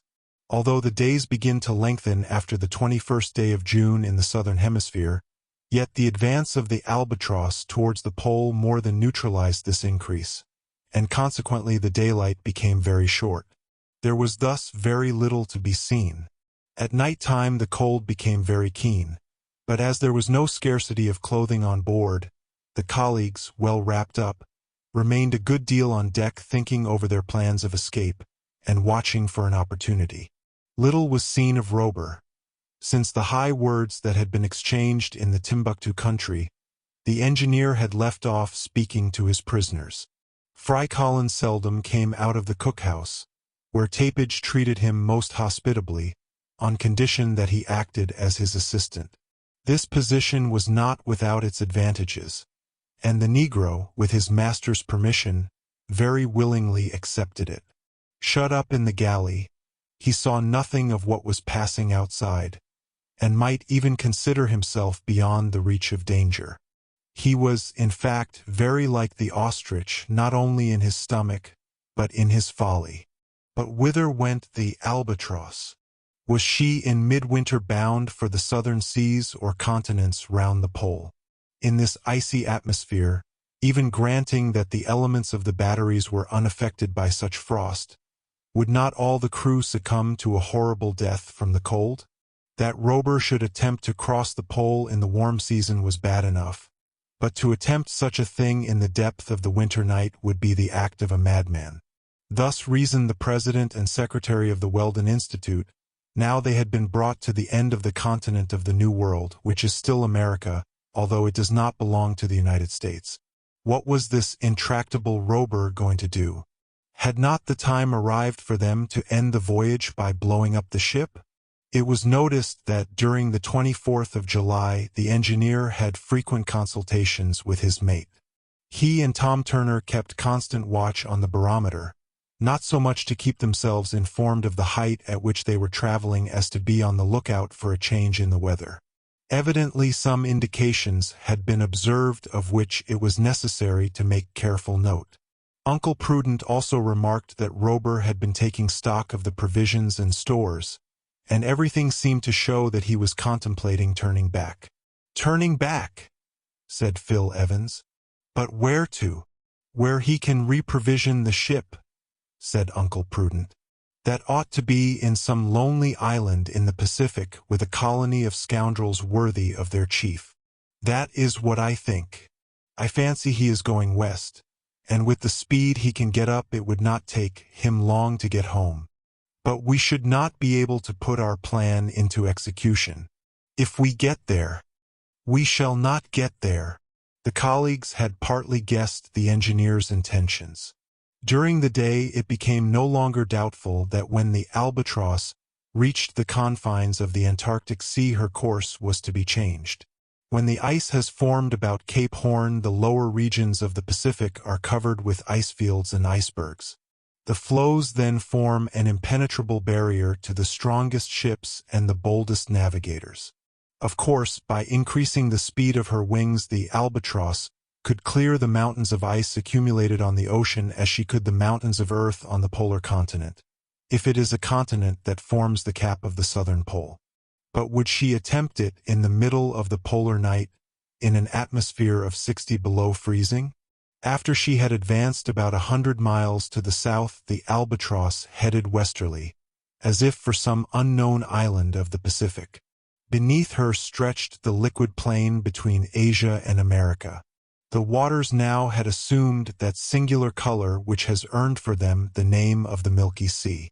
In the half-shadow, which the enfeebled rays of the sun were unable to dissipate, the surface of the Pacific was a milky white. It seemed like a vast snowfield, whose undulations were imperceptible at such a height. If the sea had been solidified by the cold, and converted into an immense ice field, its aspect could not have been much different. They knew that the phenomenon was produced by myriads of luminous particles of phosphorescent corpuscles, but it was surprising to come across such an opalescent mass beyond the limits of the Indian Ocean. Suddenly the barometer fell after keeping somewhat high during the earlier hours of the day. Evidently the indications were such as a shipmaster might feel anxious at, though the master of an aeronef might despise them. There was every sign that a terrible storm had recently raged in the Pacific. It was 1 o'clock in the afternoon when Tom Turner came up to the engineer and said, "Do you see that black spot on the horizon, sir? There away to due north of us? That is not a rock." "No, Tom. There is no land out there." "Then it must be a ship or a boat." Uncle Prudent and Phil Evans, who were in the bow, looked in the direction pointed out by the mate. Robur asked for the glass and attentively observed the object. "It is a boat," said he, "and there are some men in it." "Shipwrecked?" asked Tom. "Yes. They have had to abandon their ship, and, knowing nothing of the nearest land, are perhaps dying of hunger and thirst. Well, it shall not be said that the Albatross did not come to their help. The orders were given, and the aeronef began to sink towards the sea. At 300 yards from it the descent was stopped, and the propellers drove ahead full speed towards the north. It was a boat. Her sail flapped against the mast as she rose and fell on the waves. There was no wind, and she was making no progress. Doubtless there was no one on board with strength enough left to work the oars. In the boat were 5 men asleep or helpless, if they were not dead. The Albatross had arrived above them, and slowly descended. On the boat's stern was the name of the ship to which she belonged, the Jeannette of Nantes. "Hullo there!" shouted Turner, loud enough for the men to hear, for the boat was only 80 feet below him. There was no answer. "Fire a gun," said Robur. The gun was fired and the report rang out over the sea. One of the men looked up feebly. His eyes were haggard and his face was that of a skeleton. As he caught sight of the Albatross, he made a gesture as of fear. "Don't be afraid," said Robur in French. "We have come to help you." "Who are you?" "We belong to the bark Jeannette, and I am the mate. We left her a fortnight ago as she was sinking. We have no water and no food." The 4 other men had now sat up. Wan and exhausted, in a terrible state of emaciation, they lifted their hands towards the Albatross. "Look out!" shouted Robur. A line was let down, and a pail of fresh water was lowered into the boat. The men snatched at it and drank it with an eagerness awful to see. "Bread, bread!" they exclaimed. Immediately a basket with some food and 5 pints of coffee descended towards them. The mate with difficulty restrained them in their ravenousness. "Where are we?" asked the mate at last. 50 miles from the Chile coast and the Chonos archipelago," answered Robur. "Thanks, but we are becalmed, and we are going to tow you." "Who are you?" "People who are glad to be of assistance to you," said Robur. The mate understood that the incognito was to be respected. But had the flying machine sufficient power to tow them through the water? Yes. And the boat, attached to 100 feet of rope, began to move off towards the east. At 10 o'clock at night the land was sighted, or rather they could see the lights which indicated its position. This rescue from the sky had come just in time for the survivors of the Jeannette, and they had good reason to believe it miraculous. When they had been taken to the mouth of the channel leading among the Chonos Islands, Robur shouted to them to cast off the towline. This, with many a blessing to those who had saved them, they did, and the Albatross headed out to the offing. Certainly there was some good in this aeronef, which could thus help those who were lost at sea. What balloon, perfect as it might be, would be able to perform such a service? And between themselves Uncle Prudent and Phil Evans could not but admire it, although they were quite disposed to deny the evidence of their senses. Chapter 18. Over the volcano. The sea was as rough as ever, and the symptoms became alarming. The barometer fell several millimeters. The wind came in violent gusts, and then for a moment or so failed altogether. Under such circumstances a sailing vessel would have had to reef in her topsails and her foresail. Everything showed that the wind was rising in the northwest. The storm glass became much troubled and its movements were most disquieting. At 1 o'clock in the morning the wind came on again with extreme violence. Although the aeronef was going right in its teeth, she was still making progress at a rate of from 12 to 15 miles an hour.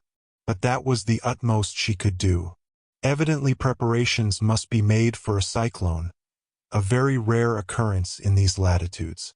Whether it be called a hurricane, as in the Atlantic, a typhoon, as in Chinese waters, a simoom, as in the Sahara, or a tornado, as on the western coast, such a storm is always a gyratory one, and most dangerous for any ship caught in the current which increases from the circumference to the center, and has only one spot of calm, the middle of the vortex. Robur knew this. He also knew it was best to escape from the cyclone and get beyond its zone of attraction by ascending to the higher strata. Up to then he had always succeeded in doing this, but now he had not an hour, perhaps not a minute, to lose. In fact, the violence of the wind sensibly increased. The crests of the waves were swept off as they rose and blown into white dust on the surface of the sea. It was manifest that the cyclone was advancing with fearful velocity straight towards the regions of the pole. "Higher," said Robur. "Higher it is," said Tom Toomer. An extreme ascensional power was communicated to the aeronef, and she shot up slantingly as if she was traveling on a plane sloping downwards from the southwest.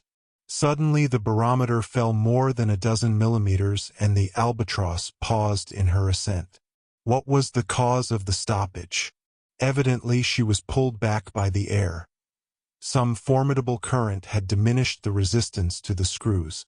When a steamer travels upstream, more work is got out of her screw than when the water is running between the blades. The recoil is then considerable, and may perhaps be as great as the current.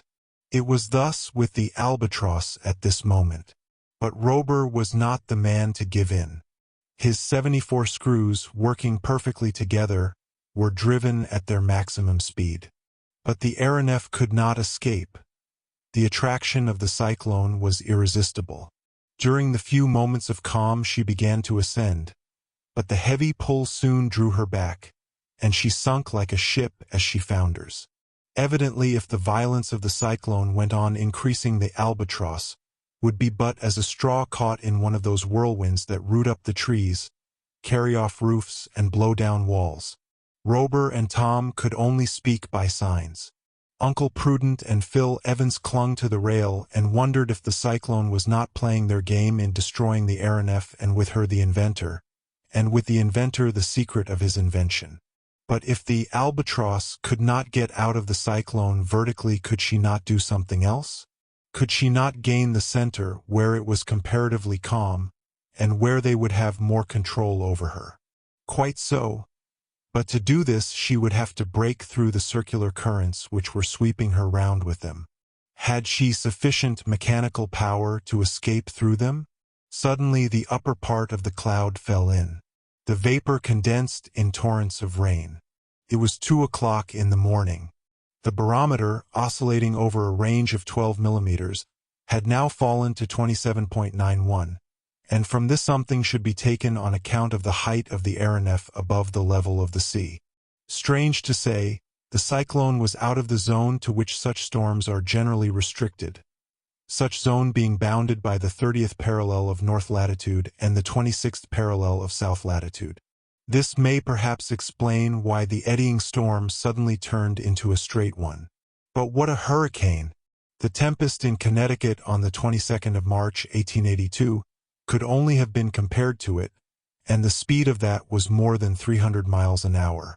The Albatross had thus to fly before the wind, or rather she had to be left to be driven by the current, from which she could neither mount nor escape.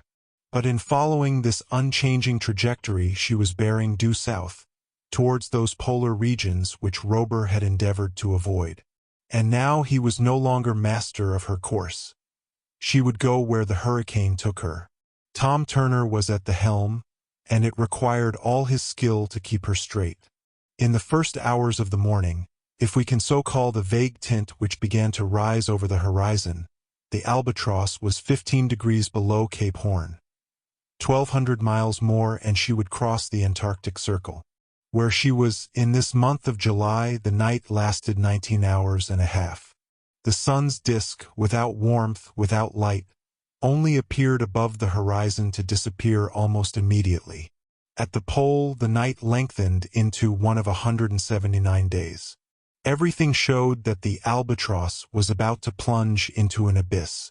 During the day an observation, had it been possible, would have given 66 degrees 40 minutes south latitude. The aeronef was within 1,400 miles of the pole. Irresistibly was she drawn towards this inaccessible corner of the globe, her speed eating up, so to speak, her weight, although she weighed less than before, owing to the flattening of the earth at the pole. It seemed as though she could have dispensed altogether with her suspensory screws. And soon the fury of the storm reached such a height that Robur thought it best to reduce the speed of her helices as much as possible, so as to avoid disaster. And only enough speed was given to keep the aeronef under control of the rudder. Amid these dangers the engineer retained his imperturbable coolness, and the crew obeyed him as if their leader's mind had entered into them. Uncle Prudent and Phil Evans had not for a moment left the deck. They could remain without being disturbed. The air made but slight resistance. The aeronef was like an aerostat, which drifts with the fluid masses in which it is plunged. Is the domain of the southern pole a continent or an archipelago? Or is it a paleocrystic sea, whose ice melts not even during the long summer? We know not. But what we do know is that the southern pole is colder than the northern one, a phenomenon due to the position of the Earth in its orbit during winter in the Antarctic regions. During this day there was nothing to show that the storm was abating. It was by the 75th meridian to the west that the Albatross crossed into the circumpolar region. By what meridian would she come out, if she ever came out? As she descended more to the south, the length of the day diminished. Before long she would be plunged in that continuous night which is illuminated only by the rays of the moon or the pale streamers of the aurora. But the moon was then new, and the companions of Robur might see nothing of the regions whose secret has hitherto defied human curiosity. There was not much inconvenience on board from the cold, for the temperature was not nearly so low as was expected. It seemed as though the hurricane was a sort of Gulf Stream, carrying a certain amount of heat along with it. Great was the regret that the whole region was in such profound obscurity. Even if the moon had been in full glory, but few observations could have been made. At this season of the year an immense curtain of snow, an icy carapace, covers up the polar surface. There was none of that ice blink to be seen, that whitish tint of which the reflection is absent from dark horizons. Under such circumstances, how could they distinguish the shape of the ground, the extent of the seas, the position of the islands? How could they recognize the hydrographic network of the country or the orographic configuration, and distinguish the hills and mountains from the icebergs and floes? A little after midnight an aurora illuminated the darkness. With its silver fringes and spangles radiating over space, it seemed like a huge fan open over half the sky. Its farthest electric effluences were lost in the Southern Cross, whose 4 bright stars were gleaming overhead. The phenomenon was one of incomparable magnificence, and the light showed the face of the country as a confused mass of white. It need not be said that they had approached so near to the pole that the compass was constantly affected, and gave no precise indication of the course pursued. Its inclination was such that at one time Robur felt certain they were passing over the magnetic pole discovered by Sir James Ross. And an hour later, in calculating the angle the needle made with the vertical, he exclaimed, "The South Pole is beneath us." A white cap appeared, but nothing could be seen of what it bid under its ice. A few minutes afterwards the aurora died away, and the point where all the world's meridians cross is still to be discovered. If Uncle Prudent and Phil Evans wished to bury in the most mysterious solitudes the aeronef and all she bore, the moment was propitious. If they did not do so, it was doubtless because the explosive they required was still denied to them. The hurricane still raged and swept along with such rapidity that had a mountain been met with the aeronef would have been dashed to pieces like a ship on a lee shore. Not only had the power gone to steer her horizontally, but the control of her elevation had also vanished. And it was not unlikely that mountains did exist in these Antarctic lands. Any instant a shock might happen which would destroy the Albatross.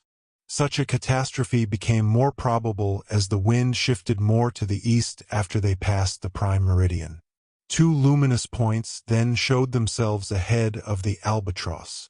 There were the 2 volcanoes of the Ross Mountains, Erebus and Terror. Was the Albatross to be shriveled up in their flames like a gigantic butterfly? An hour of intense excitement followed. One of the volcanoes, Erebus, seemed to be rushing at the aeronef, which could not move from the bed of the hurricane. The cloud of flame grew as they neared it. A network of fire barred their road. A brilliant light shone round over all. The figures on board stood out in the bright light as if come from another world.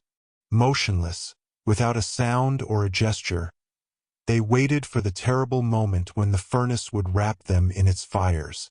But the storm that bore the Albatross saved them from such a fearful fate. The flames of Erebus were blown down by the hurricane as it passed, and the Albatross flew over unhurt. She swept through a hail of ejected material, which was fortunately kept at bay by the centrifugal action of the suspensory screws. And she harmlessly passed over the crater while it was in full eruption. An hour afterwards the horizon hid from their view the 2 colossal torches which light the confines of the world during the long polar night. At 2 o'clock in the morning Balleny Island was sighted on the coast of Discovery Land, though it could not be recognized owing to its being bound to the mainland by a cement of ice. And the Albatross emerged from the polar circle on the 175th meridian. The hurricane had carried her over the icebergs and ice floes, against which she was in danger of being dashed 100 times or more. She was not in the hands of the helmsman, but in the hand of God, and God is a good pilot. The aeronef sped along to the north, and at the 60th parallel the storm showed signs of dying away. Its violence sensibly diminished. The Albatross began to come under control again, and, what was a great comfort, had again entered the lighted regions of the globe, and the day reappeared about 8 o'clock in the morning.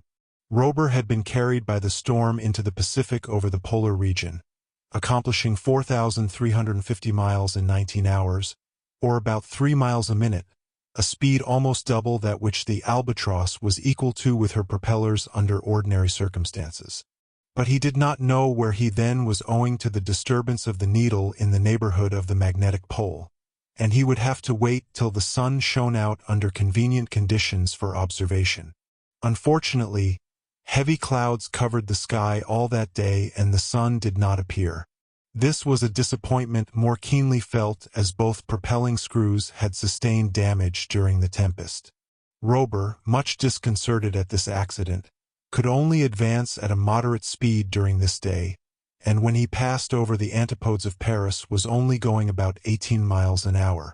It was necessary not to aggravate the damage to the screws, For if the propellers were rendered useless, the situation of the aeronef above the vast seas of the Pacific would be a very awkward one.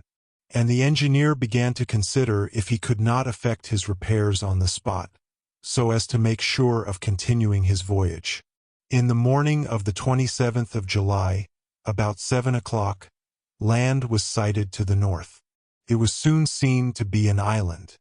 But which island was it of the thousands that dot the Pacific? However, Robur decided to stop at it without landing. He thought that he could repair damages during the day and start in the evening. The wind had died away completely, and this was a favorable circumstance for the maneuver he desired to execute. At least, if she did not remain stationary, the Albatross would be carried he knew not where.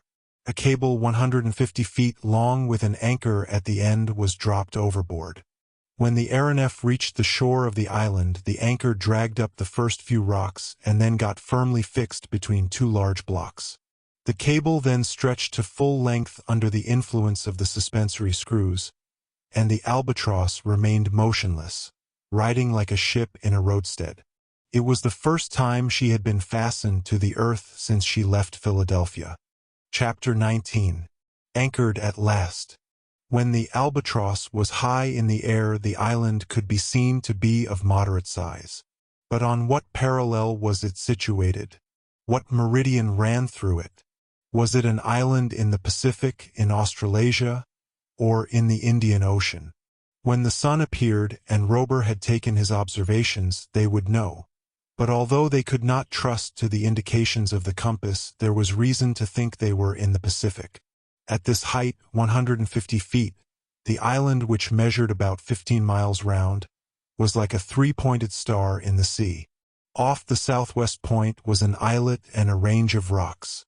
On the shore there were no tide marks, and this tended to confirm Robur in his opinion as to his position, for the ebb and flow are almost imperceptible in the Pacific. At the northwest point there was a conical mountain about 200 feet high. No natives were to be seen, but they might be on the opposite coast. In any case, if they had perceived the aeronef, terror had made them either hide themselves or run away. The Albatross had anchored on the southwest point of the island. Not far off, down a little creek, a small river flowed in among the rocks. Beyond were several winding valleys, trees of different kinds, and birds, partridges and bustards, in great numbers. If the island was not inhabited, it was habitable. Robur might surely have landed on it. If he had not done so, it was probably because the ground was uneven and did not offer a convenient spot to beach the aeronef. While he was waiting for the sun, the engineer began the repairs he reckoned on completing before the day was over. The suspensory screws were undamaged and had worked admirably amid all the violence of the storm, which, as we have said, had considerably lightened their work. At this moment half of them were in action, enough to keep the Albatross fixed to the shore by the taut cable. But the two propellers had suffered, and more than Robur had thought. Their blades would have to be adjusted and the gearing seen to by which they received their rotatory movement. It was the screw at the bow which was first attacked under Robur's superintendence. It was the best to commence with, in case the Albatross had to leave before the work was finished. With only this propeller he could easily keep a proper course. Meanwhile Uncle Prudent and his colleague, after walking about the deck, had sat down aft. Fry Colin was strangely reassured. What a difference!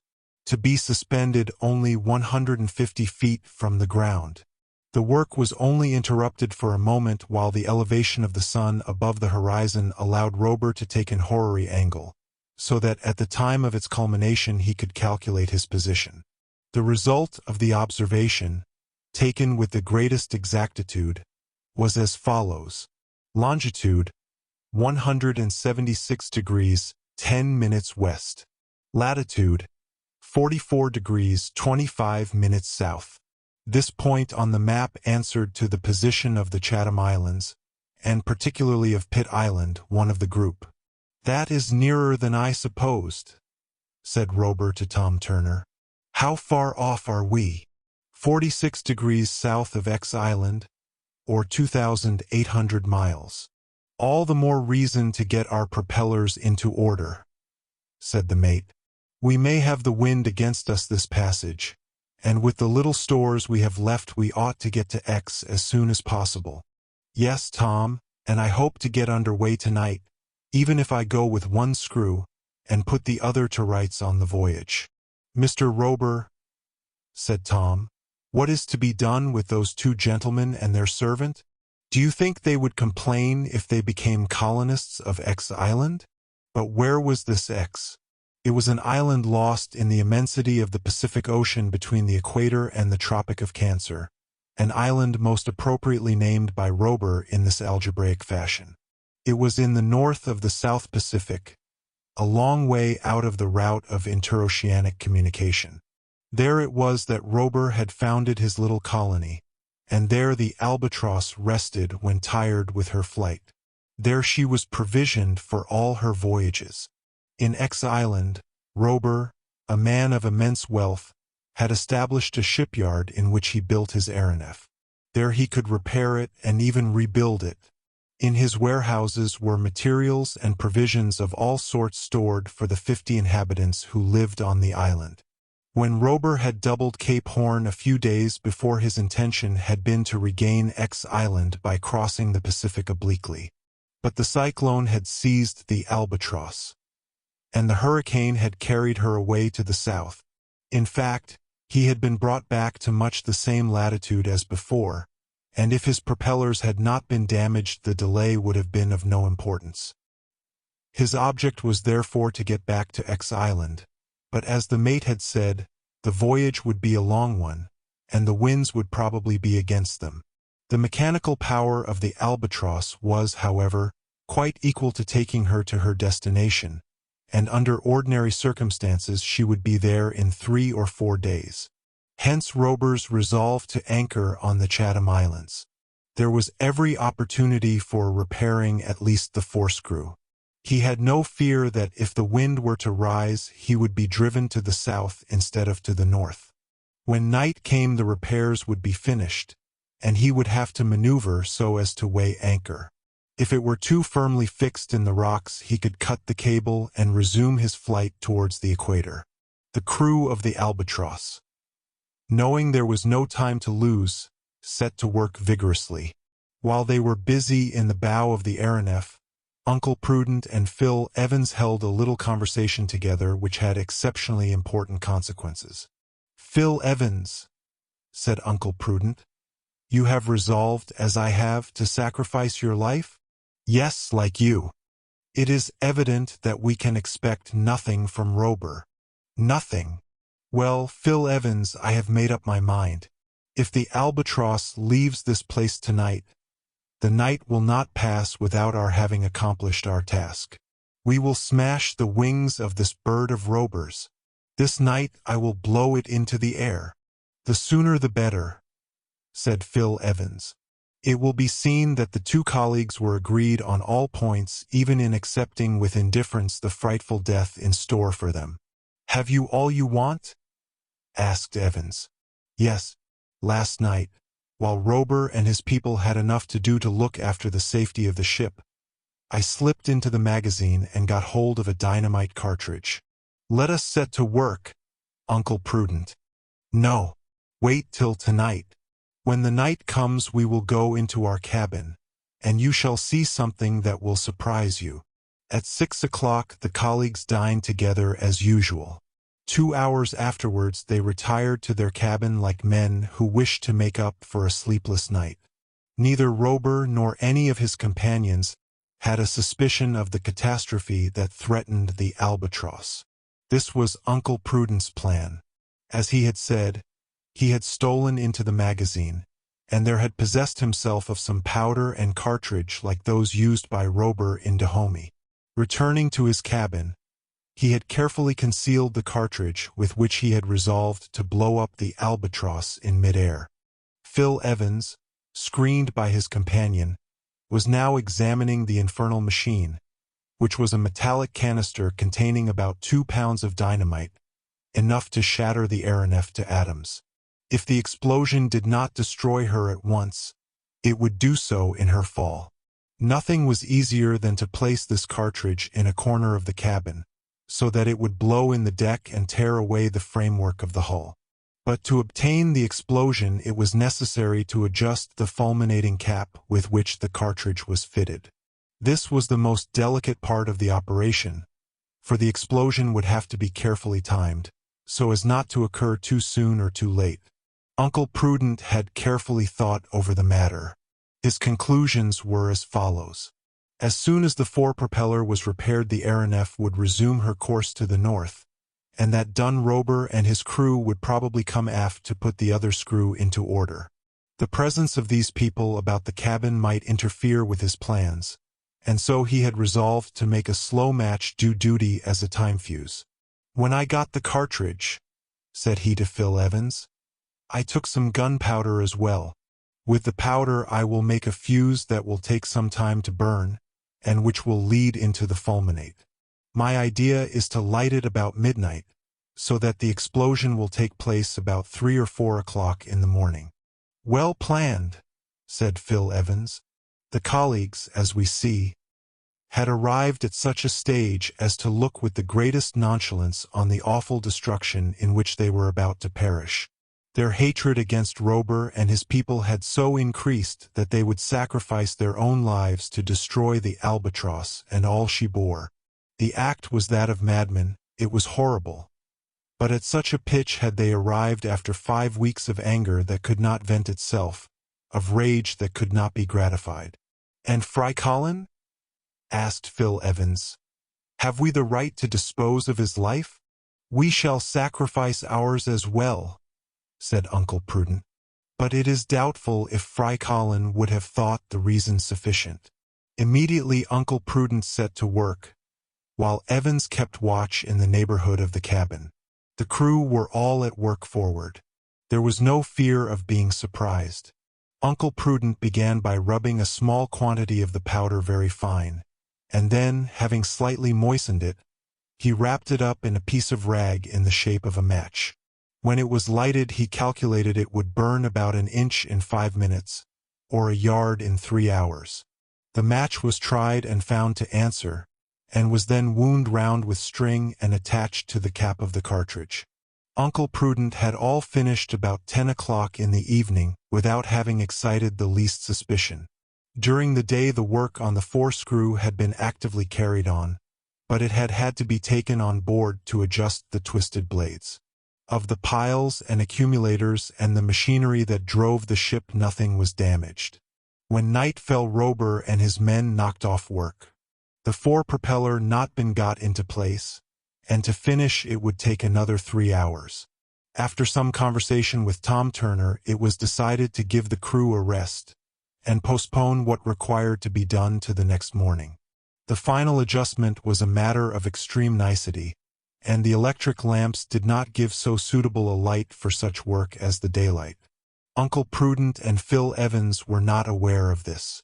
They had understood that the screw would be in place during the night, and that the Albatross would be on her way to the north.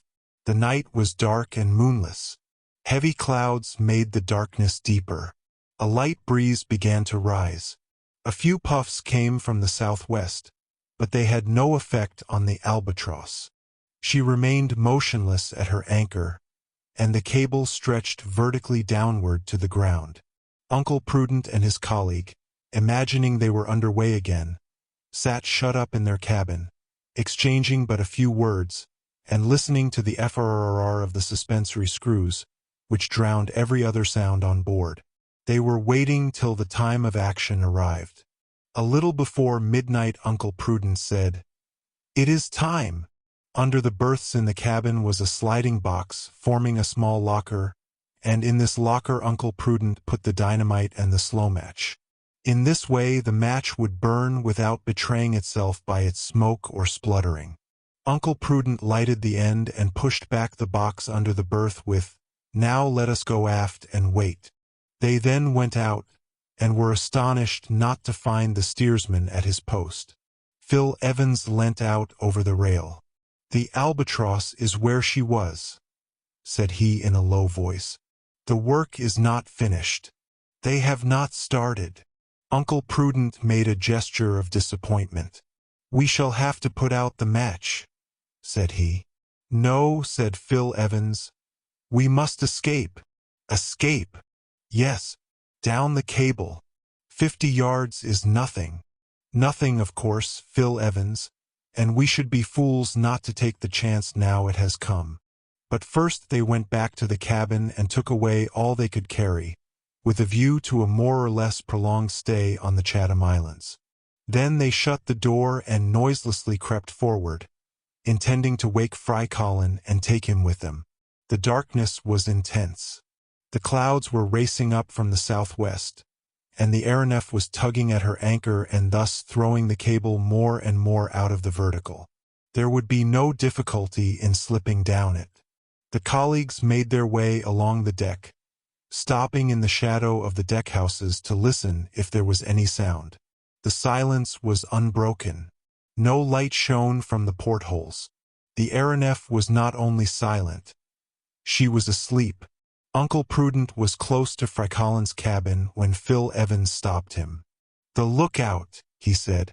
A man was crouching near the deckhouse. He was only half asleep. All flight would be impossible if he were to give the alarm. Close by were a few ropes and pieces of rag and waste used in the work at the screw. An instant afterwards the man was gagged and blindfolded and lashed to the rail, unable to utter a sound or move an inch. This was done almost without a whisper. Uncle Prudent and Phil Evans listened. All was silent within the cabins. Everyone on board was asleep. They reached Fry Colin's cabin. Tapage was snoring away in a style worthy of his name, and that promised well. To his great surprise, Uncle Prudent had not even to push Fry Colin's door. It was open. He stepped into the doorway and looked around. "Nobody here," he said. "Nobody. Where can he be?" asked Phil Evans. They went into the bow, thinking Fry Colin might perhaps be asleep in the corner. Still they found nobody. "Has the fellow got the start of us?" asked Uncle Prudent. "Whether he has or not," said Phil Evans, "we can't wait any longer. Down you go." Without hesitation the fugitives one after the other clambered over the side and, seizing the cable with hands and feet, slipped down it safe and sound to the ground. Think of their joy at again treading the earth they had lost for so long, at walking on solid ground and being no longer the playthings of the atmosphere. They were staring up the creek to the interior of the island when suddenly a form rose in front of them. It was Fry Colin. The Negro had had the same idea as his master and the audacity to start without telling him. But there was no time for recriminations, and Uncle Prudent was in search of a refuge in some distant part of the island when Phil Evans stopped him. "Uncle Prudent," said he, "here we are safe from Robur. He is doomed like his companions to a terrible death. He deserves it, we know. But if he would swear on his honor not to take us prisoners again." "The honor of such a man—" Uncle Prudent did not finish his sentence. There was a noise on the Albatross. Evidently the alarm had been given. The escape was discovered. "Help! Help!" shouted somebody. It was the lookout man who had got rid of his gag. Hurried footsteps were heard on deck. Almost immediately the electric lamps shot beams over a large circle. "There they are! There they are!" shouted Tom Turner. The fugitives were seen. At the same instant an order was given by Robur, and the suspensory screws being slowed, the cable was hauled in on board, and the Albatross sank towards the ground. At this moment the voice of Phil Evans was heard shouting, "Engineer Robur, will you give us your word of honor to leave us free on this island?" "Never," said Robur, and the reply was followed by the report of a gun, and the bullet grazed Phil's shoulder. "Ah, the brutes!" said Uncle Prudent. Knife in hand, he rushed towards the rocks where the anchor had fixed itself. The aeronef was not more than 50 feet from the ground. In a few seconds the cable was cut, and the breeze, which had increased considerably, striking the Albatross on the quarter, carried her out over the sea. Chapter 20. The Wreck of the Albatross. It was then 20 minutes after midnight. 5 or 6 shots had been fired from the aeronef. Uncle Prudent and Fry Colin, supporting Phil Evans, had taken shelter among the rocks. They had not been hit. For the moment there was nothing to fear. As the Albatross drifted off from Pitt Island, she rose obliquely to nearly 3,000 feet. It was necessary to increase the ascensional power to prevent her falling into the sea. When the lookout man had got clear of his gag and shouted, Robur and Tom Turner had rushed up to him and torn off his bandage. The mate had then run back to the stern cabin. It was empty. Tapage had searched Fry Colin's cabin, and that also was empty. When he saw that the prisoners had escaped, Robur was seized with a paroxysm of anger. The escape meant the revelation of his secret to the world. He had not been much concerned at the document thrown overboard while they were crossing Europe, for there were so many chances that it would be lost in its fall. But now, as he grew calm, "They have escaped," said he. "Be it so, but they cannot get away from Pitt Island, and in a day or so I will go back. I will recapture them. And then, in fact, the safety of the 3 fugitives was by no means assured. The Albatross would be repaired, and return well in hand. Before the day was out they might again be in the power of the engineer. Before the day was out, but in 2 hours the Albatross would be annihilated. The dynamite cartridge was like a torpedo fastened to her hull, and would accomplish her destruction in mid-air. The breeze freshened, and the aeronef was carried to the northeast. Although her speed was but moderate, she would be out of sight of the Chatham Islands before sunrise. To return against the wind she must have her propellers going, particularly the one in the bow. "Tom," said the engineer, "turn the lights full on." "Yes, sir." "And all hands to work." "Yes, sir." There was no longer any idea of putting off the work till tomorrow. There was now no thought of fatigue. Not one of the men of the Albatross failed to share in the feelings of his chief. Not one but was ready to do anything to recapture the fugitives. As soon as the screw was in place they would return to the island and drop another anchor, and give chase to the fugitives. Then only would they begin repairing the stern screw, and then the aeronef could resume her voyage across the Pacific to X Island. It was important, above all things, that the Albatross should not be carried too far to the northeast, but unfortunately the breeze grew stronger, and she could not head against it or even remain stationary.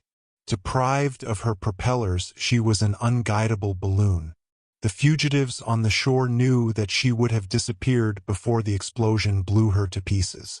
Robur felt much disappointment at seeing his plans so interfered with. Would it not take him much longer than he thought to get back to his old anchorage?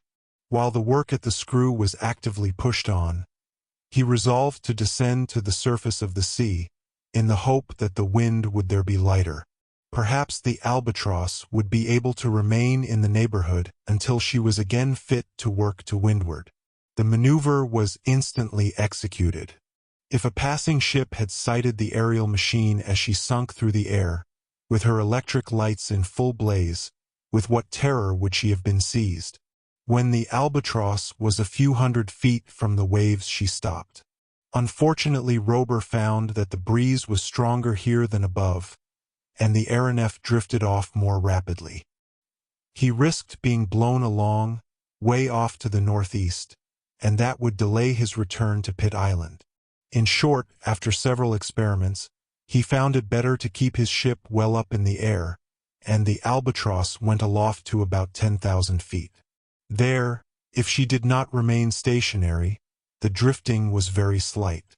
The engineer could thus hope that by sunrise at such an altitude, he would still be in sight of the island.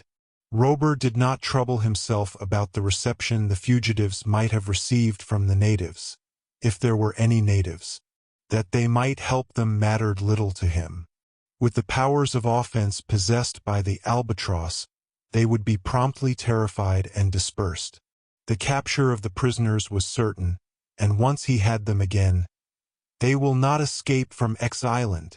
About 1 o'clock in the morning the four-screw was finished, and all that had to be done was to get it back to its place. This would take about an hour. That done, the Albatross would be headed southwest and the stern screw could be taken in hand. And how about the match that was burning in the deserted cabin? The match of which more than a third was now consumed? And the spark that was creeping along to the dynamite?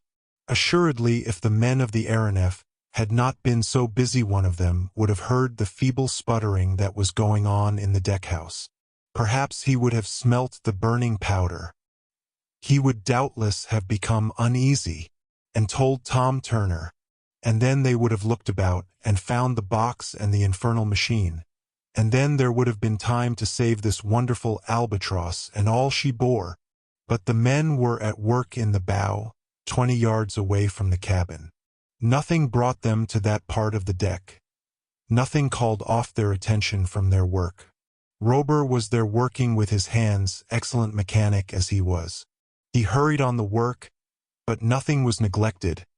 Everything was carefully done. Was it not necessary that he should again become absolute master of his invention? If he did not recapture the fugitives, they would get away home. They would begin inquiring into matters. They might even discover X Island, and there would be an end to this life, which the men of the Albatross had created for themselves. A life that seemed superhuman and sublime. Tom Turner came up to the engineer. It was 1:15. "It seems to me, sir, that the breeze is falling and going round to the west." "What does the barometer say?" asked Robur, after looking up at the sky.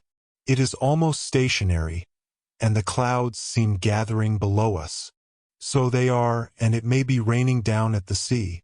But if we keep above the rain it makes no difference to us. It will not interfere with the work. If it is raining it is not a heavy rain," said Tom. "The clouds do not look like it, and probably the wind has dropped altogether." "Perhaps so, but I think we had better not go down yet. Let us get into going order as soon as we can, and then we can do as we like." At a few minutes after 2 the first part of the work was finished. The four-screw was in its place, and the power was turned on. The speed was gradually increased, and the Albatross, heading to the southwest, returned at moderate speed towards the Chatham Islands. "Tom," said Robur, "it is about 2 hours and a half since we got adrift. The wind has not changed all the time. I think we ought to be over the island in an hour." "Yes, sir. We are going about 40 feet a second. We ought to be there about 3:30. All the better. It would suit us best to get back while it is dark, and even beach the Albatross if we can. Those fellows will fancy we are a long way off to the northward, and never think of keeping a lookout. If we have to stop a day or 2 on the island, we'll stop. And if we have to fight an army of natives, we'll fight," said Robur. "We'll fight then for our Albatross." The engineer went forward to the men, who were waiting for orders. "My lads," he said to them, "we cannot knock off yet. We must work till day comes." They were all ready to do so. The stern screw had now to be treated as the other had been. The damage was the same, a twisting from the violence of the hurricane during the passage across the southern pole. But to get the screw on board it seemed best to stop the progress of the aeronef for a few minutes, and even to drive her backwards. The engines were reversed. The aeronef began to fall astern, when Tom Turner was surprised by a peculiar odor. This was from the gas given off by the match, which had accumulated in the box, and was now escaping from the cabin. "Hullo!" said the mate with a sniff. "What is the matter?" asked Robur. "Don't you smell something? Isn't it burning powder?" "So it is, Tom, and it comes from that cabin. Yes, the very cabin. Have those scoundrels set it on fire? Suppose it is something else, exclaimed Robur. Force the door, Tom. Drive in the door. But the mate had not made one step towards it when a fearful explosion shook the Albatross. The cabins flew into splinters. The lamps went out. The electric current suddenly failed. The darkness was complete. Most of the suspensory screws were twisted or broken, but a few in the bow still revolved. At the same instant, the hull of the aeronef opened just behind the first deckhouse, where the engines for the forescrew were placed, and the after part of the deck collapsed in space. Immediately the last suspensory screw stopped spinning, and the Albatross dropped into the abyss. It was a fall of 10,000 feet for the 8 men who were clinging to the wreck, and the fall was even faster than it might have been, for the fore-propeller was vertical in the air and still working. It was then that Robur, with extraordinary coolness, climbed up to the broken deckhouse, and seizing the lever reversed the rotation, so that the propeller became a suspender. The fall continued, but it was checked, and the wreck did not fall with the accelerating swiftness of bodies influenced solely by gravitation. And if it was death to the survivors of the Albatross from their being hurled into the sea, it was not death by asphyxia amid air which the rapidity of descent rendered unbreathable. 80 seconds after the explosion, all that remained of the Albatross plunged into the waves. Chapter 21. The Institute again. Some weeks before, on the 13th of June, on the morning after the sitting during which the Weldon Institute had been given over to such stormy discussions, the excitement of all classes of the Philadelphia population, black or white, had been much easier to imagine than to describe. From a very early hour conversation was entirely occupied with the unexpected and scandalous incident of the night before. A stranger calling himself an engineer, and answering to the name of Robur, a person of unknown origin, of anonymous nationality, had unexpectedly presented himself in the clubroom, insulted the balloonists, made fun of the aeronauts, boasted of the marvels of machines heavier than air, and raised a frightful tumult by the remarks with which he greeted the menaces of his adversaries. After leaving the desk, amid a volley of revolver shots, he had disappeared, and in spite of every endeavor, no trace could be found of him. Assuredly here was enough to exercise every tongue and excite every imagination. But by how much was this excitement increased when in the evening of the 13th of June, it was found that neither the president nor secretary of the Weldon Institute had returned to their homes. Was it by chance only that they were absent? No, or at least there was nothing to lead people to think so. It had even been agreed that in the morning they would be back at the club, one as president, the other as secretary, to take their places during a discussion on the events of the preceding evening. And not only was there the complete disappearance of these two considerable personages in the state of Pennsylvania, but there was no news of the valet Freikallen.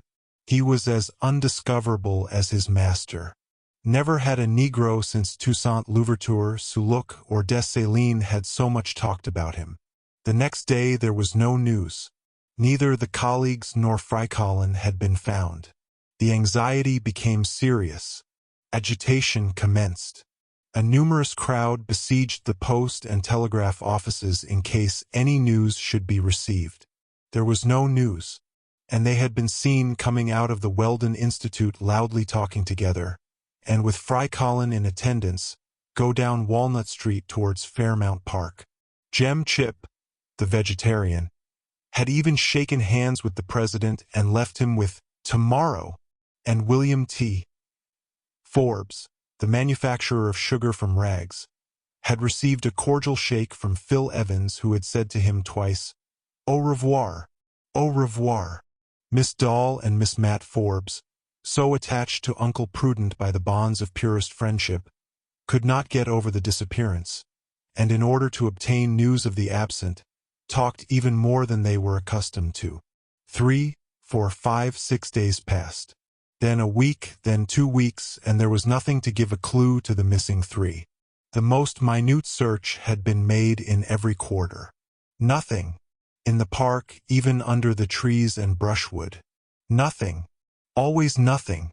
Although here it was noticed that the grass looked to be pressed down in a way that seemed suspicious and certainly was inexplicable. And at the edge of the clearing there were traces of a recent struggle. Perhaps a band of scoundrels had attacked the colleagues here in the deserted park in the middle of the night. It was possible. The police proceeded with their inquiries in all due form and with all lawful slowness. They dragged the Schuylkill River and cut into the thick bushes that fringe its banks. And if this was useless, it was not quite a waste, for the Schuylkill is in great want of a good weeding, and it got it on this occasion. Practical people are the authorities of Philadelphia. Then the newspapers were tried. Advertisements and notices and articles were sent to all the journals in the Union without distinction of color. The Daily Negro, the special organ of the black race, published a portrait of Freikallen after his latest photograph. Rewards were offered to whoever would give news of the 3 absentees, and even to those who would find some clue to put the police on the track. $5,000. $5,000 to any citizen who would. Nothing was done. The $5,000 remained with the treasurer of the Weldon Institute. Undiscoverable. Undiscoverable. Undiscoverable. Uncle Prudent and Phil Evans of Philadelphia. It need hardly be said that the club was put to serious inconvenience by this disappearance of its president and secretary. And at first the assembly voted urgency to a measure which suspended the work on the go-ahead. How, in the absence of the principal promoters of the affair, of those who had devoted to the enterprise a certain part of their fortune in time and money, how could they finish the work when these were not present? It were better, then, to wait. And just then came the first news of the strange phenomenon which had exercised people's minds some weeks before. The mysterious object had been again seen at different times in the higher regions of the atmosphere. But nobody dreamt of establishing a connection between this singular reappearance and the no less singular disappearance of the members of the Weldon Institute. In fact, it would have required a very strong dose of imagination to connect one of these facts with the other. Whatever it might be, asteroid or aerolite or aerial monster, it had reappeared in such a way that its dimensions and shape could be much better appreciated, first in Canada, over the country between Ottawa and Quebec, on the very morning after the disappearance of the colleagues, and later over the plains of the far west, where it had tried its speed against an express train on the Union Pacific. At the end of this day, the doubts of the learned world were at an end. The body was not a product of nature, it was a flying machine, the practical application of the theory of heavier than air. And if the inventor of the aeronef had wished to keep himself unknown, he could evidently have done better than to try it over the far west. As to the mechanical force he required, or the engines by which it was communicated, nothing was known. But there could be no doubt the aeronef was gifted with an extraordinary faculty of locomotion. In fact, a few days afterwards it was reported from the Celestial Empire, then from the southern part of India, then from the Russian steppes. Who was then this bold mechanician that possessed such powers of locomotion, for whom states had no frontiers and oceans no limits, who disposed of the terrestrial atmosphere as if it were his domain? Could it be this Robur whose theories had been so brutally thrown in the face of the Weldon Institute the day he led the attack against the utopia of guidable balloons? Perhaps such a notion occurred to some of the wide-awake people, but none dreamt that the said Robur had anything to do with the disappearance of the president and secretary of the Institute. Things remained in this state of mystery when a telegram arrived from France through the New York cable at 11:37 a.m. on July 13th. And what was this telegram? It was the text of the document found at Paris in a snuff-box revealing what had happened to the 2 personages for whom the Union was in mourning. So, then, the perpetrator of this kidnapping was Robur the engineer, come expressly to Philadelphia to destroy in its egg the theory of the balloonists. He it was who commanded the Albatross. He it was who carried off by way of reprisal Uncle Prudent, Phil Evans and Freikallen, and they might be considered lost forever. at least until some means were found of constructing an engine capable of contending with this powerful machine. Their terrestrial friends would never bring them back to Earth. What excitement! What stupor! The telegram from Paris had been addressed to the members of the Weldon Institute. The members of the club were immediately informed of it. 10 minutes later, all Philadelphia received the news through its telephones, and in less than an hour all America heard of it through the innumerable electric wires of the new continent. No one would believe it. "It is an unseasonable joke," said some. "It is all smoke," said others. How could such a thing be done in Philadelphia, and so secretly, too? How could the Albatross have been beached in Fairmount Park without its appearance having been signaled all over Pennsylvania? Very good. These were the arguments. The incredulous had the right of doubting. But the right did not last long. 7 days after the receipt of the telegram, the French mailboat Normandy came into the Hudson, bringing the famous snuff-box. The railway took it in all haste from New York to Philadelphia. It was indeed the snuff-box of the president of the Weldon Institute. Jem Chip would have done on it day to take some more substantial nourishment, for he fell into a swoon when he recognized it. How many a time had he taken from it the pinch of friendship? And Miss Dahl and Miss Matt also recognized it, and so did William T.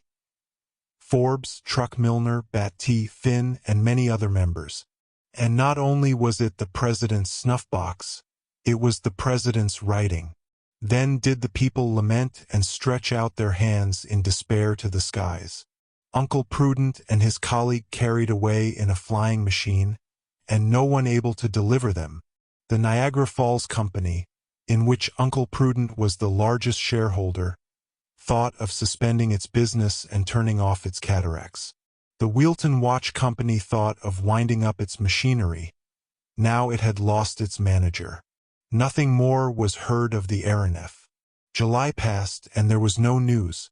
August ran its course, and the uncertainty on the subject of Robur's prisoners was as great as ever. Had he, like Icarus, fallen a victim to his own temerity?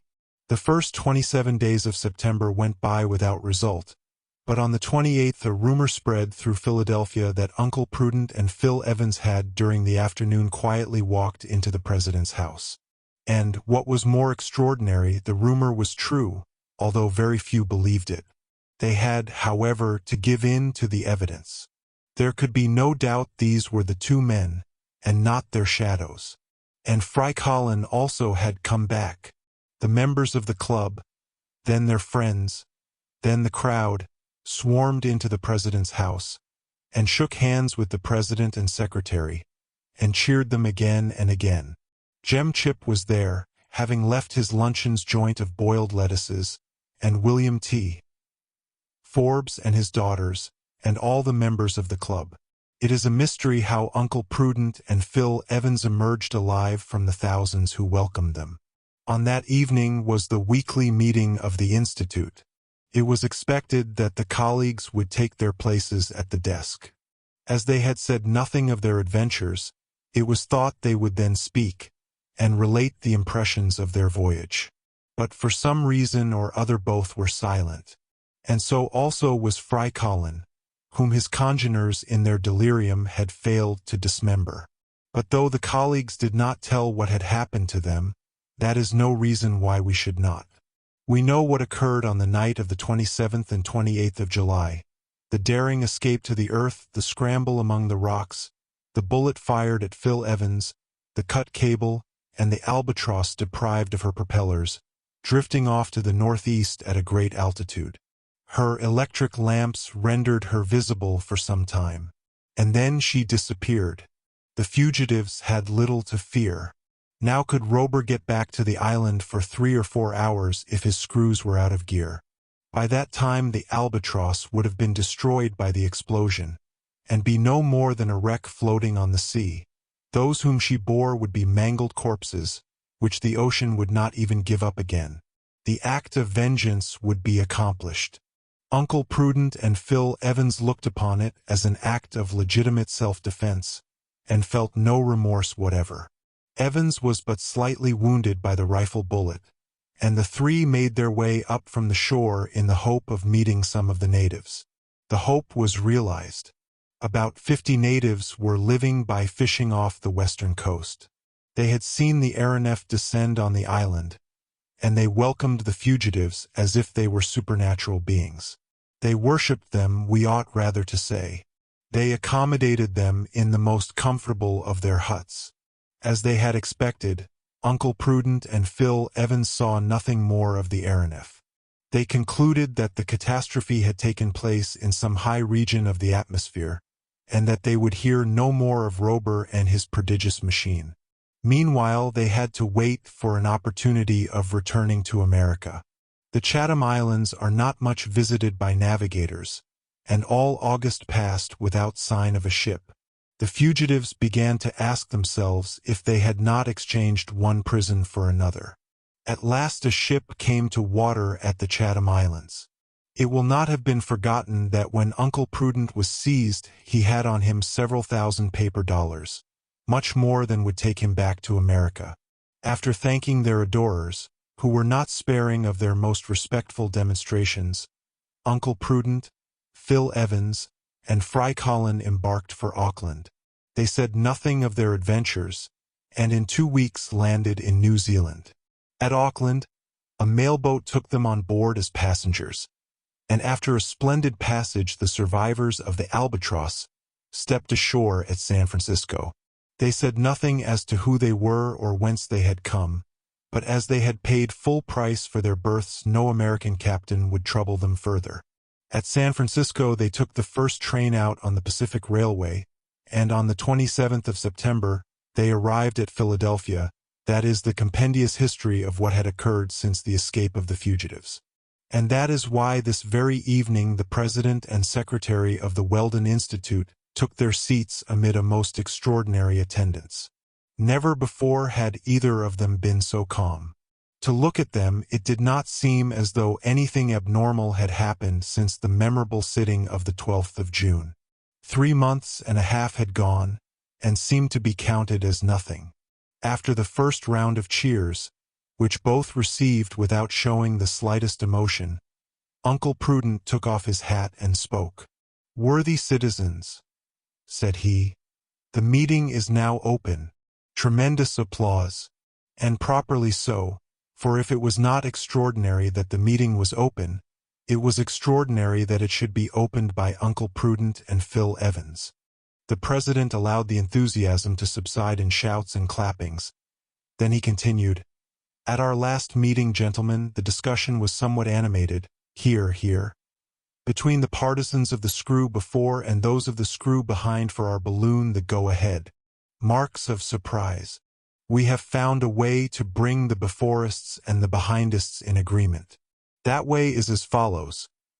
We are going to use 2 screws, one at each end of the car." Silence and complete stupefaction. That was all. Yes, all. Of the kidnapping of the President and Secretary of the Weldon Institute, not a word. Not a word of the Albatross nor of Robur. Not a word of the voyage. Not a word of the way in which the prisoners had escaped. Not a word of what had become of the aeronef, if it still flew through space, or if they were to be prepared for new reprisals on the members of the club. Of course the balloonists were longing to ask Uncle Prudent and the Secretary about all these things, but they looked so close and so serious that they thought it best to respect their attitude. When they thought fit to speak they would do so, and it would be an honor to hear. After all, there might be in all this some secret which would not yet be divulged. And then Uncle Prudent, resuming his speech amid a silence up to then unknown in the meetings of the Weldon Institute, said, "Gentlemen, it now only remains for us to finish the aerostat go-ahead. It is left to her to effect the conquest of the air. The meeting is at an end." Chapter 22. The go-ahead is launched. On the following 19th of April, 7 months after the unexpected return of Uncle Prudent and Phil Evans, Philadelphia was in a state of unwonted excitement. There were neither elections nor meetings this time. The aerostat go-ahead. built by the Weldon Institute, was to take possession of her natural element. The celebrated Harry W.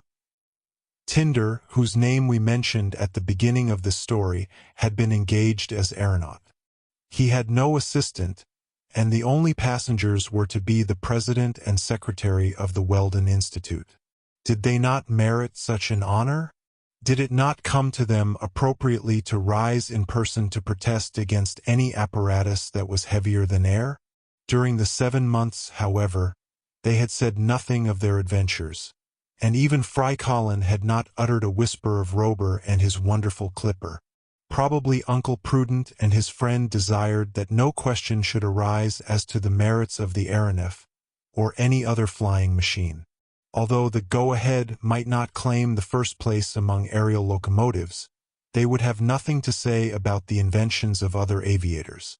They believed, and would always believe, that the true atmospheric vehicle was the aerostat, and that to it alone belonged the future. Besides, he on whom they had been so terribly, and in their idea so justly, avenged existed no longer. None of those who accompanied him had survived. The secret of the Albatross was buried in the depths of the Pacific. That Robur had a retreat, an island in the middle of that vast ocean, where he could put into port, was only a hypothesis, and the colleagues reserved to themselves the right of making inquiries on the subject later on. The grand experiment which the Weldon Institute had been preparing for so long was at last to take place. The Go-Ahead was the most perfect type of what had up to then been invented in aerostatic art. She was what an inflexible or a formidable is in ships of war. She possessed all the qualities of a good aerostat. Her dimensions allowed of her rising to the greatest height a balloon could attain. Her impermeability enabled her to remain for an indefinite time in the atmosphere. Her solidity would defy any dilation of gas or violence of wind or rain. Her capacity gave her sufficient ascensional force to lift with all their accessories an electric engine that would communicate to her propellers a power superior to anything yet obtained. The Go-Ahead was of elongated form, so as to facilitate her horizontal displacement. Her car was a platform somewhat like that of the balloon used by Krebs and Renard, and it carried all the necessary outfit, instruments, cables, grapnels, guide ropes, etc., and the piles and accumulators for the mechanical power. The car had a screw in front and a screw and rudder behind. But probably the work done by the machines would be very much less than that done by the machines of the Albatross. The Go-Ahead had been taken to the clearing in Fairmount Park, to the very spot where the aeronef had landed for a few hours. Her ascensional power was due to the very lightest of gaseous bodies. Ordinary lighting gas possesses an elevating force of about 700 grams for every cubic meter. But hydrogen possesses an ascensional force estimated at 1,100 grams per cubic meter. Pure hydrogen prepared according to the method of the celebrated Henry Gifford filled the enormous balloon. And as the capacity of the Go-Ahead was 40,000 cubic meters, the ascensional power of the gas she contained was 40,000 multiplied by 1,100 or 44,000 kilograms. On this 29th of April everything was ready. Since 11 o'clock the enormous aerostat had been floating a few feet from the ground ready to rise in midair. It was splendid weather and seemed to have been made specially for the experiment, although if the breeze had been stronger the results might have been more conclusive. There had never been any doubt that a balloon could be guided in a calm atmosphere, but to guide it when the atmosphere is in motion is quite another thing, and it is under such circumstances that the experiment should be tried. But there was no wind today, nor any sign of any. Strange to say, North America on that day omitted to send on to Europe one of those first-class storms which it seems to have in such inexhaustible numbers. A better day could not have been chosen for an aeronautic experiment. The crowd was immense in Fairmount Park. Trains had poured into the Pennsylvania capital sightseers from the neighboring states. Industrial and commercial life came to a standstill that the people might troop to the showmaster. Workmen, women, old men, children, members of Congress, soldiers, magistrates, reporters, white natives and black natives, all were there. We need not stop to describe the excitement, the unaccountable movements, the sudden pushings, which made the mass heave and swell. Nor need we recount the number of cheers which rose from all sides like fireworks when Uncle Prudent and Phil Evans appeared on the platform and hoisted the American colors. Need we say that the majority of the crowd had come from afar not so much to see the go-ahead, as to gaze on these extraordinary men? Why 2 and not 3? Why not Fry Colin? Because Fry Colin thought his campaign in the Albatross sufficient for his fame. He had declined the honor of accompanying his master, and he took no part in the frenzied declamations that greeted the president and secretary of the Weldon Institute. Of the members of the illustrious assembly, not one was absent from the reserved places within the ropes. There were Truck Milner, Bat T. Finn, and William T. Forbes with his 2 daughters on his arm. All had come to affirm by their presence that nothing could separate them from the partisans of lighter than air. About 20 minutes past 11, a gun announced the end of the final preparations. The go-ahead only waited the signal to start. At 25 minutes past 11, the second gun was fired. The go-ahead was about 150 feet above the clearing and was held by a rope. In this way, the platform commanded the excited crowd. Uncle Prudent and Phil Evans stood upright and placed their left hands on their hearts, to signify how deeply they were touched by their reception. Then they extended their right hands towards the zenith, to signify that the greatest of known balloons was about to take possession of the superterrestrial domain. 100,000 hands were placed in answer on 100,000 hearts, and 100,000 other hands were lifted to the sky. The third gun was fired at 11:30. "Let go!" shouted Uncle Prudent, and the go-ahead rose majestically, an adverb consecrated by custom to all aerostatic ascents. It really was a superb spectacle. It seemed as if a vessel were just launched from the stocks. And was she not a vessel launched into the aerial sea? The go-ahead went up in a perfectly vertical line, a proof of the calmness of the atmosphere, and stopped at an altitude of 800 feet. Then she began her horizontal maneuvering. With her screws going, she moved to the east at a speed of 12 yards a second. That is the speed of the whale, not an inappropriate comparison, for the balloon was somewhat of the shape of the giant of the northern seas. A salvo of cheers mounted towards the skillful aeronauts. Then, under the influence of her rudder, the go-ahead went through all the evolutions that her steersman could give her. She turned in a small circle. She moved forwards and backwards in a way to convince the most refractory disbeliever in the guiding of balloons. And if there had been any disbeliever there, he would have been simply annihilated. But why was there no wind to assist at this magnificent experiment? It was regrettable. Doubtless the spectators would have seen the go-ahead unhesitatingly execute all the movements of a sailing vessel in beating to windward, or of a steamer driving in the wind's eye. At this moment the aerostat rose a few hundred yards. The maneuver was understood below. Uncle Prudent and his companions were going in search of a breeze in the higher zones, so as to complete the experiment. The system of cellular balloons, analogous to the swimming bladder in fishes, into which could be introduced a certain amount of air by pumping, had provided for this vertical motion. Without throwing out ballast or losing gas, the aeronaut was able to rise or sink at his will. Of course, there was a valve in the upper hemisphere which would permit of a rapid descent if found necessary. All these contrivances are well known, but they were here fitted in perfection. The go-ahead then rose vertically. Her enormous dimensions gradually grew smaller to the eye, and the necks of the crowd were almost cricked as they gazed into the air. Gradually the whale became a porpoise, and the porpoise became a gudgeon. The ascensional movement did not cease until the go-ahead had reached a height of 14,000 feet. But the air was so free from mist that she remained clearly visible. However, she remained over the clearing as if she were a fixture. An immense bell had imprisoned the atmosphere and deprived it of movement, Not a breath of wind was there, high or low. The aerostat maneuvered without encountering any resistance, seeming very small owing to the distance, much as if she were being looked at through the wrong end of a telescope. Suddenly there was a shout among the crowd, a shout followed by 100,000 more. All hands were stretched towards a point on the horizon. That point was the northwest. There in the deep azure appeared a moving body, which was approaching and growing larger. Was it a bird beating with its wings the higher zones of space?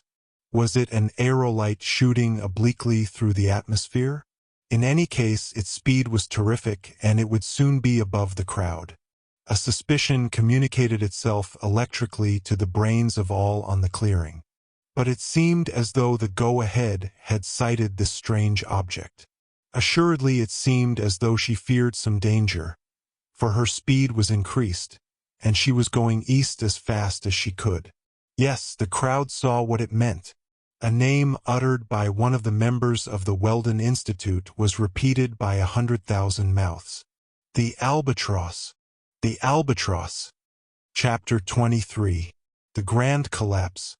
It was indeed the Albatross. It was indeed Robur who had reappeared in the heights of the sky. It was he who, like a huge bird of prey, was going to strike the go-ahead. And yet, 9 months before, the aeronef, shattered by the explosion, her screws broken, her deck smashed in two, had been apparently annihilated. Without the prodigious coolness of the engineer, who reversed the gyratory motion of the fore-propeller and converted it into a suspensory screw, the men of the Albatross would all have been asphyxiated by the fall. But if they had escaped asphyxia, how had they escaped being drowned in the Pacific? The remains of the deck, the blades of the propellers, the compartments of the cabins, all formed a sort of raft. When a wounded bird falls on the waves, its wings keep it afloat. For several hours Robur and his men remained unhelped, at first on the wreck, and afterwards in the India rubber boat that had fallen uninjured. A few hours after sunrise they were sighted by a passing ship, and a boat was lowered to their rescue. Robur and his companions were saved, and so was much of what remained of the aeronef.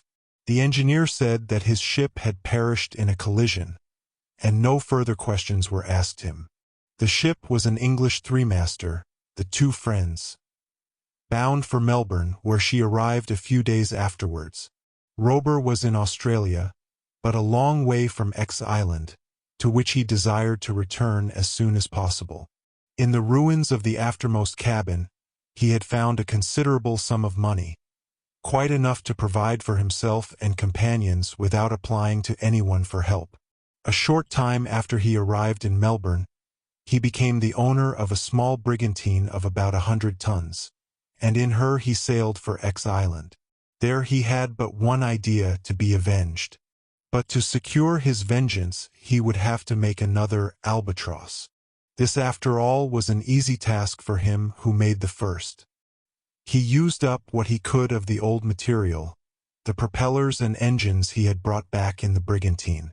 The mechanism was fitted with new piles and new accumulators, and, in short, in less than 8 months the work was finished and a new Albatross, identical with the one destroyed by the explosion, was ready to take flight.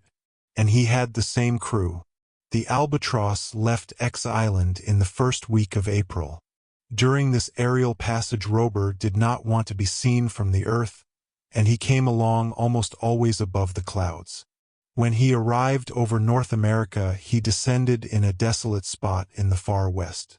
There the engineer, keeping a profound incognito, learnt with considerable pleasure that the Weldon Institute was about to begin its experiments, and that the go-ahead, with Uncle Prudent and Phil Evans, was going to start from Philadelphia on the 29th of April. Here was a chance for Robur and his crew to gratify their longing for revenge.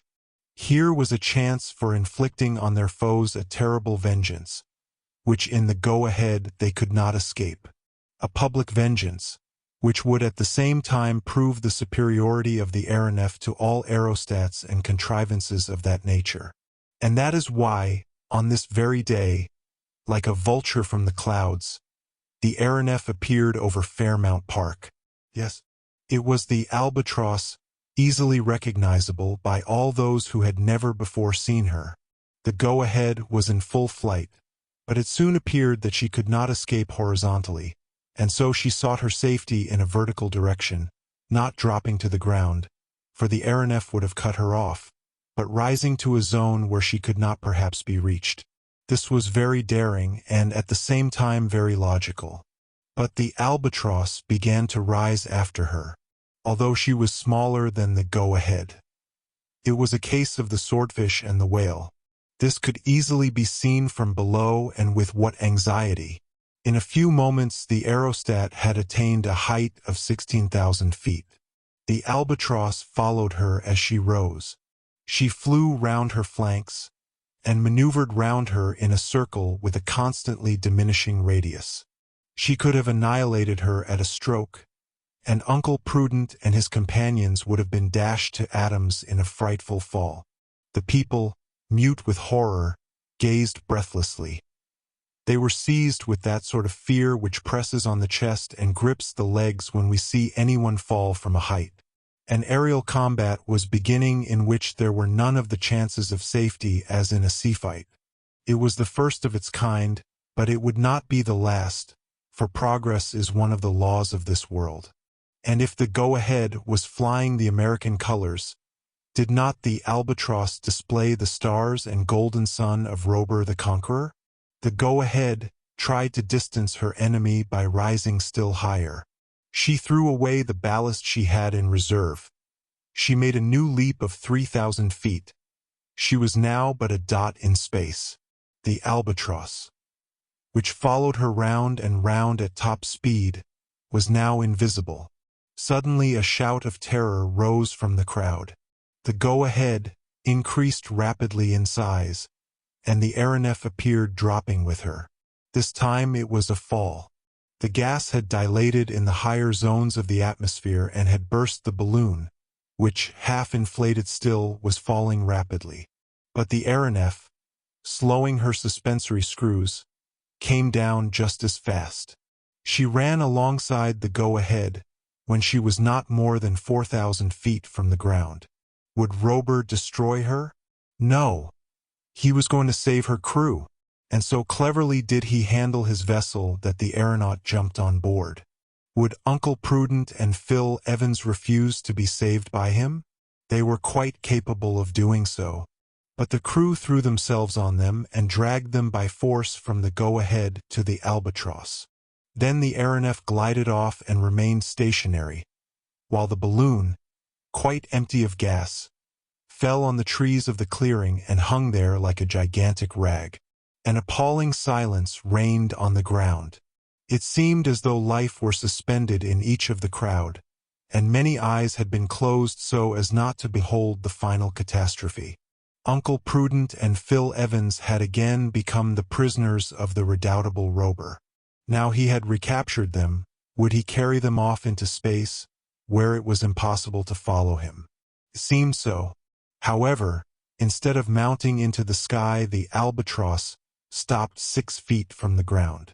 Then, amid profound silence, the engineer's voice was heard. "Citizens of the United States," he said, "the President and Secretary of the Weldon Institute are again in my power. In keeping them I am only within my right. But from the passion kindled in them by the success of the Albatross, I see that their minds are not prepared for that important revolution which the conquest of the air will one day bring. Uncle Prudent and Phil Evans, you are free." The President, the Secretary, and the aeronaut had only to jump down. Then Robur continued, "Citizens of the United States, my experiment is finished. But my advice to those present is to be premature in nothing, not even in progress. It is evolution and not revolution that we should seek. In a word, we must not be before our time. I have come too soon today to withstand such contradictory and divided interests as yours. Nations are not yet fit for union. I go, then, and I take my secret with me, but it will not be lost to humanity. It will belong to you the day you are educated enough to profit by it and wise enough not to abuse it. Citizens of the United States, goodbye, and the Albatross. Beating the air with her 74 screws, and driven by her propellers, shot off towards the east amid a tempest of cheers. The two colleagues, profoundly humiliated, and through them the whole Weldon Institute, did the only thing they could. They went home, and the crowd, by a sudden change of front, greeted them with particularly keen sarcasms, and, at their expense, are sarcastic still. And now, who is this Robur? Shall we ever know? We know today. Robur is the science of the future, perhaps the science of tomorrow, certainly the science that will come. Does the Albatross still cruise in the atmosphere in the realm that none can take from her? There is no reason to doubt it. Will Robur the Conqueror appear one day as he said? Yes. He will come to declare the secret of his invention, which will greatly change the social and political conditions of the world. As for the future of aerial locomotion, it belongs to the aeronef and not the aerostat. It is to the Albatross that the conquest of the air will assuredly fall. End of Voyage Extraordinaire, Robur the Conqueror. Dear listener, we close the pages on another tale, a journey through words, imagination, and emotion. Here at the Falls Audiobook, where stories flow like a river's current, carrying you to distant worlds and uncharted depths, we thank you for joining us. As always, we invite you to linger a little longer. Subscribe to our channel to discover more stories waiting to be heard, each a cascade of voices, ideas, and artistry. And remember, every great story begins with a single word. Perhaps the next one will begin with you. Until our voices meet again, may your days be filled with quiet moments, rich pages, and the soothing sound of a story well told. This is the Falls Audiobook, signing off.